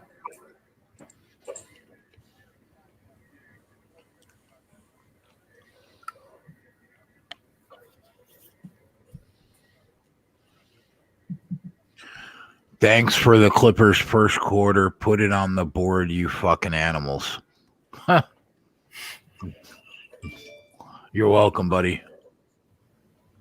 And for you, I will put that on the fucking board.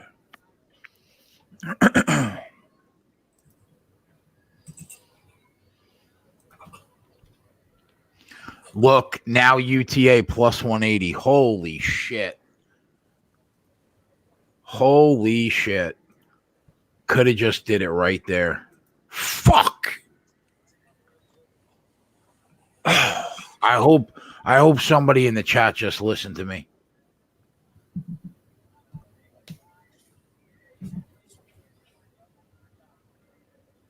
Oh my god, that was. I never even got to see the line if they've been locked this whole time. That was the easiest R, bro, ever.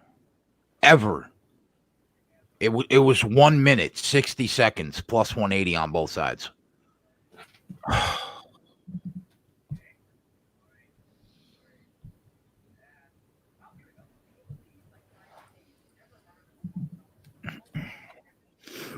This Wizards games would be a sweat. 7-point game, 4 minutes and 13 seconds to go. So JJ turned me on to this channel. What a sausage fest. That's a good yeah, tell me about it. Listen, bro, I'm trying to get a broad on this show. As a matter of fact, we will have a broad over at our place soon. We're in the hunt.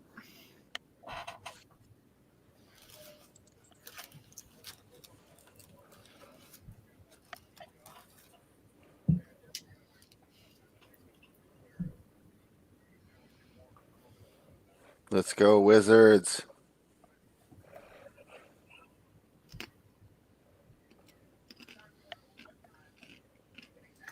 Big man. What's up, Jeff? What's up, guys? Hey, Jeff. How you doing?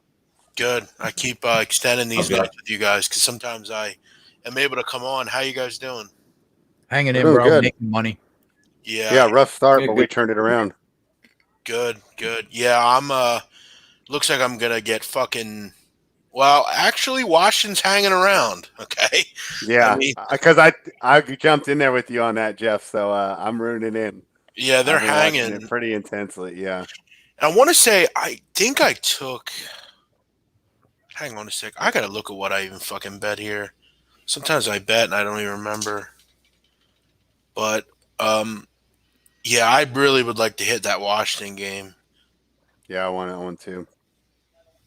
Here comes Phoenix. Yeah, I saw that. Okay, I have yeah, I need Utah. I need Utah bad. Come on, Utah. And I have I want to take something live here. Let's see what we got here. I could spread. I could take Wizards plus 9.5 right now. Well, aren't you already in at 10.5? Yeah, but I think I want to. I feel like I want to double down on this. I think they lose by 8, but I'll stay off. All right. I'll stay off. I already got like 300 on it, so I'm just gonna let it ride. Yeah. There's Phoenix 2-point game. A minute to go. Dude, they were up to plus 600 too, and I was just thinking, like, no, they're not coming back. At 1 point. Yeah. What do you guys think of that over in the Nugget Clipper game? Clippers just doing whatever they want offensively. Yeah, the Clippers are just running them right off the floor. I mean, I think they scored 40 in the first quarter. Yeah. Yeah, we laid the 2. I'm taking that here. I'm taking over. What's the line I'm getting here? I'll say mine's locked right now. I can't. I got see one. over 230.5 minus 103. I see 228.5 on that Nuggets game.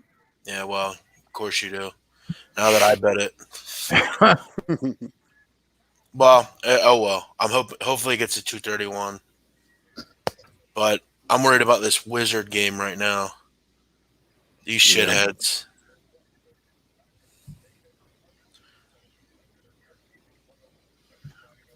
Washington cut it to 4 against Washington State. Yeah, if you laid points tonight with Washington, you should find something else to do with your life. I mean, seriously, they can't barely win games, let alone win by that. Come on, man. I took Maris tonight. They covered. Someone said to take them, and he's been on fire with them lately, so I took them. Lost with Davidson. What was your thoughts on that game? Like, just not from a betting perspective, just from the game. I mean, I like Davidson. I thought they would hang around. I mean, Jay, I don't think people realize this. You take a guess what Dayton shot for the entire game. 50%.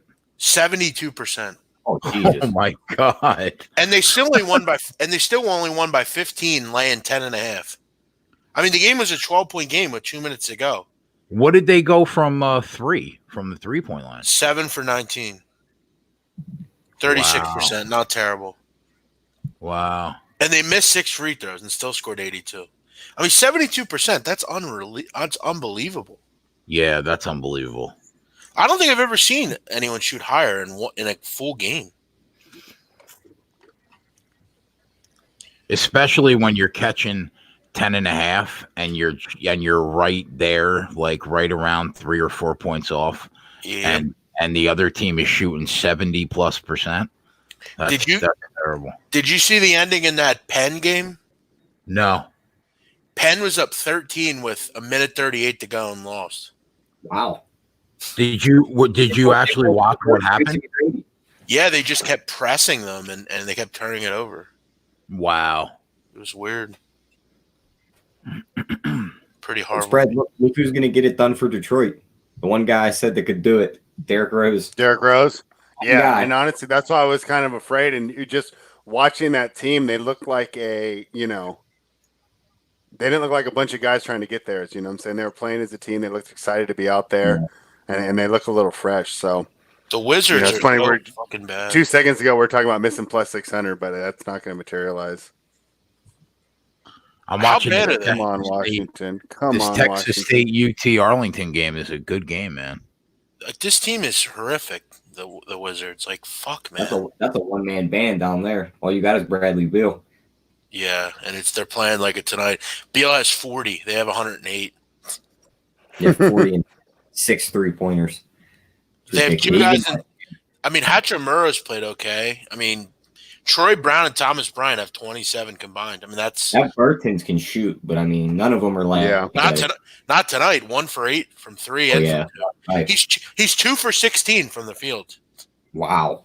Jesus Christ, man. Damn, did you see what Bradley Beal just did, though? No. Oh, that was nice. Yeah, nice 2-hand jam and traffic. I have a feeling they're going to lose by 11. I got a feeling here. That would suck, huh? Yeah. I mean, they just can't get stops, man. Defensively, they're so bad. Yeah. All right, that over in that Denver game, 233.5 live right now. So I'm actually feeling pretty good about this. Clippers just doing whatever they want.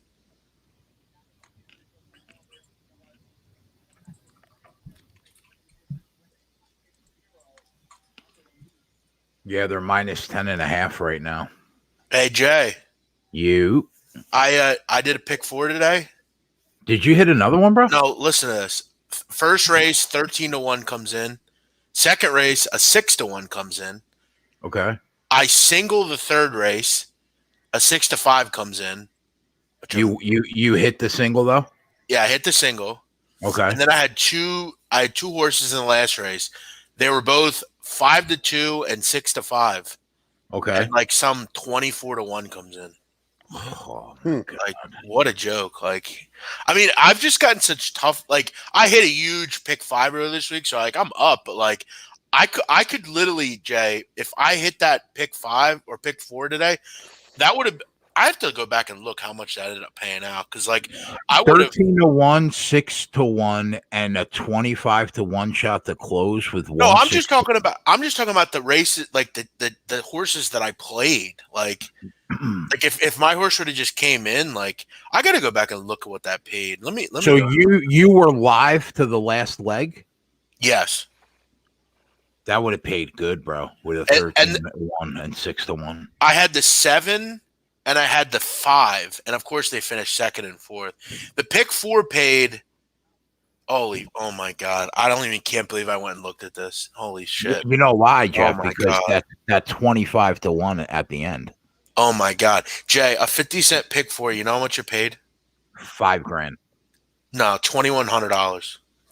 Wow. Oh my God, I'm sick. I'm sick to my stomach. Oh, for 50 cents though. Yeah, that's what I. Yeah. Okay. 50-cent pick 4. Yeah, I was thinking $1. Oh, $1 would have paid you 4,400. Yeah, almost 4,400. Wow. God, it's sickening. Holy fuck, man. God, that's sick.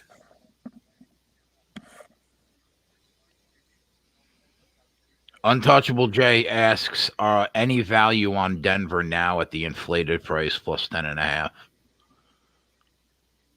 What do you think, Tyler? I'm staying away from it. I'm not going up against that Clippers team when they got the full strength going. And just like I said earlier, I want that extra 4-point buffer. Is this team going into double OT? Because if they are, I'm betting them. Wow, Washington comes all the way back against Washington State. It's a 1-point game. Damn, I thought you were going to say the Wizards. I'm like, yeah. Oh, no, sorry. Great, thanks, man. Sorry, bro. Dude, the Wizards are fucked. I mean, this team's so fucking bad on defense. Fuck, man. Fortunately for us, the back door is still open because we'll still be shooting. There's probably 3 to 4 possessions left, and the Jazz will probably dribble out their last one. So we should get 2 possessions to their 1. I'm telling you, they're going to lose 4. by 11 or 12. Detroit's trying to lose this game in stunning fashion. They had the ball with 1 second. Is it not over? Left. No. The Phoenix scored with 1 second left to cut it to 2, and then Detroit passed the ball in and turned it over, and Phoenix got a timeout. Now they're going to get the last shot. Yo, you guys want an easy way to make money in NBA? I kind of learned it a couple weeks ago. Just go to like your local sports book and just ask people what they're betting and just bet against it. And just paid it. Yeah. Like some of these guys, like, so I was there on Super Bowl Sunday, and I was telling these guys, they're like, yeah, they had this. It was Denver against I want to say Detroit, and like they're laying like points on the road on a Sunday, and I'm like, terrible idea. Yeah, like it's just an awful bet. Like my buddy was at the casino one day, and he said the guy sitting next to him, he asked him, he was like, what are you betting on over? He's like, oh, something little, just like a 15-team parlay. Yeah, I think we talked about that earlier this week. Like I go to casino a lot, and like I actually told someone asked me one time like what I was betting. I'm like, I'm just betting this one game, and they're like, you're just betting one game? I'm like, yeah. And he's like, how do you make money doing that? It's like, that was like, get away from me right now. I was like, well, I mean, That's how you bet. I mean, Yeah. I was like, "What are you on tonight?" He's like, "Oh, I'm on a 16 parlay." I was like, "That's like that Uncut Gem." Did you see Uncut Gems? I haven't seen it yet. Okay, well, like real quick, like it's about sports betting, like a lot of it. Yeah. And like one of the bets he makes is like this 6-team, like what's happening? It's 10-point game now. 45 seconds to go. Oh, come on, man. So we got 2. Let's just run this. You got to get one stop. Oh, this is sick. Gary Payton makes a 2-point layup. Yeah, and Uncut Gems, those like player prop parlays. Oh, no. 3, right?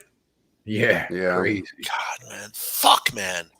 This team is so they're such an awful. Yes. Yeah. No way.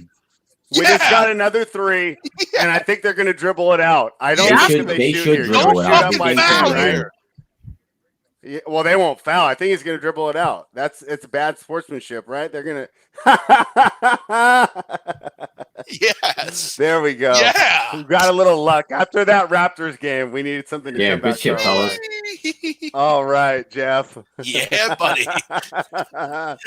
Cool. All right. I'm sorry to be interrupt, but that was a fun ending for us. Whoa. Are we? That's to put it on the board. Yeah.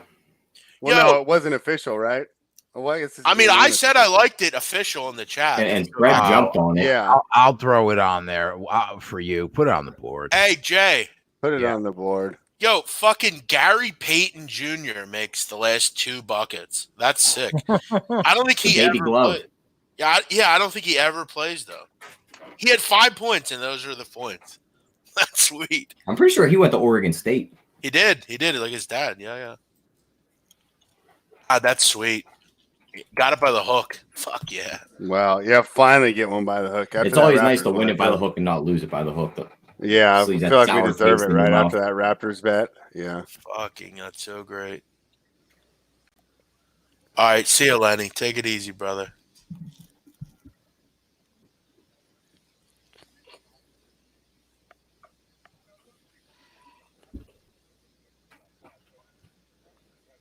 That's Gary Payton III. Not even junior. Scott Thurston. That sounds like a made up name. You know, me and you both have been called Peter Griffin on this show today. Why do I think Scott Thurston is someone named Maxwell Smart? Fuck you. I was called Peter Griffin today. I was called Barf from Spaceballs. Man, fuck that. They were calling you all types of names, Jay. Yeah. It's all good. That's why you're watching us, motherfucker. All right, we need some points here in this Denver game.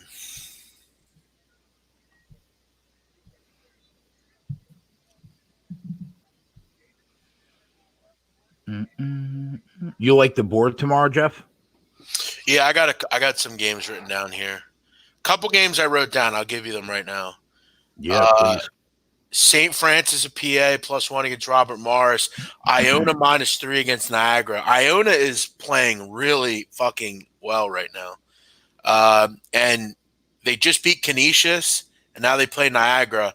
For anyone that's concerned about road games there, Canisius and Niagara are right next to each other. It's not too bad. I actually don't mind back-to-back road games when the team plays in the same city. I like St. Bonaventure -4 at LaSalle. I really like Bonaventure. LaSalle has been terrible. St. Peter's -2.5. Canisius. I've been talking about St. Peter's for a while. Canisius is terrible. I like Virginia at home +4 against Duke. Really? That's good. I think they can win that game. I'm not high on Duke this year. I like Arkansas at Georgia. I just don't think Georgia's any good. Arkansas is going to pick them. I'll take a shot there. I like Nevada +5.5 against San Diego State. I've been circling this game, and I think you've been talking highly of Nevada now for a couple weeks. Yeah, I like them a lot. Pretty much a revenge game here. Obviously, San Diego State pretty much beat everybody. I think Nevada's pretty solid. They're at home. That is a really tough place to play. What is San Diego State playing for, guys? Seriously, that no one's catching them in this conference. They got to play a conference tournament in like a week. what the hell are they playing for here? They already lost. That's a good point, bro. Yeah, they already lost the game, so it's not like they're trying to play for an undefeated season. You think they're on cruise control, just getting ready for the conference tournament? I think Nevada's good enough. I mean, again, here's the one issue I guess they are playing for. I think the number one seed, obviously, if they lose the number one seed. But I mean, they struggled last game out against Colorado State. They lost to UNLV. It's a road game here. It's a tough game. I'm hoping this one can get up to 6.5, 6. This is not going to be the number it closes at for sure. And if it does, it's definitely a good play. Right. One other one. This is a really small school game, but if you follow small schools, you know about this team. Houston Baptist, Jay. They may be the worst defensive team I've ever seen at this level. Right? Yeah, they're horrific. I mean, absolutely horrific. They play one of the fastest tempos in America, and they're playing McNeese State tomorrow. And for anyone that doesn't know about McNeese State, they're actually really good on offense. They're top 20 in the country in 2 and 3 point percentage. They're really good. They're an effective team. They put 107 on, I think 102 or 107 on Baptist the first game. It was 102.89. It was like an NBA score. Tomorrow, do you know what they set that total at? Yeah, this is interesting. They opened this total at 175, but every game I've tracked this year, Houston Baptist totals get bet down 3 or 4 points or 5 points every game, and they still go over. I've noticed sharps, anytime a total is over 160 or they find a team that cashes a lot of overs, they just take every under. And it's not a great way to handicap, but I mean, so you expect that 175 to be like 172 by game time? I see 170 right now. It's 170. It is 170. It dropped to 170 already. Oh wow! I just hit it while Jeff was talking. By game time? Do I think it go? I don't think it will. I think that's about. It usually drops immediately, and then that's all it drops. Okay. So like, if you go back and look at their totals, they always go down. Like every time I see them, and it's always early. It's sharp money that comes in and bets them under because they just think that total is just too high. Because the total to go over 170, you need a lot to go right to hit it. But I mean, these are two teams that just they're going to play a transition style. Yeah, there's going to be plenty of points in this game. But keep an eye on Iona, guys. They've won 6 of 7. I bet them the other night. They're playing really well, and they always play well late in the season. I really like that team. Niagara is a bad team. Yeah, I'll bet those games tonight for sure. What else did I have here? I mean, if anyone has any questions, I'll try to hit them, but I can't just sit here and go over every fucking game. But did you look at the race yet for this weekend? No, I didn't. But I actually will tell you, I do like Kyle Busch. I think you mentioned that last night.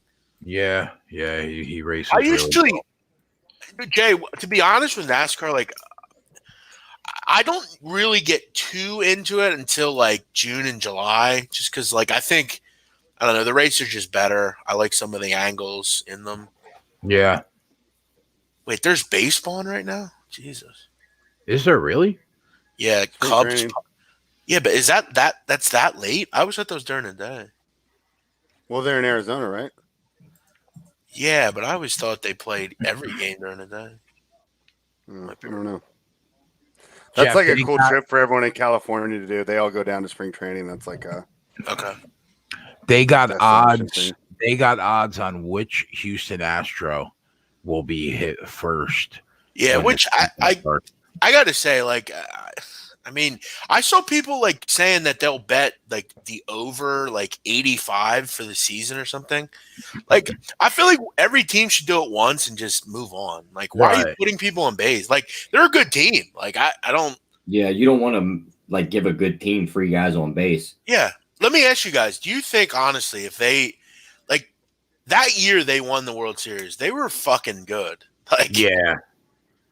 I mean, and like, weren't they only doing like the sign stealing in the World Series, or was it the whole year? It was like the whole year. Oh, if you look at their averages, like their away batting averages, like all the players, we're batting around like 180, 200.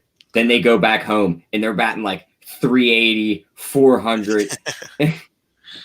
Yeah, I mean, look. I seen an article that said what they played the Dodgers in. What did they play the Dodgers in the World Series? Yeah. I think they did. They said Kershaw threw 26 breaking balls in that series. Oh, and yeah, I've seen. Not a single one was swung on. Yeah, I saw that. That's crazy, bro. Like they knew it was coming. Yeah, but like you said, Jeff, they were one of the 3 best teams in the league that year anyway. Yeah. And the Premier League card is absolute filth. Holy shit. I think Ant hit that right on the head with how they're going to hit the batters with the ball. They're just going to pelt them in spring training, and then come the regular season, like you might get one here or there. Yeah, I mean, you can't just put fucking people on base. Yeah. And then you're going to get your pitcher kicked out of the game. Then your manager is going to go argue with the ump, and then he's gone. Yep. Money Geth says I have Lazio and PSG for soccer tomorrow.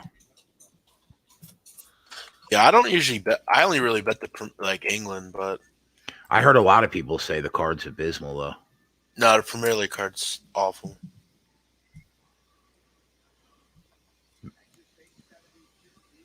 UTA hanging in 72-70 in double overtime. That game's still going? Yeah, right? Jesus.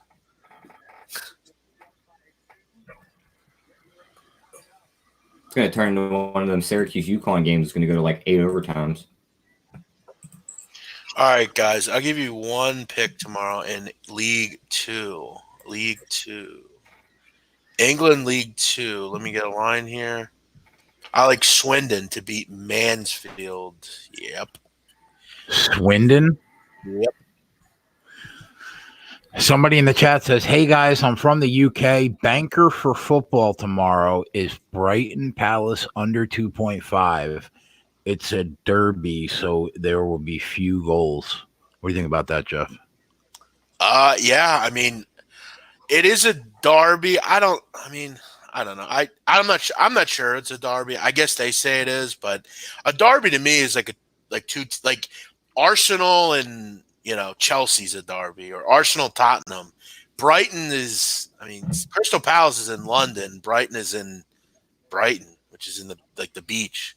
But I agree with this pick. I think it will come in. That game has 1-1. I actually like the draw in that game.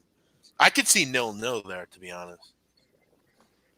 Yeah, I really like that, actually. I like the draw, to be honest. I bet draws occasionally. I like the draw in that game. So I'll take the draw in that game, and I'll take Swindon in League 2 against Mansfield. What's the draw pay out there? Draw is at 225. So they're actually thinking that it's going to be a draw. Draw prices are usually 250 or higher. Yeah. Ice Rose in the chat spread. Yep. Love it. Pointing out, she said the Reds have actually got hit more than the Astros this year during spring training. It's just not making any news headlines. Yeah.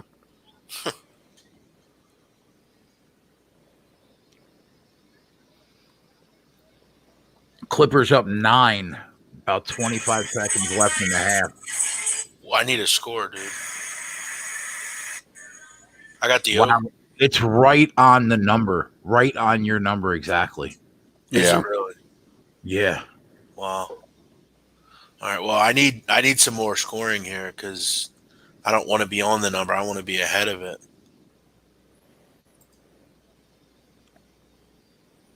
Fuck, man.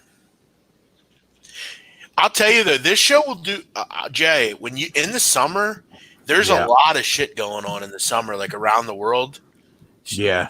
I remember Gabe and I used to do shows in the summer. We used to just bet. I've told people we used to bet wild shit, but we used to actually bet a lot of shit that would come in. There's a lot of shit going on in the summer, man. Yeah, you're right. Everybody always thinks it's the down season because everybody thinks baseball is a drag, but there's so much shit going on. You got NASCAR, you got the UFC, whatever boxing is on. Like you said, you got the Euro tournament this summer, right? Yep. You got baseball, you got golf. The summer's loaded. Yeah. There's just no football or basketball. That's all. Which, and you can always talk about it because you can just talk about the next year, Right. Yeah, you just talk about what's going on in the off season. Yeah, you got the draft. Yep. NBA draft, summer league, fucking all sorts of shit. Yeah. Yeah, and we'll have Olympics this summer too. Good call. I don't know if I'll be able to handicap that, but I mean, we'll be watching it. And I actually used to bet Winter Olympics occasionally. Like me too, man. Yeah, like skiing and shit. Yeah. And I always bet that Shaun White guy in snowboarding. Yeah. Oh yeah. Summer Olympics are pretty cool though. I don't think I've ever bet anything in the Summer Olympics. They're like a little bit more like the sports are like a little bit better. I bet on Joshua the year he won because it was so like I watched his semifinal and I thought that he lost, and because he was the home guy, they gave it to him, and I'm like, well, there's no way he's not going to get it in the finals. So I saw a couple angles here and there. If you're the Olympics, you got to consider maybe not having it. I mean, that fucking coronavirus is like, isn't it like Japan and China? Is that kind of? It's like where is that? Yeah, I didn't even think it's Tokyo. It's Tokyo. Yeah, Tokyo.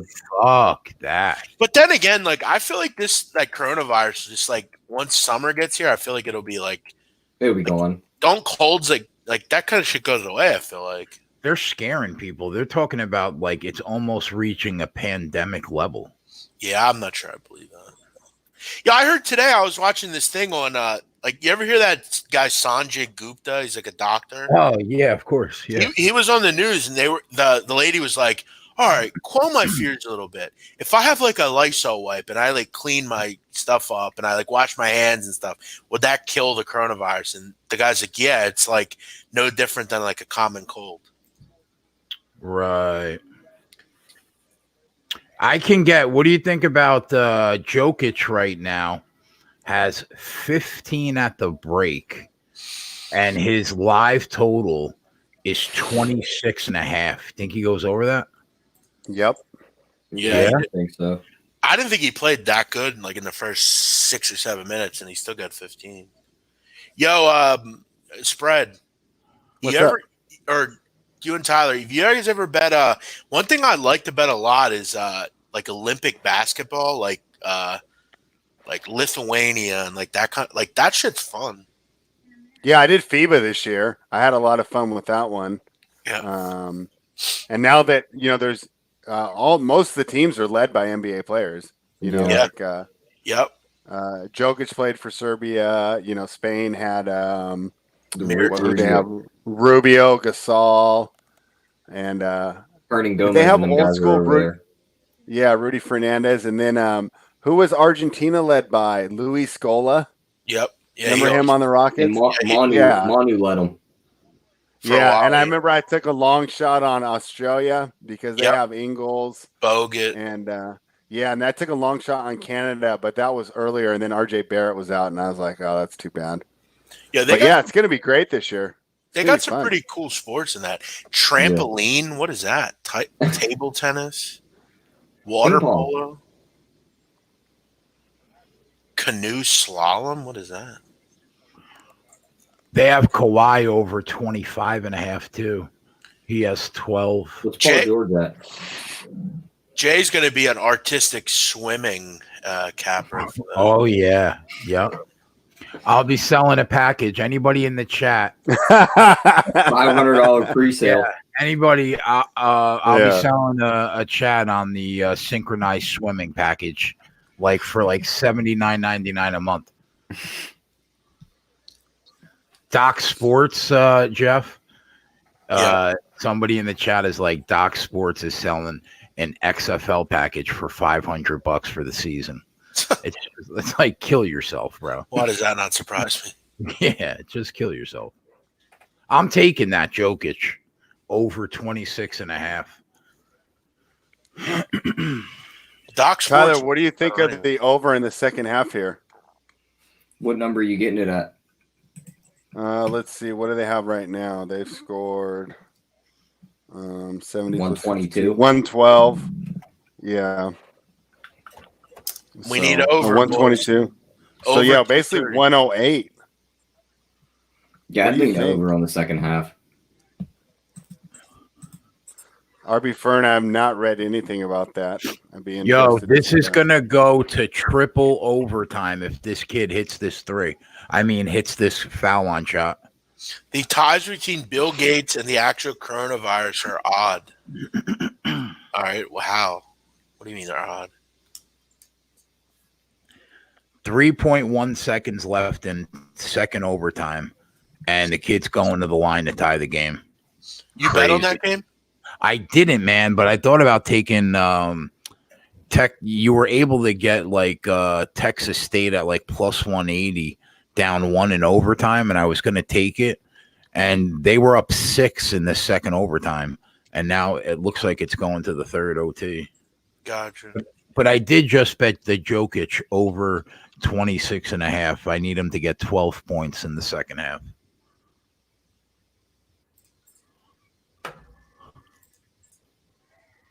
I think he can get there.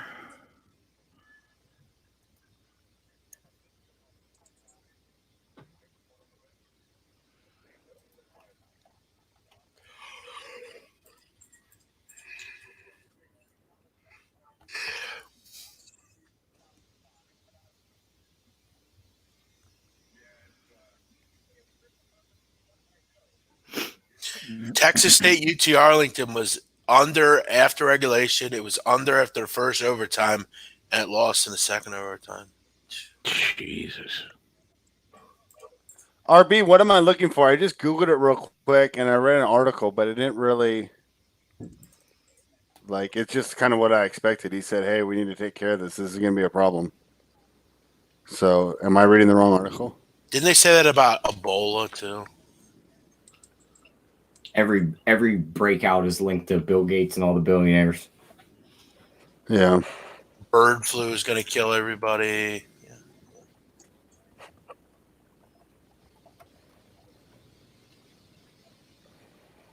Yeah, that over 108 seems kind of short for that second half. What's it at now? 112? Yeah. So they're basically saying... Damn. No, it's at 122. Okay, it's a one. So yeah, they're just saying it'll go 230. Yeah. That's what I have. I'm sure it'll fall 107 or something. I don't know. After that Washington cover, I'm feeling pretty good. Good point.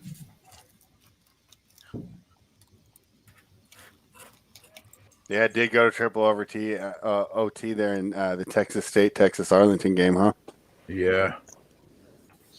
Yo, Jay, you remember that 7 overtime game, Syracuse? Like, And UConn? yeah, like forever ago. Oh, yeah, it was great, man.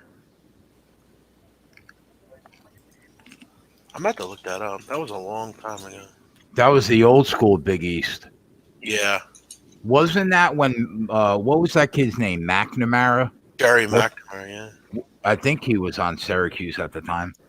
Yeah, I'm trying to remember who else was on that team. Was Andy Roughton still on that team? I think he was, yeah. It's a good call. Johnny Flynn. Yeah. The guy drafted ahead of Steph Curry. Who else? Yeah, that guy. Yeah. No one went 5. Yeah. I don't think Wesley Johnson was on that team with them guys. I think he showed up later.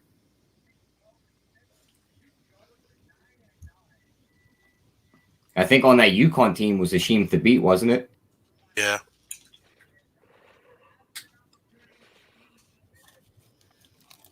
Yeah, that Syracuse team was pretty good. They had I don't know if you guys remember this guy, Scoop Jardine. Do you remember that guy? No. I remember hearing that name. He went to New Magretti, which is in South Philly, and there was another guy, Rick Jackson. They both went to New Magretti, and they both went to Syracuse. I remember back in the day, fucking Jim Boeheim used to come down here all the time and fucking scout players. But yo, Wesley Johnson, I think, was on that day. I think he was a freshman. I remember I thought CJ Fair was going to be a hell of an NBA player when he was at Syracuse, and he just disappeared. Kemba Walker was on that team, the 6 overtime game. I think that's who I was thinking of. Yeah. It was either Kemba or Shabazz, and they might have both been there. Jeff, when you lived in Philly, Yeah. how far away did you live from Kobe's high school? Lower Marion. It's see the thing about Lower Marion. That's not in Philly. It's outside. But I would say I don't know without traffic, 15 minutes, 20 minutes. Oh, okay. See, Lower Marion is out like in what they call the main line. So like West Philly, once you get past West Philly, you end up in a place called Overbrook, which is where Will Chamberlain's from. And then once you get out of Overbrook, you get into like the county, as you would say, and that's out where like, Villanova is. That's out where that's where Lower Marion is. So that Villanova's there, and then like Temple is like inner city. Yeah, the schools in the city are Temple, which is in North Philly, LaSalle, which is in North Philly, above Temple, and then you have Penn, which is in West Philly, kind of near Center City. Drexel is in West Philly as well, and then St. Joe's, which is over not too far from those schools, and then you go out and you got Villanova, which a lot of people, like city people, don't like Villanova because the Villanova area is like real uppity and like right. They wear like sweatshirts tied around their waist and shit. Those kind of people. Those uppity people. Yeah, those kind of people. So but Kobe's dad played in Philly. Joe Bryant, he played here for a while, and they're actually from here originally. His uncle, or no, not his uncle, his grandfather, Chubby Cox, was a really good basketball player in Philadelphia. Yeah, I get it. Wow, there's a lot of big schools then in Philly. College. To me, and like this is just me being like, it's not me being like biased or anything. I think Philadelphia is the best basketball city in the country as far as like just what they've done for the sport. Like Philadelphia's produced so many great basketball players and like teams and like just guys that didn't even make it either. Like, I mean, there's so many good players that came from Philadelphia. Like just that side of the state. Yeah. Is there like people like in Coney Island, like playing in the playgrounds and shit that are just incredible? When I was younger, when I was like, I'm talking about like 12, 15 years old, there was a place in Philadelphia. It was, you ever hear of like the Drew League? Yeah. Like it's leagues like the ones in the summer that like players go to. There was one in Philadelphia that people would go to, and it was on Susquehanna up in North Philly. I'm telling you, some of the greatest basketball, like I've seen guys that played in that league that were like the best basketball players I've ever seen. And like a lot of them never made it. Like, wow. And that's where a lot of guys would go. Like a lot of Philly guys would go there and play in the summer. And you had like guys that ended up like going to like the M1 mixtape tour or like, like some of them had decent, like Flip Murray. He's a Philly guy. He played in the league for like many years. Untouchable Jay said, I played against Kobe in high school. I went to Upper Darby. Yeah, that's not far. That's cool, man. That's a cool story to tell your kids.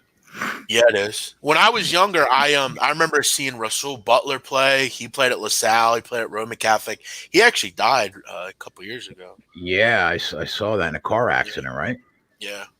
There was a guy back in the day, and if you're from Philly, you might know this guy. Like when I say he was the best basketball player in the city's history, I mean it. This guy, Sad-Eye Watson, he was like unbelievable, and he never got to the league. If you talk to any player back then, they'd have told you like he was the truth, and like he never like he ended up getting injured. He never got to the league, but there's a lot of guys like that. You guys know who Lenny Cook is? You ever hear of him? I've heard that name for sure. Yeah, Lenny Cook was a guy. Did he have this Showtime documentary? Yeah, they made a documentary about him like a couple years ago. He was basically the same year as LeBron and Carmelo. Oh yes, right. yes. And he, like if you talk to those guys, they'll tell you Lenny Cook was the best player in the country in that year. And he decided to not go to college. He decided to like work out, and he just like now he's Did you see it, Spread, or no? Yeah, and he's like a cook now, and he lives in like a trailer, right? Yeah, he lives in like North Carolina.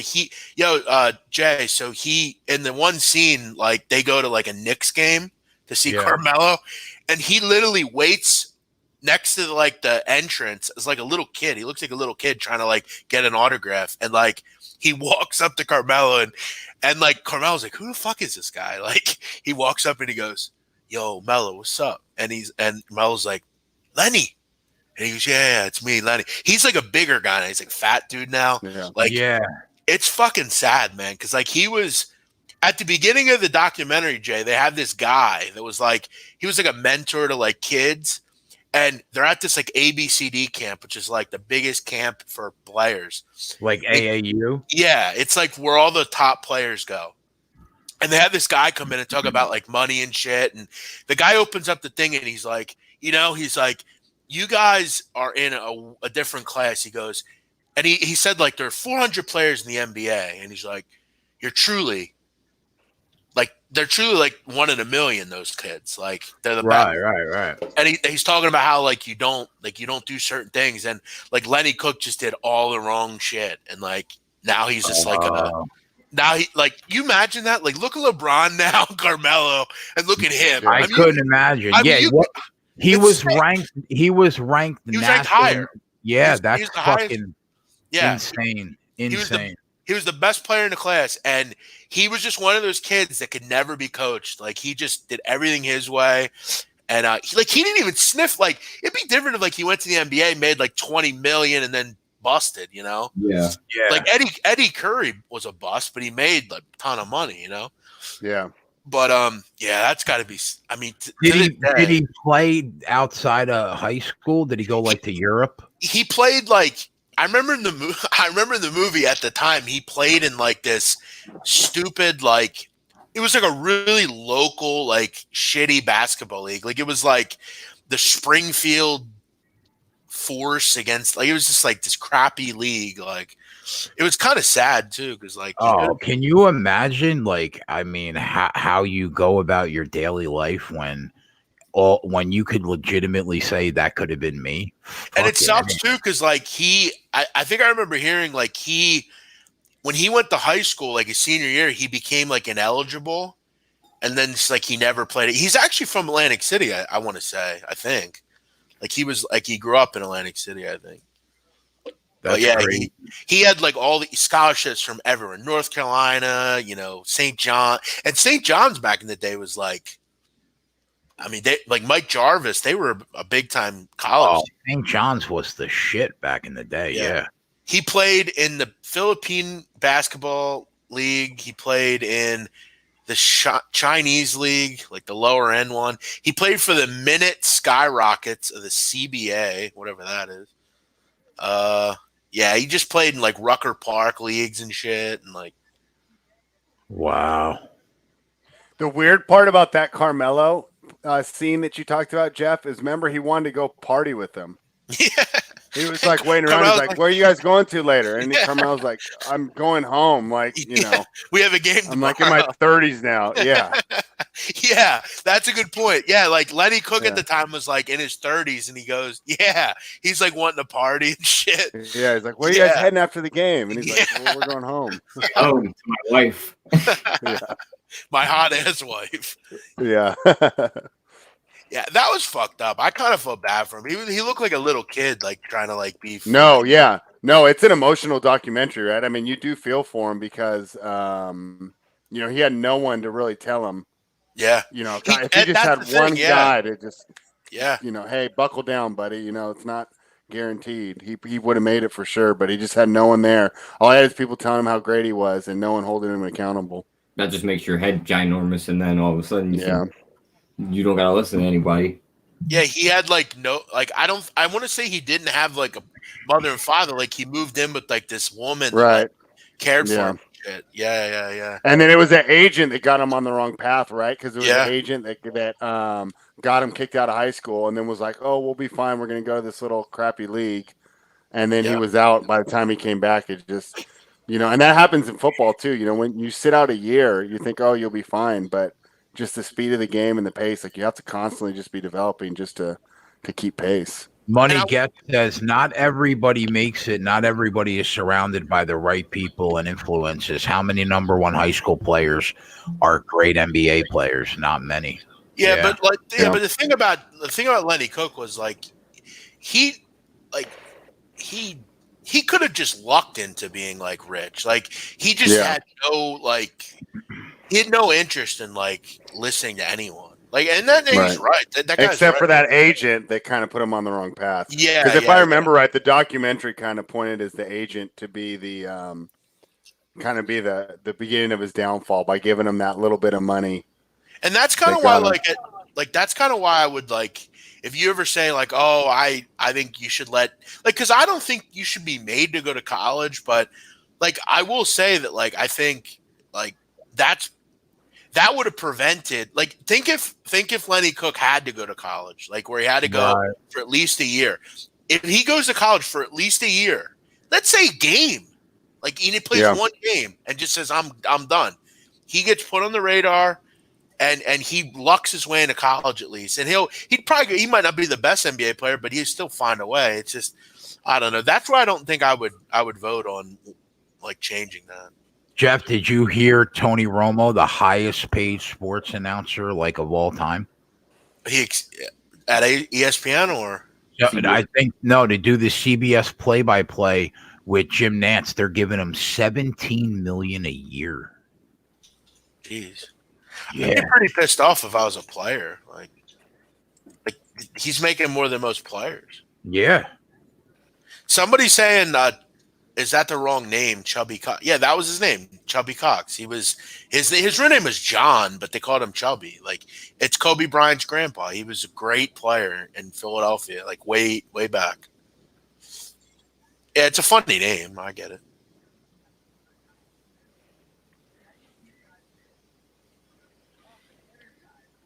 This game might go to 4 overtimes.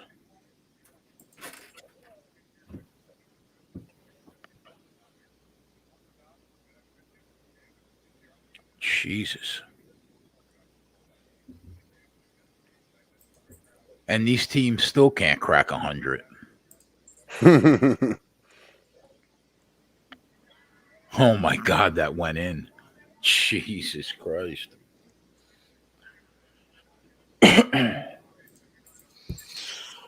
I'm about to watch that Lenny Cook documentary later. I haven't seen that for a while.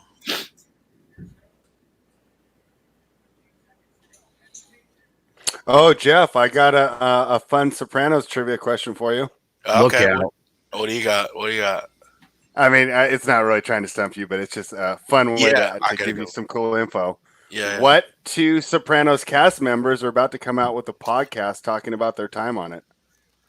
2 characters. I'm going to think about cast members. Are they major characters or like? One is definitely a major character, and the other is pretty major. All right, I'll go Bobby Bacala. Is that Steve Sherpa? Steve Sherpa, yeah. Okay, you got that one. And I'll go. I mean, Steve Sherpa is pretty easy. He does a lot of media now. I know he goes on Joe Rogan occasionally. I'll go with. I'm gonna go out on a limb here. No, I won't. I'll go with Vinny Pastore. No, the other one's Michael Imperioli. But anyways, I just want to bring that up so you guys can subscribe now. I'm got a little trailer out there. Yeah, I'm actually definitely come out in a couple weeks. Gonna listen. Yeah, I can't wait for it. It's gonna be a lot of fun. Christopher's doing a fucking Sopranos podcast. Yeah, I think they're gonna talk about their time on the show and stuff. Yeah. Yo, Jay, you ever see The Wannabe? The Wannabe? What's that? Yeah, you ever see that? No. It's on it was a movie about 5 years ago. Imperioli's in it. He's it's a true story. I don't know if you guys ever heard about these people, but there was back in the 90s or late 80s, there was a guy named Tom Uva. He was obsessed with the mob. Like he was kind of like he wanted to be a mob guy. Like he would hang around social clubs and stuff. He's a real weird guy.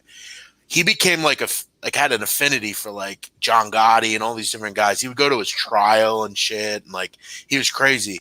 He met this woman, and they started robbing mob social clubs. It's a true story. And they used to start robbing them, and eventually all this shit happens. But they made a movie about this guy, and Imperioli's in it. It's actually really good. He's Imperioli's the kid's brother, like this kid. It's true story. It's actually quite good. He didn't do a ton of acting work after The Sopranos, huh? What was he, more of a behind the scenes guy? He was pretty. I mean, like that guy Robert Eiler, AJ. Yeah, I heard him on. He did a podcast with like Artie Lang like a while ago, a couple years ago, and I don't think he was on anything else outside of that show. Like he just made a ton of money and just played poker. Like that's what he did. Like, oh wow. Like I know Adriana was on Sons of Anarchy for a while. Oh yeah, that was fun. Yeah. Yeah, she was Jax's wife. Yeah, I'm trying to think of what Michael Imperioli was in. He was in Goodfellas. He was Spider in Goodfellas. Yeah, Priest. Yeah, and then that one scene. I'm trying to think what else he was even in. I don't really know of anything he was in outside of like a couple of films. I would say that's tough, right? The biggest success after that show was definitely Carmela. She had a couple really solid shows. Yeah, Nurse Jackie. Oz, she was in. Yeah. Oz was actually before Surprise. Oz was the first HBO show, I think. Right. Yeah. Uh-huh. Yeah, I'm trying to think who else was like pretty famous. Like Frank Vincent was in a lot of shit. That's true. Yeah. Yeah, he was always like a secondary or third character. I'm trying to think what other movies. Like Frank Vincent seems like he's in a lot of shit. Like, God, he was in like every fucking mob movie. Almost yeah, ever, it seems like he was like in every mob movie ever made. It seems like he was. I mean, he was in fucking Raging Bull. Yep. Salvi, he was. Yeah. I'll pull up his IMDb right now. He was actually Jay. You know what I think? I told you I think Donnie Brasco is the best mob movie ever. You know what I think the second one is? What? Have you ever seen the Gotti HBO movie? When it's Armand DeSanti? Yeah, that's unbelievable. He was in that too. Frank Vincent. Yeah. Yeah, I just feel like he was in every mob movie. He was good. Yeah, I mean, what a fucking career, bro. What a career he had. He was Billy Batts in Goodfellas. Yeah. He had that like hairpiece or whatever. Yeah, when they go to his mother's and eat the fucking pasta. Yeah, he's in like the trunk. He's like looks like somebody we know. Yeah. All right, he's in. Jesus Christ, Frank. He was in The Making of the Mob, which I guess was a documentary. He was also in Witness to the Mob. It's about Sammy Gravano, I'm pretty sure he was in that. He was in The Cosby Show? What did he do in that? What did he do in that? The Sopranos, obviously. Hope of Greenwich Village is a good movie. He's in that. Goodfellas. There's some like weird mob movies that I've never seen. Like, what is some of these movies? Like, yeah, I know, right? Like, what is this thing of ours? Like, what is that? He was in Grand Theft Auto as he was a I remember that. He was in Jungle Fever. Remember that? You ever see Belly? It's like got DMX. Oh, that movie's awesome. He's in that. Real good. Yeah, he's in that also. He's like one of the characters, I think. Yeah. Oh, Copland. Yeah. Gandolfini was in a lot of fucking movies as well. He was made to play Tony. He was, but like, there's actually a couple movies he's actually pretty good in. Like, oh, you know what I loved him in? When he was the fucking gay guy in The Mexican. You remember that? Oh yeah. That was a great one. That was a great one. It was in like the late 90s. The Shore? Yes. That was a great one. There's also a movie he was in recently. I'm trying to fucking remember the name. It was like, what the hell was that? It was I'm trying to think of the name of it. Fuck. It was like that Chechen, like they were like Chechen gangsters, Killing Them Softly. You ever see that? Oh yeah. Yep. Yeah, wasn't Brad Pitt in that movie? Maybe it wasn't Killing Them Softly. I'm trying to remember the fucking movie, man. It was a new. He had like a dog. The guy had like a dog. Do you remember that? The Drop. Yes. Yeah, Good call. yeah. That was a good one. Yeah. That was a good one. He like found that dog or whatever. Yeah. Can you imagine stepping in shit and the second movie you ever made in your life is Raging Bull? I think. Yeah. It says The Death Collector was number 1 in 1976. Raging Bull is number 2. Then he's in Easy Money. He's in Wise Guys in 86, which was a great movie. Who, Do Vincent? the Right Thing. Yeah, this is all Frankie. Yeah. Do the Right Thing. Goodfellas in 1990. In 91, he's in Mortal Thoughts and Jungle Fever. He's in what else is he in? He was in a lot of movies that I didn't really think of. Yo, you know, The Drop was the last movie Gandolfini did, I think. Yeah, I think you're right. Yeah. I forgot he was in Wait, Copland. what is Down the Shore? What is that? I don't think I've seen that, actually. What is that? Down the Shore. It's all about Jersey. I actually don't think I've seen that. I'm trying to think who's in that movie. You got to watch that, Jeff. It's a good one. Who's in that with them? There's like a lot of little known actors in it. Famke Jensen, James Gandolfini.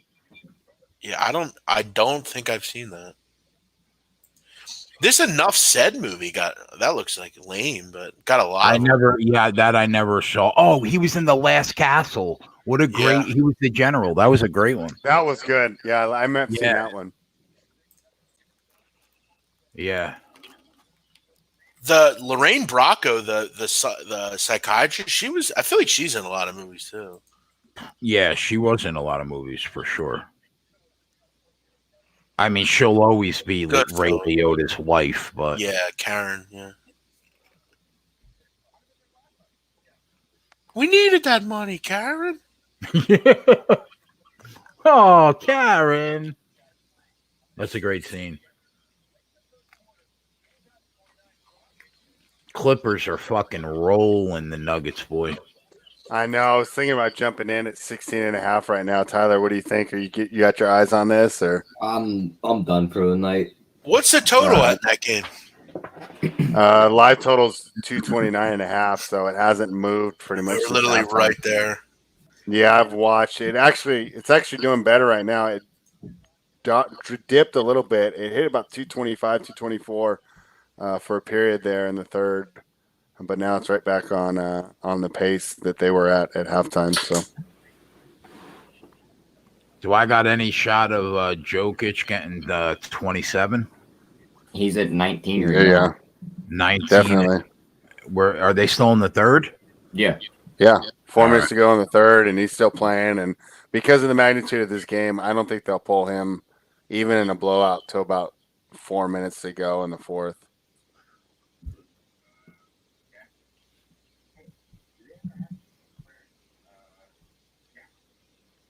Yo, Spread.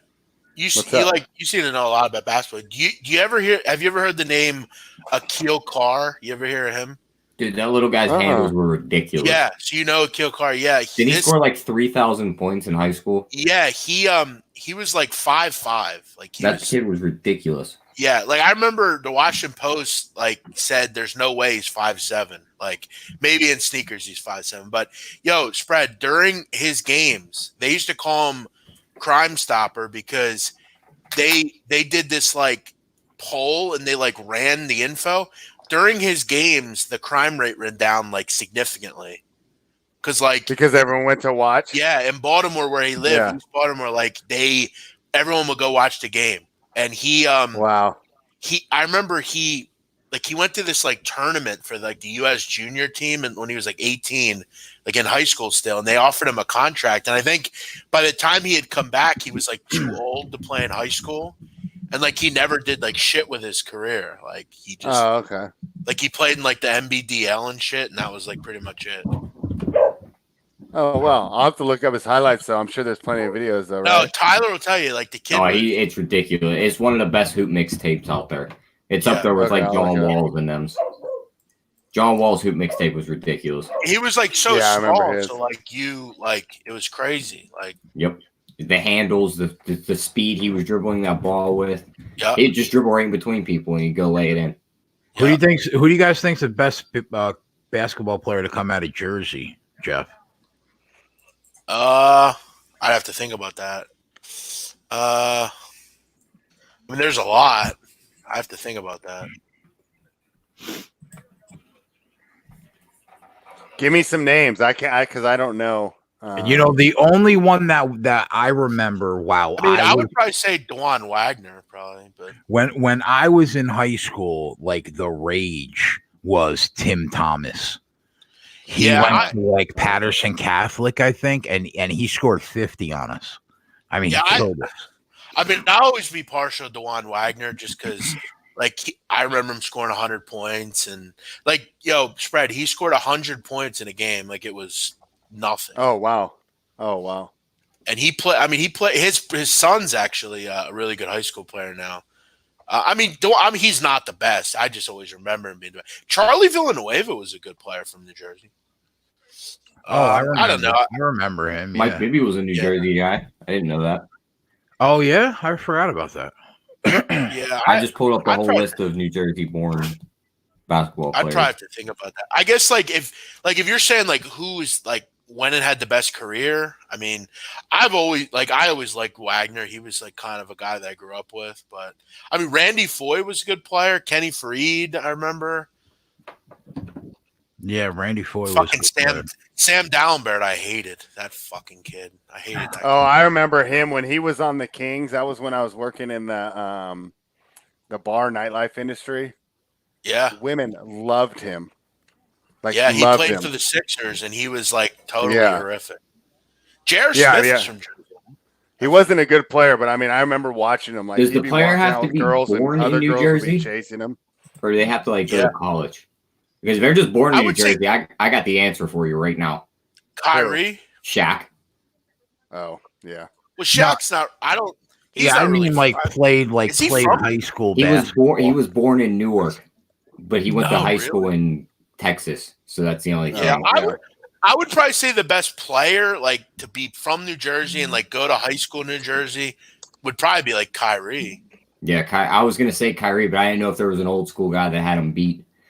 Yeah, I mean, Rick Barry was from New Jersey. Oh, really? Yeah. Wow. Yeah. I remember he was on the local radio in the 90s, basically saying that everyone should play now. He'd be like, I don't understand why we don't shoot. It was when we had Run TMC for the Warriors. And he'd be like, I don't see why we don't shoot threes every shot. Three's more than two. Like, we should just be shooting threes every shot. And they ran him off the radio, and they thought he was crazy. Yeah, and turns out he was just 20 years ahead of his time. Yo, Spread, you got to... Yeah, sorry, Jeff, go ahead. No, I was just saying, Spread, you got to go look up that Akil Clark kid. Like, you'll fucking love him. Yeah. There was an NBA player that actually went to high school at my high school in Bloomfield. He was a white guy. I'm trying to think of his name.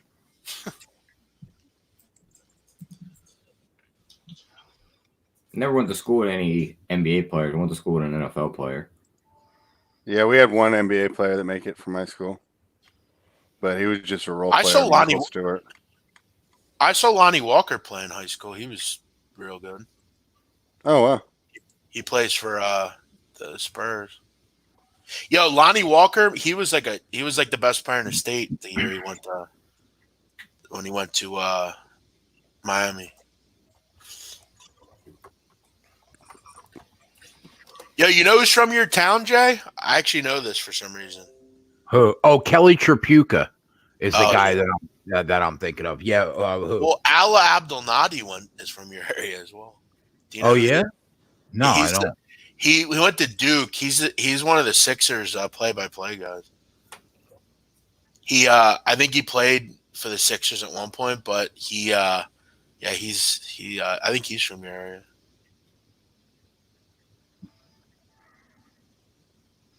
Yeah, Kelly Tripucka. Dennis Rodman's from Trenton, New Jersey. Is he really? Yeah, I actually never knew that. I'm just seeing that here. There's a couple of these guys where they're like born in New Jersey, and then you get to like their college and their high schools, and they're like halfway across the fucking country by then. Yeah. And I got to figure out who I think the best Philadelphia basketball player ever is. I mean, I'm not going to count Kobe because Like He was like on the outside of Philly. I don't necessarily. I guess it would have to be Will Chamberlain, but Yeah. I mean, Wilt's tough to beat. Yeah, I mean, Will Can you Chamberlain imagine something like that nowadays running around in the league? It'd just be a I mean, Kyle Lowry is pretty good. I mean, Rasheed Wallace. I mean, he was unbelievable. yeah. Trying to think who else.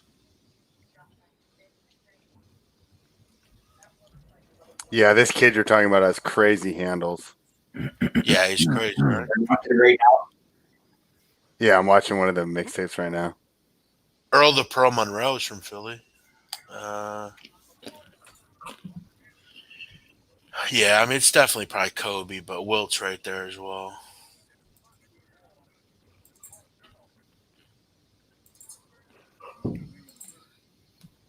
He's so fucking small, man. His cross is crazy. Yeah, that's what I'm watching too.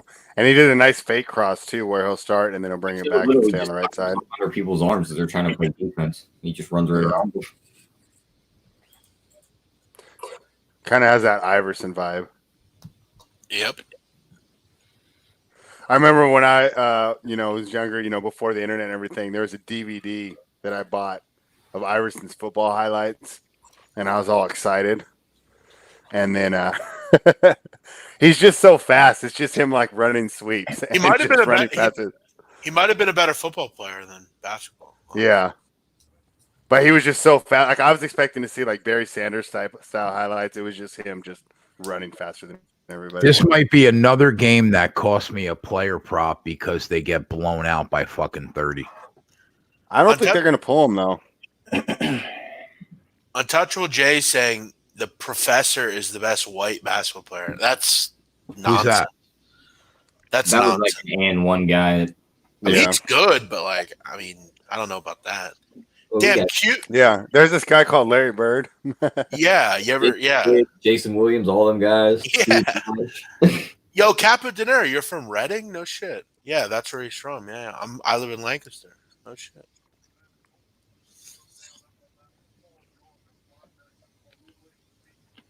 Greg Wilson, even the first African American heavyweight champion. He said, "What? What's your hometown then?" I think I know the answer to this. I mean, who is it? Is it Jack Johnson? I mean, I don't know. What was the question? Well, he just said my hometown had a good amount of people be pros, even the first African American world heavyweight First champion. African American heavyweight champion was Jack Johnson. Jack Johnson. Yeah, that's what I was guessing, but I didn't know if there's maybe some guy earlier in the. I think he's 1800s I he's from like Texas or something. Oh, okay. Yo, Jay, you're from North Jersey. You ever hear of you ever watch The Hurricane? Oh, yeah. Denzel? Yeah, it's a great movie. Yeah, it's one of my favorite movies. I love that movie. Wow. Okay, cool. Great. He's from Galveston, Texas. Yeah. There you You go. guys ever see The Hurricane? No. That's a About movie. Yeah, you did. That's About a the movie boxer. If you've never seen that movie, you should watch it. It's fucking awesome. It's a true Fred, story. You've seen The Hurricane, right, Fred? I don't think so. Jeff, you would hate me if you started talking to me about movies. Jeff, he didn't know who Joe Pesci and Robert De Niro was. Yeah, that's nonsense. I know who they are, but it's like one of them things. Like if he walked down my street and I was standing on the porch, I'd be like, that guy looks very familiar. Why though? You just don't like movies? I watch him, but I just don't like pay attention to like all the actors' names and everything. Yeah, Like, you I must think sat I'm- dumbfounded on this show for 5 minutes and couldn't even speak. Jeff, I thought his screen froze when I told him that. He just sat there and stared at me for like 5 minutes. I was You like, must, yeah, you must think I'm so weird that I know so much about like movies and stuff. I know a lot of people like that. I mean, people like what they like. He's a lot younger than us, though. That too. Okay. How old are you? 23. Oh yeah, you're a kid. Yeah, I wish I could be 23 again. I'm the baby of the group. I know, huh? Amen, bro. Those are some good years, man. Yeah. I think that was the last year I ever drank, 23. I haven't drank since then. It doesn't do anything. wow. It doesn't do anything for me either. It's been a long time. I'll say I don't drink. Yeah, I haven't drank since then. I don't like the after effect. I like waking up feeling like shit. Anthony drinks enough for all of us, though. Yeah, I thought he was going to stay on all night. What happened to that? Yeah, please. He's a part timer now. That's what we call him, the part timer. He doesn't work tomorrow. What does he got going on? And that's what I said. He said, "I'm fucking exhausted, man." Jay, I mean, you know. He'll be on tomorrow, and I'll be like, "All right, get ready for that marathon tomorrow." And he'll say, "Yeah, now," and then tomorrow he'll pull the same shit. He got pissed when I said I hated Creighton. He got mad. Oh no, he was only fucking with you. He was only playing around. I say I hate Creighton every fucking day. Oh man! All right, we got a 232.5 live total. Come on! I need this fucking winner here.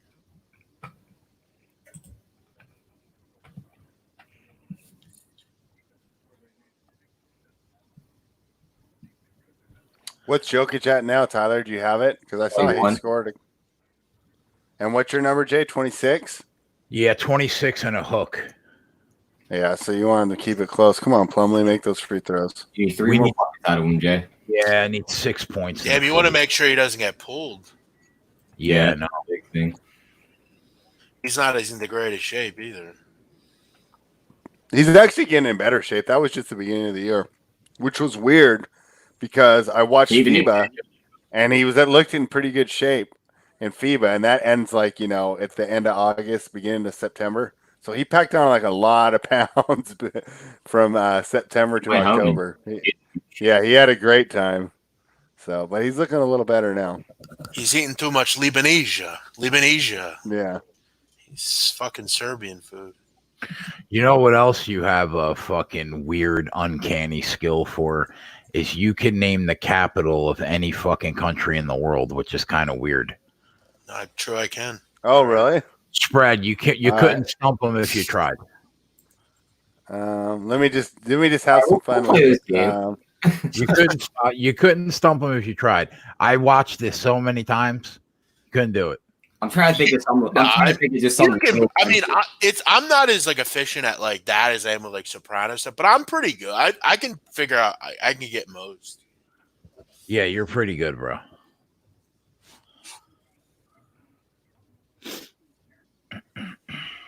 Damn, you're speechless. Capital of the Ivory Coast. Côte d'Ivoire, which it's a French country. Fuck, Africa's tough. Fuck, Ivory Coast. Their flag looks like the Irish flag. Yamoussoukro. What? Wait, I don't even know what that was. That English? I still want the chat to be like, how'd you know? Look it up. Yamoussoukro. Capital of Peru. Lima. It's the highest capital in the world as far as above sea level. Capital, I'm just reading them out in the chat. Capital of Ethiopia. Addis Ababa. I mean, come on. Wow. Capital of Morocco. The fact that these are just coming like this. Morocco. Actually, a lot of people think it's Casablanca, and it is. It's Casablanca. Oh, okay. Some people think it's Marrakesh. That's a good movie.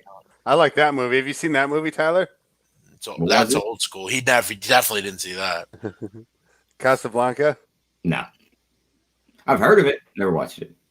No. I might be wrong on Morocco. I think it actually is Rabat. I think Casablanca is the biggest city, but Rabat is the capital. I think I might be wrong. You guys don't want to look that up. I'm pretty sure it's Rabat actually. What else you got? Portugal, Lisbon, Argentina, Buenos Aires. Yeah, that was the first one that came to my mind. I'm like, he's gonna get that if he knows. That's the thing is, I'm trying to think of something. Yeah. What about Qatar? Doha. Oh, okay. I just thought of that because that's where the women are playing tennis right now. Yeah. Where do they go next? Oh, Mexico, you'd already know that. And then they're going to France, you know that.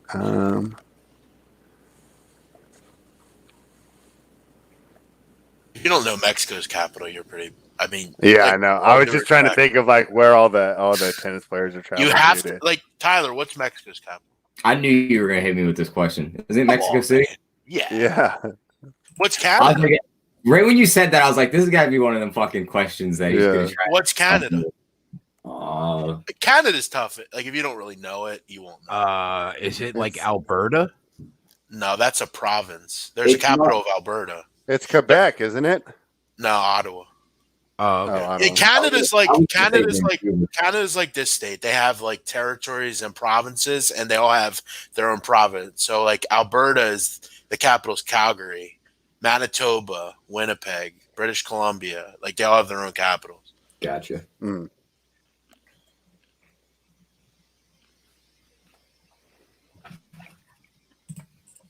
For some reason, Jokic is on the bench right now. I think he played that. Well, this is his usual sitting time, though.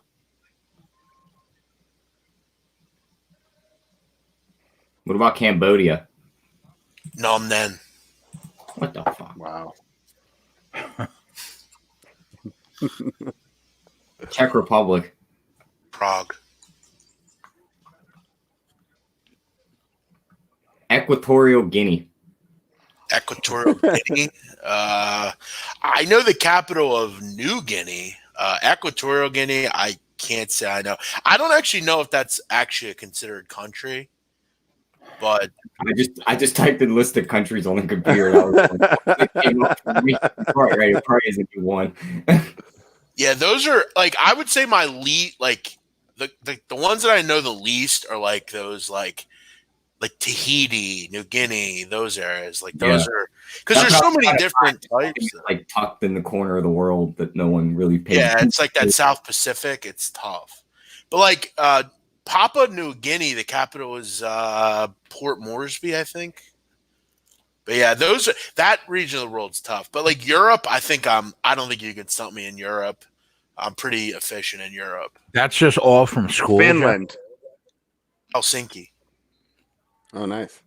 I'm trying to think of the Nordic countries. Yeah, I'm pretty good in England, or not England, in Europe. Like, I mean, Latvia, Riga, Liechtenstein is Vaduz, Lithuania, Vilnius, Moldova, Chisinau, Monaco is Monaco, Montenegro, Puerto Rico, Netherlands, Amsterdam, North Macedonia, Skopje, Norway is Oslo. I'll go through the A's. Albania is Tirana. I'm Albanian, so I should know that. Andorra is Andorra La Velle.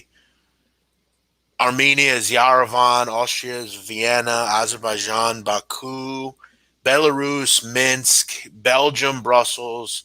Bosnia, Sarajevo. Bulgaria, Sofia. Croatia, Zagreb. Cyprus, Nicosia. Czech Republic, Prague. Denmark, Copenhagen. Estonia is Tallinn, Finland, Helsinki, France, Paris, Georgia is Tbilisi, Germany, Berlin, Greece, Athens, Hungary, Budapest. What about Yugoslavia?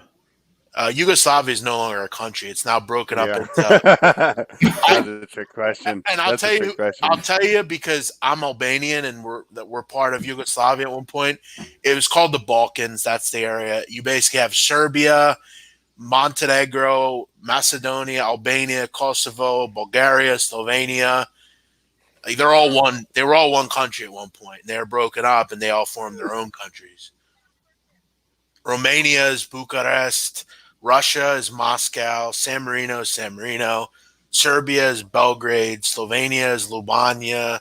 Slovakia, Bratislava. Sweden, Stockholm. Switzerland's Bern. Turkey would be Ankara.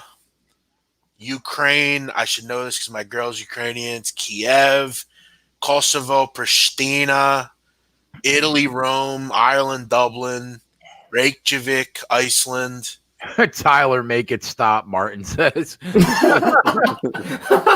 pretty sure that's all. Money Gets says, you know my bro, Action Bronson. Do I know Action Bronson? I don't, but he's Albanian. Oh, is he? Yes. There's actually a lot of Albanian famous people. Rita Ora, Bibi Rexha. He's fucking hot, bro. Dua Lipa is Albanian. Action Bronson. John Belushi. Robert De Niro's half Albanian. Oh, Dua Lipa. She's wow, I didn't know that. She's fucking hot too. Yeah, Dua Lipa. I didn't know De Niro is half Albanian. Yeah, he's a Bereshi, which is a Bereshi is a northern Albanian group that they're actually Italian, but they're from Albania. So like we're kind of the same people, but right. But yeah, I mean, Martin Riggs is saying, "Get this nonsense to stop." I mean, what? Like, dude, I'm having fun here. Like, you're not impressed? Fuck you, bro. We got nothing to bet. Who cares? He says. Okay. I mean, they asked me, and I'm telling them, like, relax. I bet you are fun at parties, Martin Riggs. Great name. Martin Riggs clowns everybody on the show. Martin Riggs, what a name! Imagine being named Martin Riggs. I mean, think about it. Except me. He doesn't really fuck with me, but everybody knows. But imagine that's your name, Martin Riggs. That's your name? Given name. Isn't Martin Riggs the guy from Lethal Weapon? Not sure. Never seen it. I think Mel Gibson is Martin Riggs.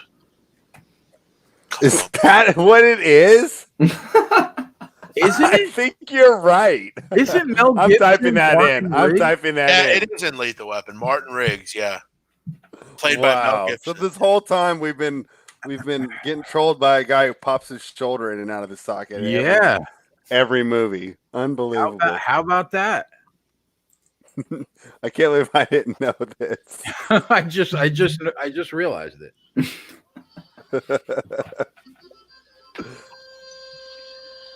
Some reason I'm still seeing Plumlee on the floor. Fuck me. Yeah, this is a normal time. He should come in at the next bench. If he doesn't, that's bad. But I don't know. It'd be interesting to see what Malone does with it. I'm thinking that he's gonna play him. But gosh, 24 points. You could be right.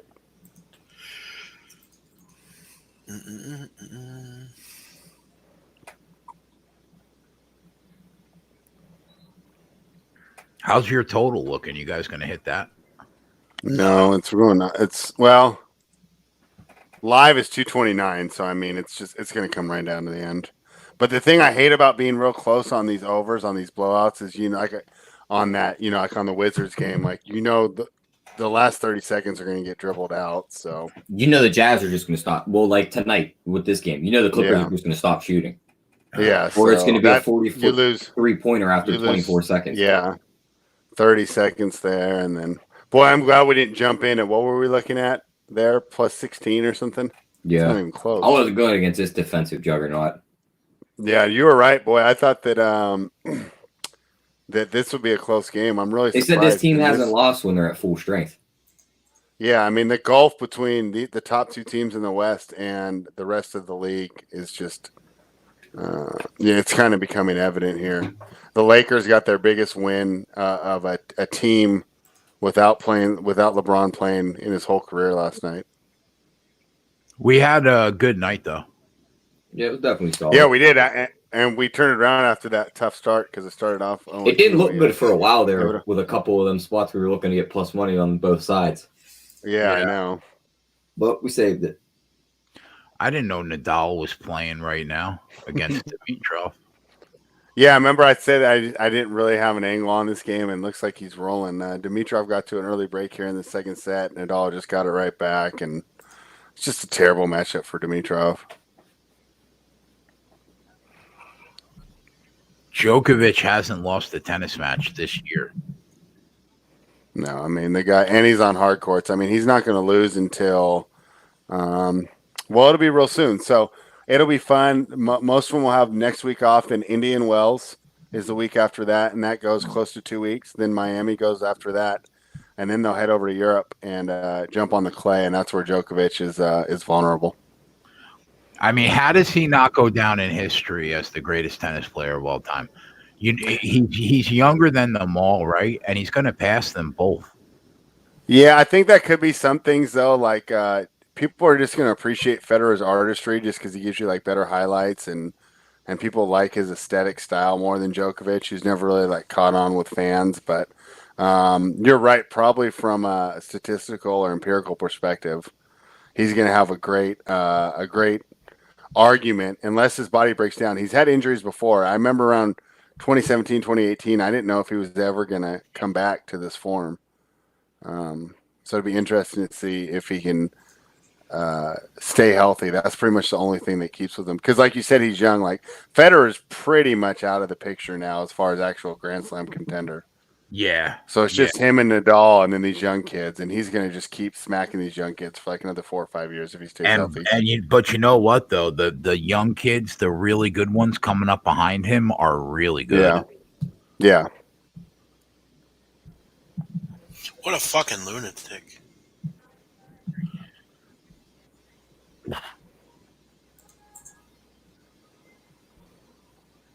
Jeff, somebody stole a fucking ambulance in Philly, and there's that's what is that what you were looking at? Yeah, I saw that earlier. The guy's like a fucking lunatic. He's like, he was just driving. They're all chasing him, hitting everybody. Like he literally drove through like a gas station, and just hit anyone he fucking ran into. I didn't see that part. I just seen him driving. They were showing the overhead view.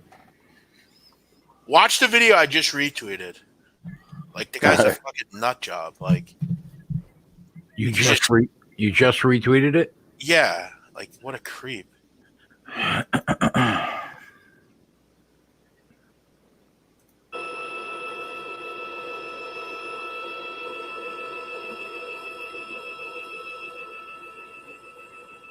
man said, "Fuck that silver car." Yeah, what is it? Is it some dude that just jumped in the ambulance? Yeah, he just like stole it. Wow. That guy's comment is a playoff. It's Always Sunny in Philadelphia, isn't it? Oh, okay. I was gonna say that's the name of all their episode titles are like the gang does this. I don't know. That seemed like a fringy fucking comment to make, dude. I don't know. No, he's just sounded a little like you know, the gang skills and what does that mean exactly? We got it, guys. Yeah. No. Yeah, no, that's a playoff that show.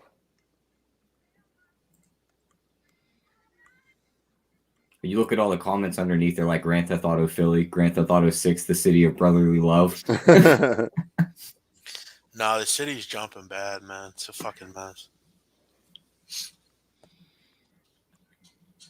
Yeah, people are shot.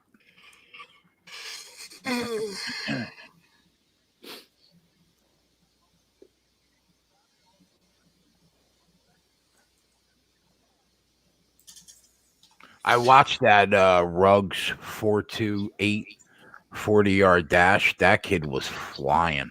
Yeah, he was moving. Did you see the 360-pound guy run like a 5.6 or something though? It was something ridiculous for his size. No. Yeah. And there was the it's like 4.5. Yeah, he ran a 5.1. That guy. The 360-pound guy. Yeah. Wow, that's wild.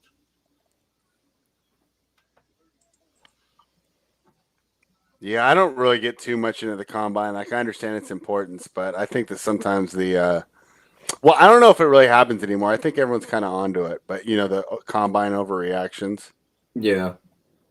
It seems like they look at their certain little things and they ask them a couple questions and then they just like, that's it. Yeah. Yo, the suspect drove towards a police officer, striking the officer who discharged his firearm, hitting the suspect 3 times. Damn, that guy's fucked. That ambulance shithead. Dang it, Jay. I don't think Jokic is coming back in because this is past his minutes. Yeah, it's the second time in a row I'm going to get fucked. The blowout, yeah. Yo, Tyler, there's Siakam and now this. Yo, Tyler, there's a video on like one of our local news things here of like a tow truck. He like tries to stop the ambulance and he just fucking flies through it. He's like, see ya. Yeah. Watch as a tow truck driver attempts to unsuccessfully stop a stolen medic unit.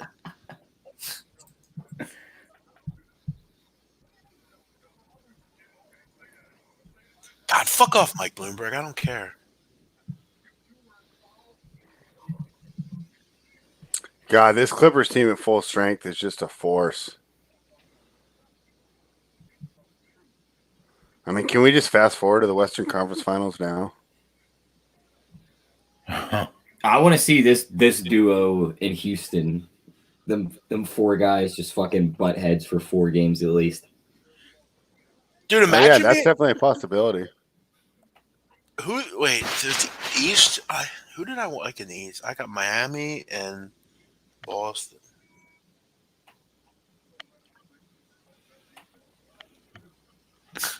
Lakers are taking it all, somebody in the chat says.